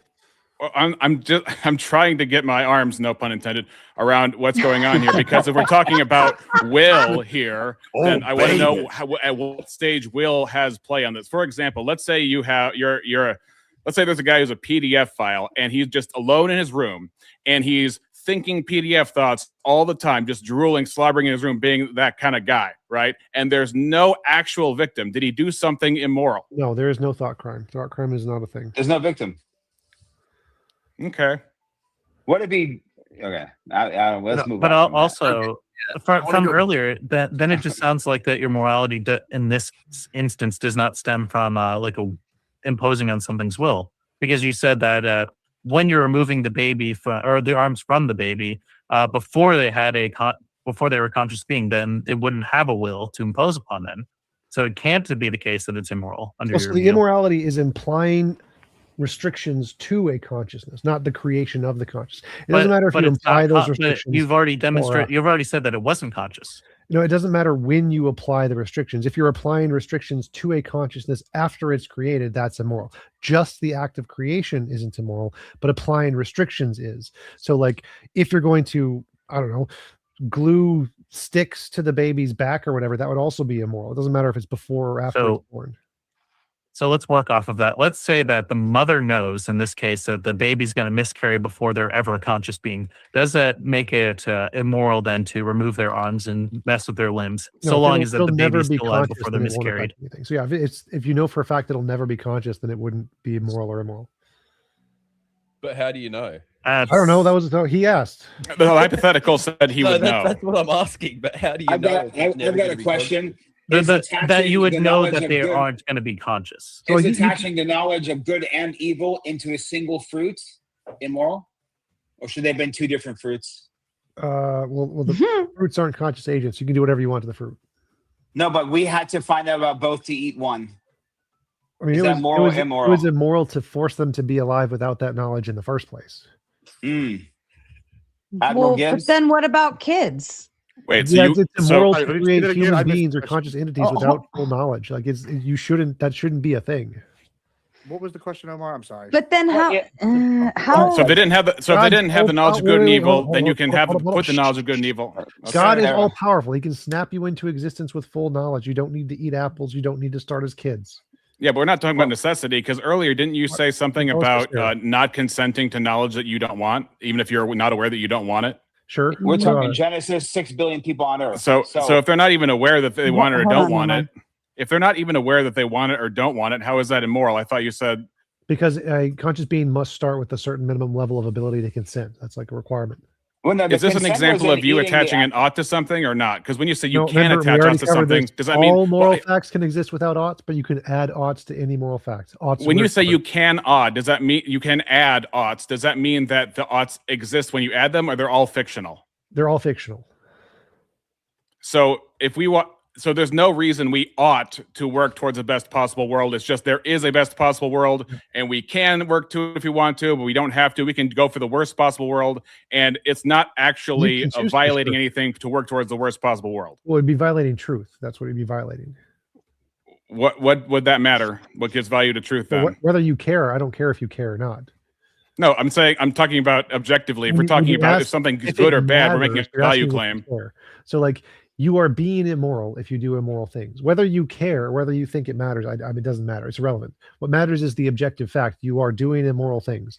Now, if you want to say you ought not do immoral things, you can add that if you want. It's just irrelevant. It's just irrelevant to any moral system. You can just to get rid of all of the oughts from every moral system, and it makes zero difference. So, but when you say moral, you're making a claim about physical phenomena because you say the mind and the will would be physical phenomena, right? Well, not in my case, no. Mine would be true even if they weren't physical. Just any mind, even if it's a non-physical mind, would still be under the same moral constraints. But in your worldview, it is physical. Your thoughts are physical. The will is physical, right? Yeah. Right. So, but does it follow? So it would follow the laws of physics, right? Sure. Right. But do the laws of physics preempt your thoughts? Yes. Do they guide your thoughts and tell your thoughts what to be before you think them? Sure. Okay. So then within physics itself is morality and immorality, and therefore it's not prescriptive. And then if it's not prescriptive, what makes anything best? What makes anything best? None of best? that has to do with being prescriptive. Again, you don't need prescriptions. Prescriptions are out. You don't need them. That's fine. But what does it mean to have the best physics? The best physics. The best in this context is corresponding to the moral law. The most corresponding possible to the moral law is the best. How does, if it comes from nature, how is nature not corresponding with itself? Because there are multiple laws. So the multiple laws are not harmonious within the same reality? Right. But the who laws imposed these conflict, laws? like gravity and electromagnetism. They don't work together. I agree that they're not the same and they're not on the same plane, but they exist in the same universe without violating the law of non-contradiction? Everything exists in the same reality. It doesn't mean they all work together. Right, but you would say that bad contradicts good, right? Sort of. Not without. What do you mean, sort of? Bad and good, saying contradicts doesn't make any sense. They are like antithesis of one another. They don't contradict anything. There's not a logical contradiction between them. So, but would you agree that something can't be unmitigated bad and unmitigated good in the same way at the same time, right? Sure. Right. Okay. So I don't know.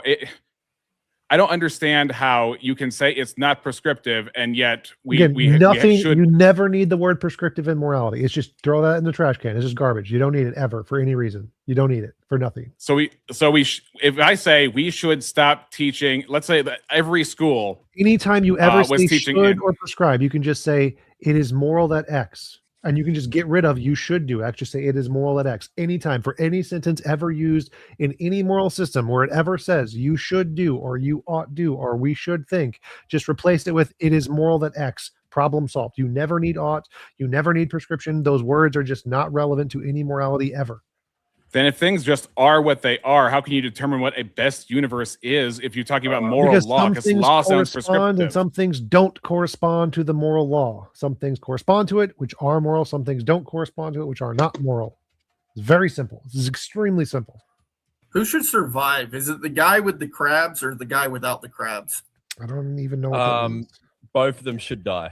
I mean, because in all seriousness, bro, if you got crabs and you ain't washing because you think all of a sudden they get some type of special treatment because it's about consent. But the crabs did not consent to being washed. The crabs did not consent to being washed. You cannot morally wash them. Well, saying they wouldn't have a will though. They don't have like sufficient consciousness. Cutting your hair, they'll be washing your hair. Right, crabs. Were you immoral to yourself? From wait, are you talking about crabs the disease or crabs the the crustacean? Not well, they're both crustaceans. Well, the question No, is crab. You know, there's crabs. Yes, the question is, were you immoral for yourself? Yes, so all conscious agents should be given their own world. None of them should be killed. No conscious agent should ever be killed. Ever. So if you get leech on you because you was swimming in the wrong water, is it immoral to kill a conscious agent? Yes. So you're gonna leave the leech on you? No, I'm gonna kill it. So it's just going to be a because they'd argue that the leech is an immoral conscious agent. But it's not morally right to kill it. I don't know. Maybe if it's not, then it's not immoral. So what he's saying that like consciousness is what's necessary for will in this case, and since the parasite doesn't have a consciousness, then it's not going to be immoral to kill it. No, right. So I'm assuming his argument assumes that the crabs are conscious, and so I'm just granting that for the sake of the argument. I did pass it to animals. I said it to you. I said, does this also pass to animals? A leech is an animal. Bones is making a more complicated argument that they don't have the capacity for it's a consciousness. parasite, but it's an animal.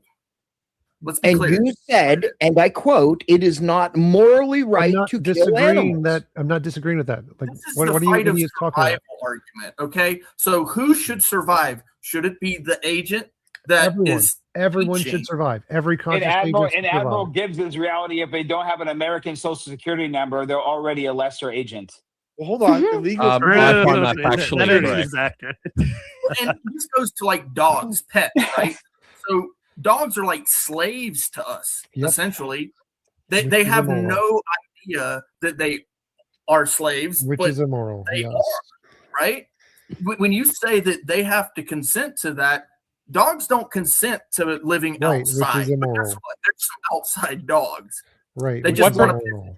house. What They gotta prevents this from being trivially true, like water is water? What prevents this from just being saying that things that are happening in the universe are happening in the universe? Correspondence to a law of physics isn't trivially true. It requires some kind of empirical verification. It's not. There is definitional. empirical. There is So empirical is it like verification. two-step verification? Like they send you a Animals number to your will phone to leech- be alive? Will leech us. They will leech us. They will. There's Okay, can we move on to a serious point that I've already addressed that? recognizing is just If you kind of haven't drank beer out of a boot, are you really alive? Correct. Fourth wise man with the Big Ten says an unborn in the womb is conscious beyond what the worldly paradigm can comprehend. They're pure, unbridled, and extremely intelligent. It's only when birthed do they require reminding navigation. Omar, you got your hand up on that one. Go ahead. No, I completely agree. Fourth wise man knows exactly what he's talking about. So consciousness, I don't believe, begins until the third trimester. I don't remember that. bet this fucking guy. I think it's between 20 and 24 weeks is what's generally accepted. Before we move forward, Omar, we are down to 4 minutes for our dono goal, and the chat has not hit it. They are currently sitting at 3 out of 10. What do you need to tell them for this amazing fun time you're having? It's time to quit fucking around. Send in your donations so we can continue. TJump has just warmed up. I haven't seen any big arguments against anything. It's about to get serious. I have a feeling there's going to be a lot of attacks shortly as the full moon passed last night. The wolves are about to come out. And if you want to see that happen, continue. That's right. We're only 4.5 hours in, ladies and gentlemen. You know we got a whole night going for us. Ben, what do you tell them? Tell them. I understand that the problem is you all are as confused as I am by the magic morality system going on here. But if you pay, how many donations do we got left? Now we have 6 more. 6 more donations. We can solve this and end all the world's problems, or maybe just make the whole magic thing happen. We all get a pony and we can wear boots on our head. Hell yeah. I'm all about getting a pony. Supreme. Clay, tell them what they need to do, sir. They've got 3 minutes left. do it for the boll weevils, do it for the crabs. Make sure they survive. It's the morally correct thing to do. Or it's the moral thing to do, I guess. I don't know, whatever. Yeah, donate. Donate. You got less than 3 minutes. Admiral Gibbs, you're not done yet. We know you're ready to party on. We just warming up, folks. I'm excited. You're excited. Everybody excited. I'm sorry, I had to go grab something. God damn it, I dropped it again. I tell you what, boys, if you want the wild times to continue, you better open up them wallets, because, you know, me and Husky over here, we're wilding out. We're ready to get excited. And the only way I'm able to deal with these panels is copious amounts of this. All right, cheers, guys. I think that deserves a dono right there. And while we're on it, I'm just going to say Fourth Wiseman dropped a big 50. So that actually leaves one more left. One more dono, ladies and gentlemen, and you are scot-free. I'll hand it to Reexamination. I know you're not done yet, sir. You're definitely just getting started with this. What do you tell the crowd? You're not ready to go home? No, if we get more money, maybe we can find out why Admiral Gibbs' vacuum is right behind him. It's because we hit our stream goal for the month last month, and I fired off 10 confetti cannons, so the vacuum didn't move it out of here. I love it. Husky, what you got going on? I do not consent to not doing shoeies. Please donate. Donate so Husky can do more shoeies on stream. It gets more creative. It gets grosser. It gets, oh God, that's his fucking boot. And you wore that all day at work today, didn't you? Oh, Hey, you make me today, technically, today we live in the future. It's Friday, so technically it's a public holiday. Let me know what the lottery numbers are tomorrow. Spin. You're not done. You're always a champion here, lasting until the end. Tell them, Spin. If you want to hear this dumb fuck talk about implied consent with his swimmers that are never going to make it up to through a uterus, you need to donate $10. That's all we need. Implied consent. $10 more. That's all we need. One more fat dono of a big yellow one. That's all we need. Bones, you can do it. You can convince them. You got 40 seconds. We have yet to bring up the great Spike, the ontologically necessary and primary being, and I'm sure that the rest of the panelists want to hear this too, because it is the ultimate defeater against every single religion possible. Just believe in Spike, and he'll cut away all of your worries. No, all of your worries will go away in 30 seconds if you don't get that last and final dono in the house. While I'm on donos, and one more should be coming in the door. If not, Tomato gets mad, and then you find out why I'm the Raging Tomato. Calvin at TJ, is he being amoral by shushing other beings, thus restricting their rights to speak whenever and however they choose towards him? If so, is amoral sometimes necessary? That's a good question. He's just watched Always Sunny a few times. Guy Morality only applies to yourself and your property, so it is neither moral nor immoral. So it is amoral for me to shush them and for them to stop speaking.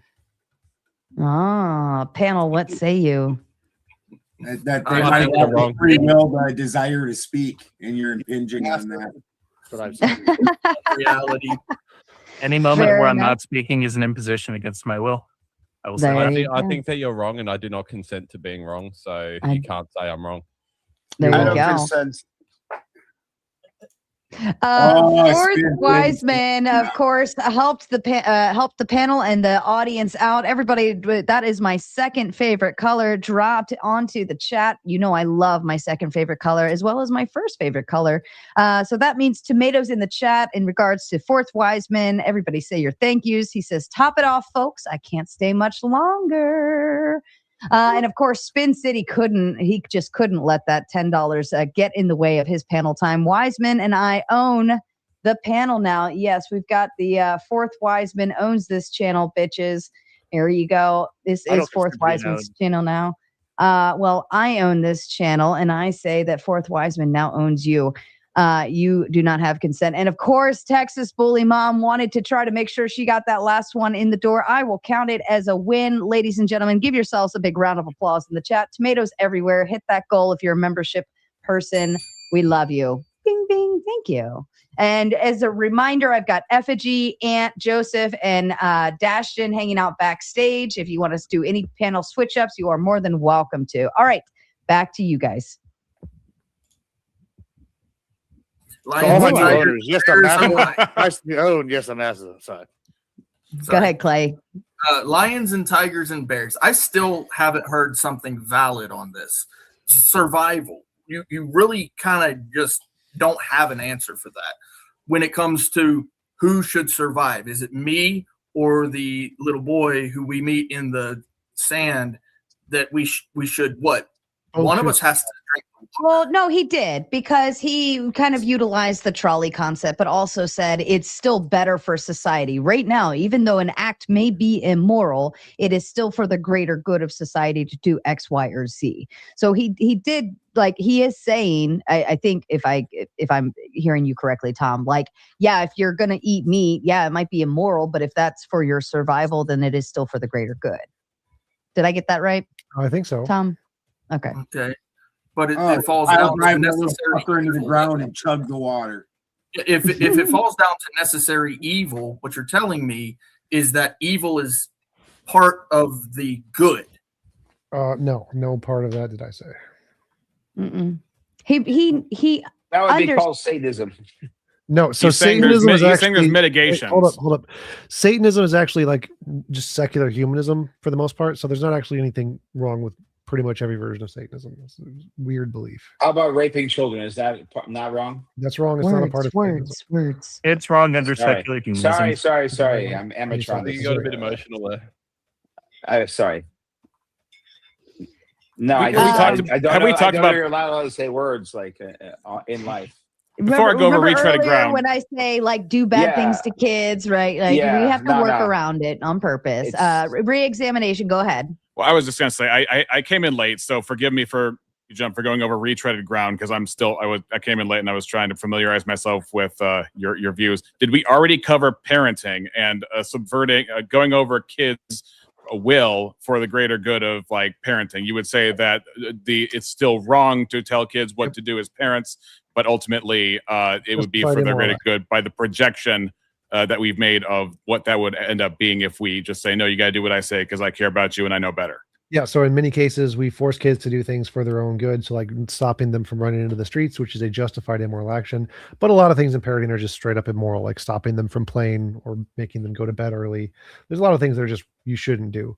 Spanking. So, a lot of parenting is just straight up immoral because it's on bad reasons, but most of it is justified immoral action. What's wrong with the spanking?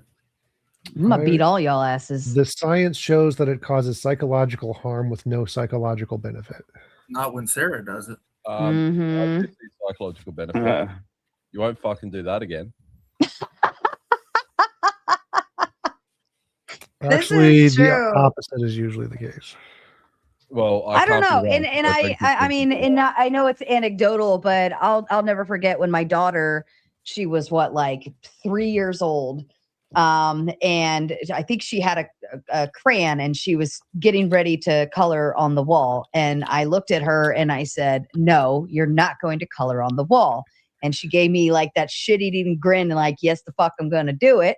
Right. And she began to do it. And I gave her a countdown. And the countdown was the cue of you're about to fuck around and find out. And I said 3, 2, 1. At 1, she was still coloring. So she got a nice little ass spank. Right. And then guess what? Any other time going forward after that, when I said 3, whatever she was doing stopped. I didn't have to spank her going forward ever again because she said, no, that hurts. I'm not going to do it. And so when mom says X, Y, and Z, I should probably X, Y, and Z.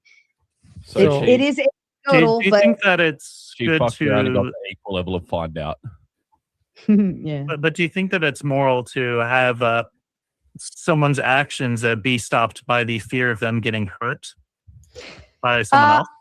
It's more along the lines of I told you not to do something and there are consequences if you don't listen to what I do. And this goes into a safety measure. If you are in the parking lot with your child and your child says, fuck this, I'm running out in the middle of the parking lot, and you tell them stop, they need to understand that if I don't stop, there are consequences. Now, that consequence may not be me smacking their ass. It may be a car running them Smacking over. their ass.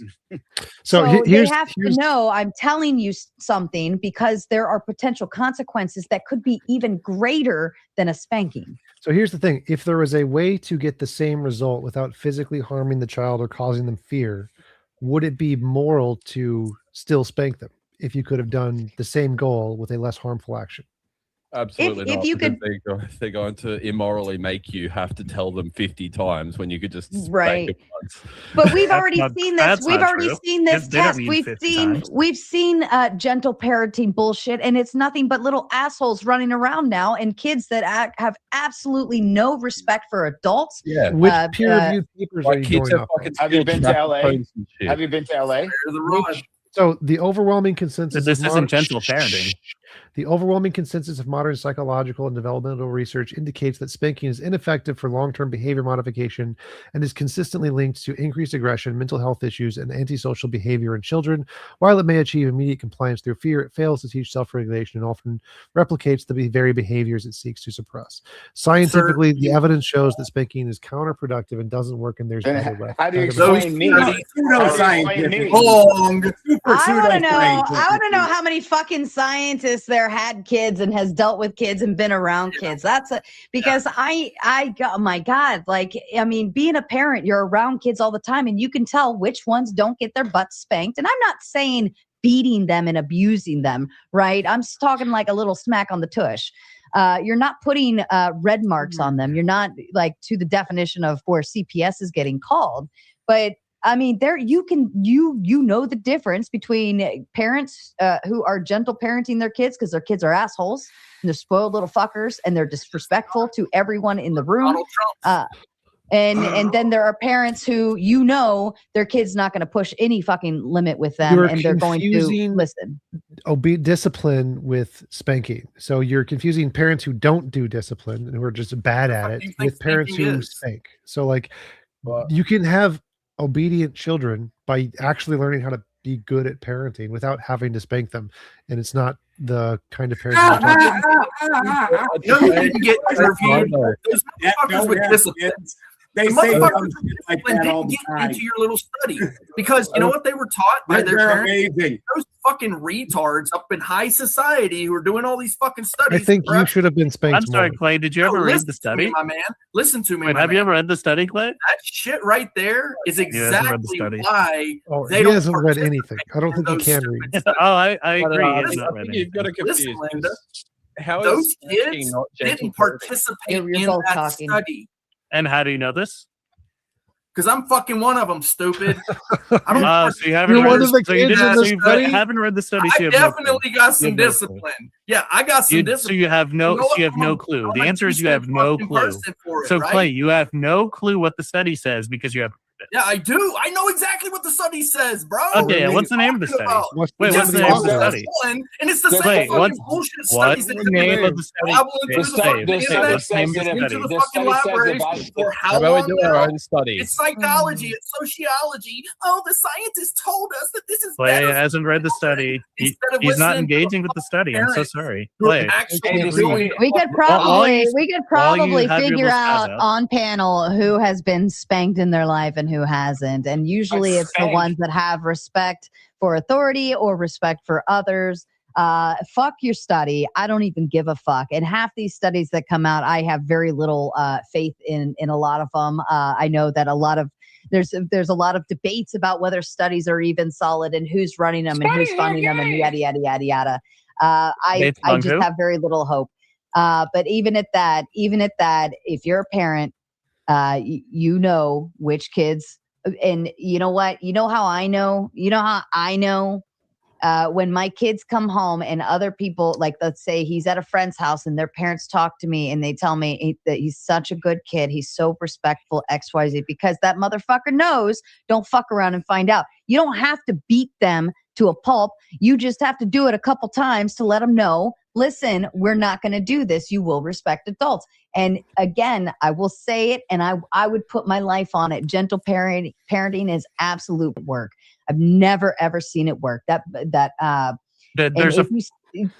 understand you're saying there's a difference between discipline and Gentle parenting. Yes, it's all the It depends on the parenting. kid. Depends on the Nobody kid. should beat their children. We understand that part. Yeah, they're Spanking shitty people. can Is be beating. discipline. Spanking is Dumbasses. beating.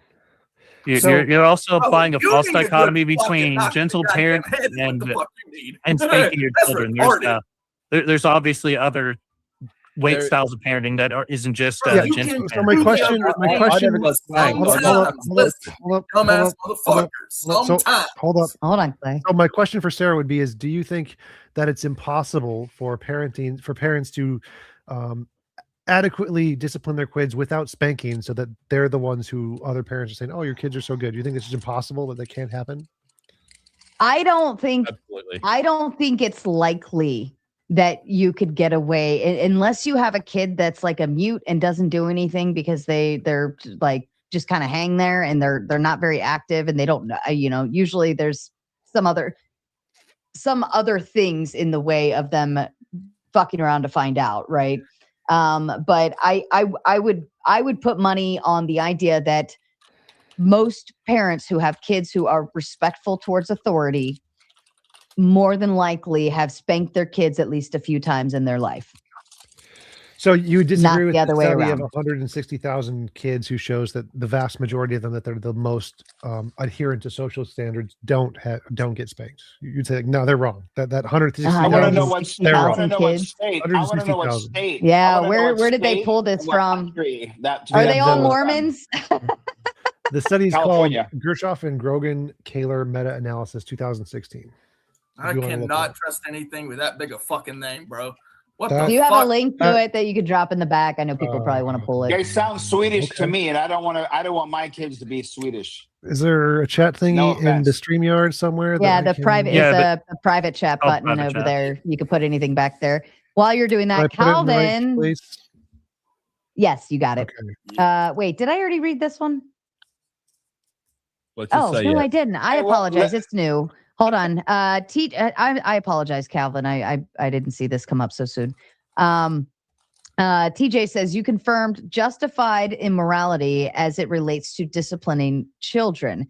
If true, can't God have justified immorality in terms of his creation? Also bring up effigy down Husky. All right, Husky, go do your booties backstage.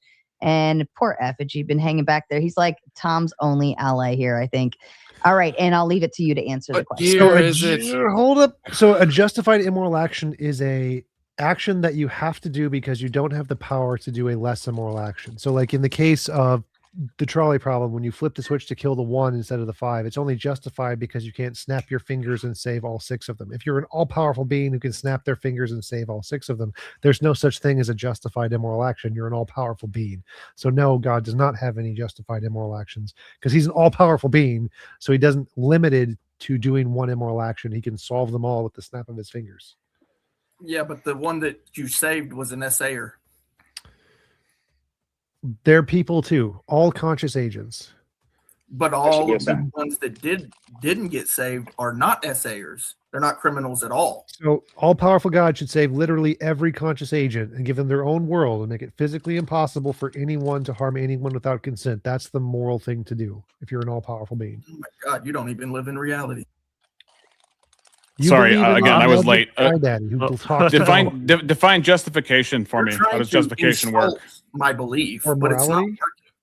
living. Yeah, your because own reality. if you're considering a list of actions you could take, how do you decide which one is justified and which ones are unjustified? So the justified action is the action that does the least harm, which you are physically capable of doing.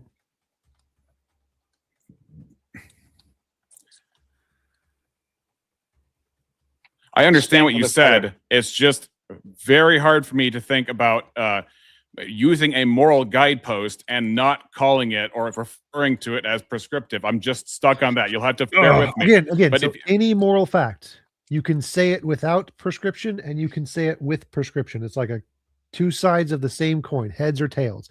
You can say it is moral to do X, and you can say you should do X. So But when I hear you every say single moral act is either you can say prescription, you can say it without prescription. You don't need prescription. So when I hear you say moral, what you've been discussing is whether or not it imposes on somebody's will. Is that correct? Yeah, without consent. Without consent. So I from that rubric, I can see a lot of immoral actions, but is it a Moral actions would be a voluntary assistance of will. Immoral is an involuntary imposition of will. So if you want to help do a moral action, someone would have to want help and you help them essentially. so even if that moral action would lead again, I fear that I'm just retreading ground, but just for my own sake, even if that voluntary assistance would help in a goal that would further on prevent somebody else's goals, that would be immoral by proxy. Yeah, so like your will only applies to yourself and your property. So if you will harm on someone else, it would not be moral to help that person. But if you weren't aware, then it would be actually moral. It wouldn't be ambiguous. It'd be moral to help a person if you didn't know that their ends were to somebody's. It would still be immoral. So like if you have a consequence of some kind of natural thing you didn't perceive, you still caused an immoral action you just didn't know about. Okay, so ignorance would not be an excuse. No. All right. Fourth Wiseman says, raise the young to be independent. The sooner the better for all involved. Practical things shared in a fun way imprints better than a meager conversational description. Monkey see, monkey do. Any thoughts from that? Does anyone know who Fourth Wiseman is? He drops like the most like he drops like bombs the whole night. Don't worry about it. This is Fourth Wiseman's channel. That's why this is his channel. Has he ever shown his face on the and talked, or has he just dropped like philosophical masterpieces? Does he have to asking. be on a panel in order to be dropping philosophical masterpieces? I'm asking. It's more. It's. I mean, you know, I could put this dropping bag on my truth head. You can be curious who I am. I don't know. What was it? There is. What are you fucking jealous?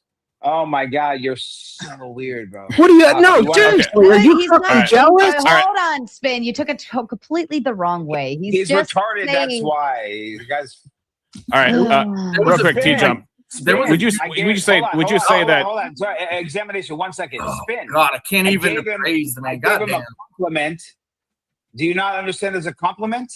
Was it my tone or with my words? Which one was it? It's you, period, you fucking freak. It's your racist fucking lens. That's the problem, buddy. While you guys are on that, I want to point out that TJump, your study that you cited, it says effect sizes did not substantially differ between spanking and physical or abuse, or by study design characteristics. I What was that just means- reading that too, actually, and I thought that was interesting because, I mean, if you're saying that these kids are actually being physically abused, then yeah, they're probably going to see significant harm.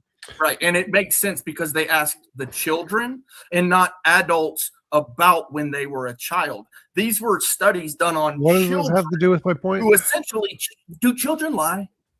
So what does it have to do with my point?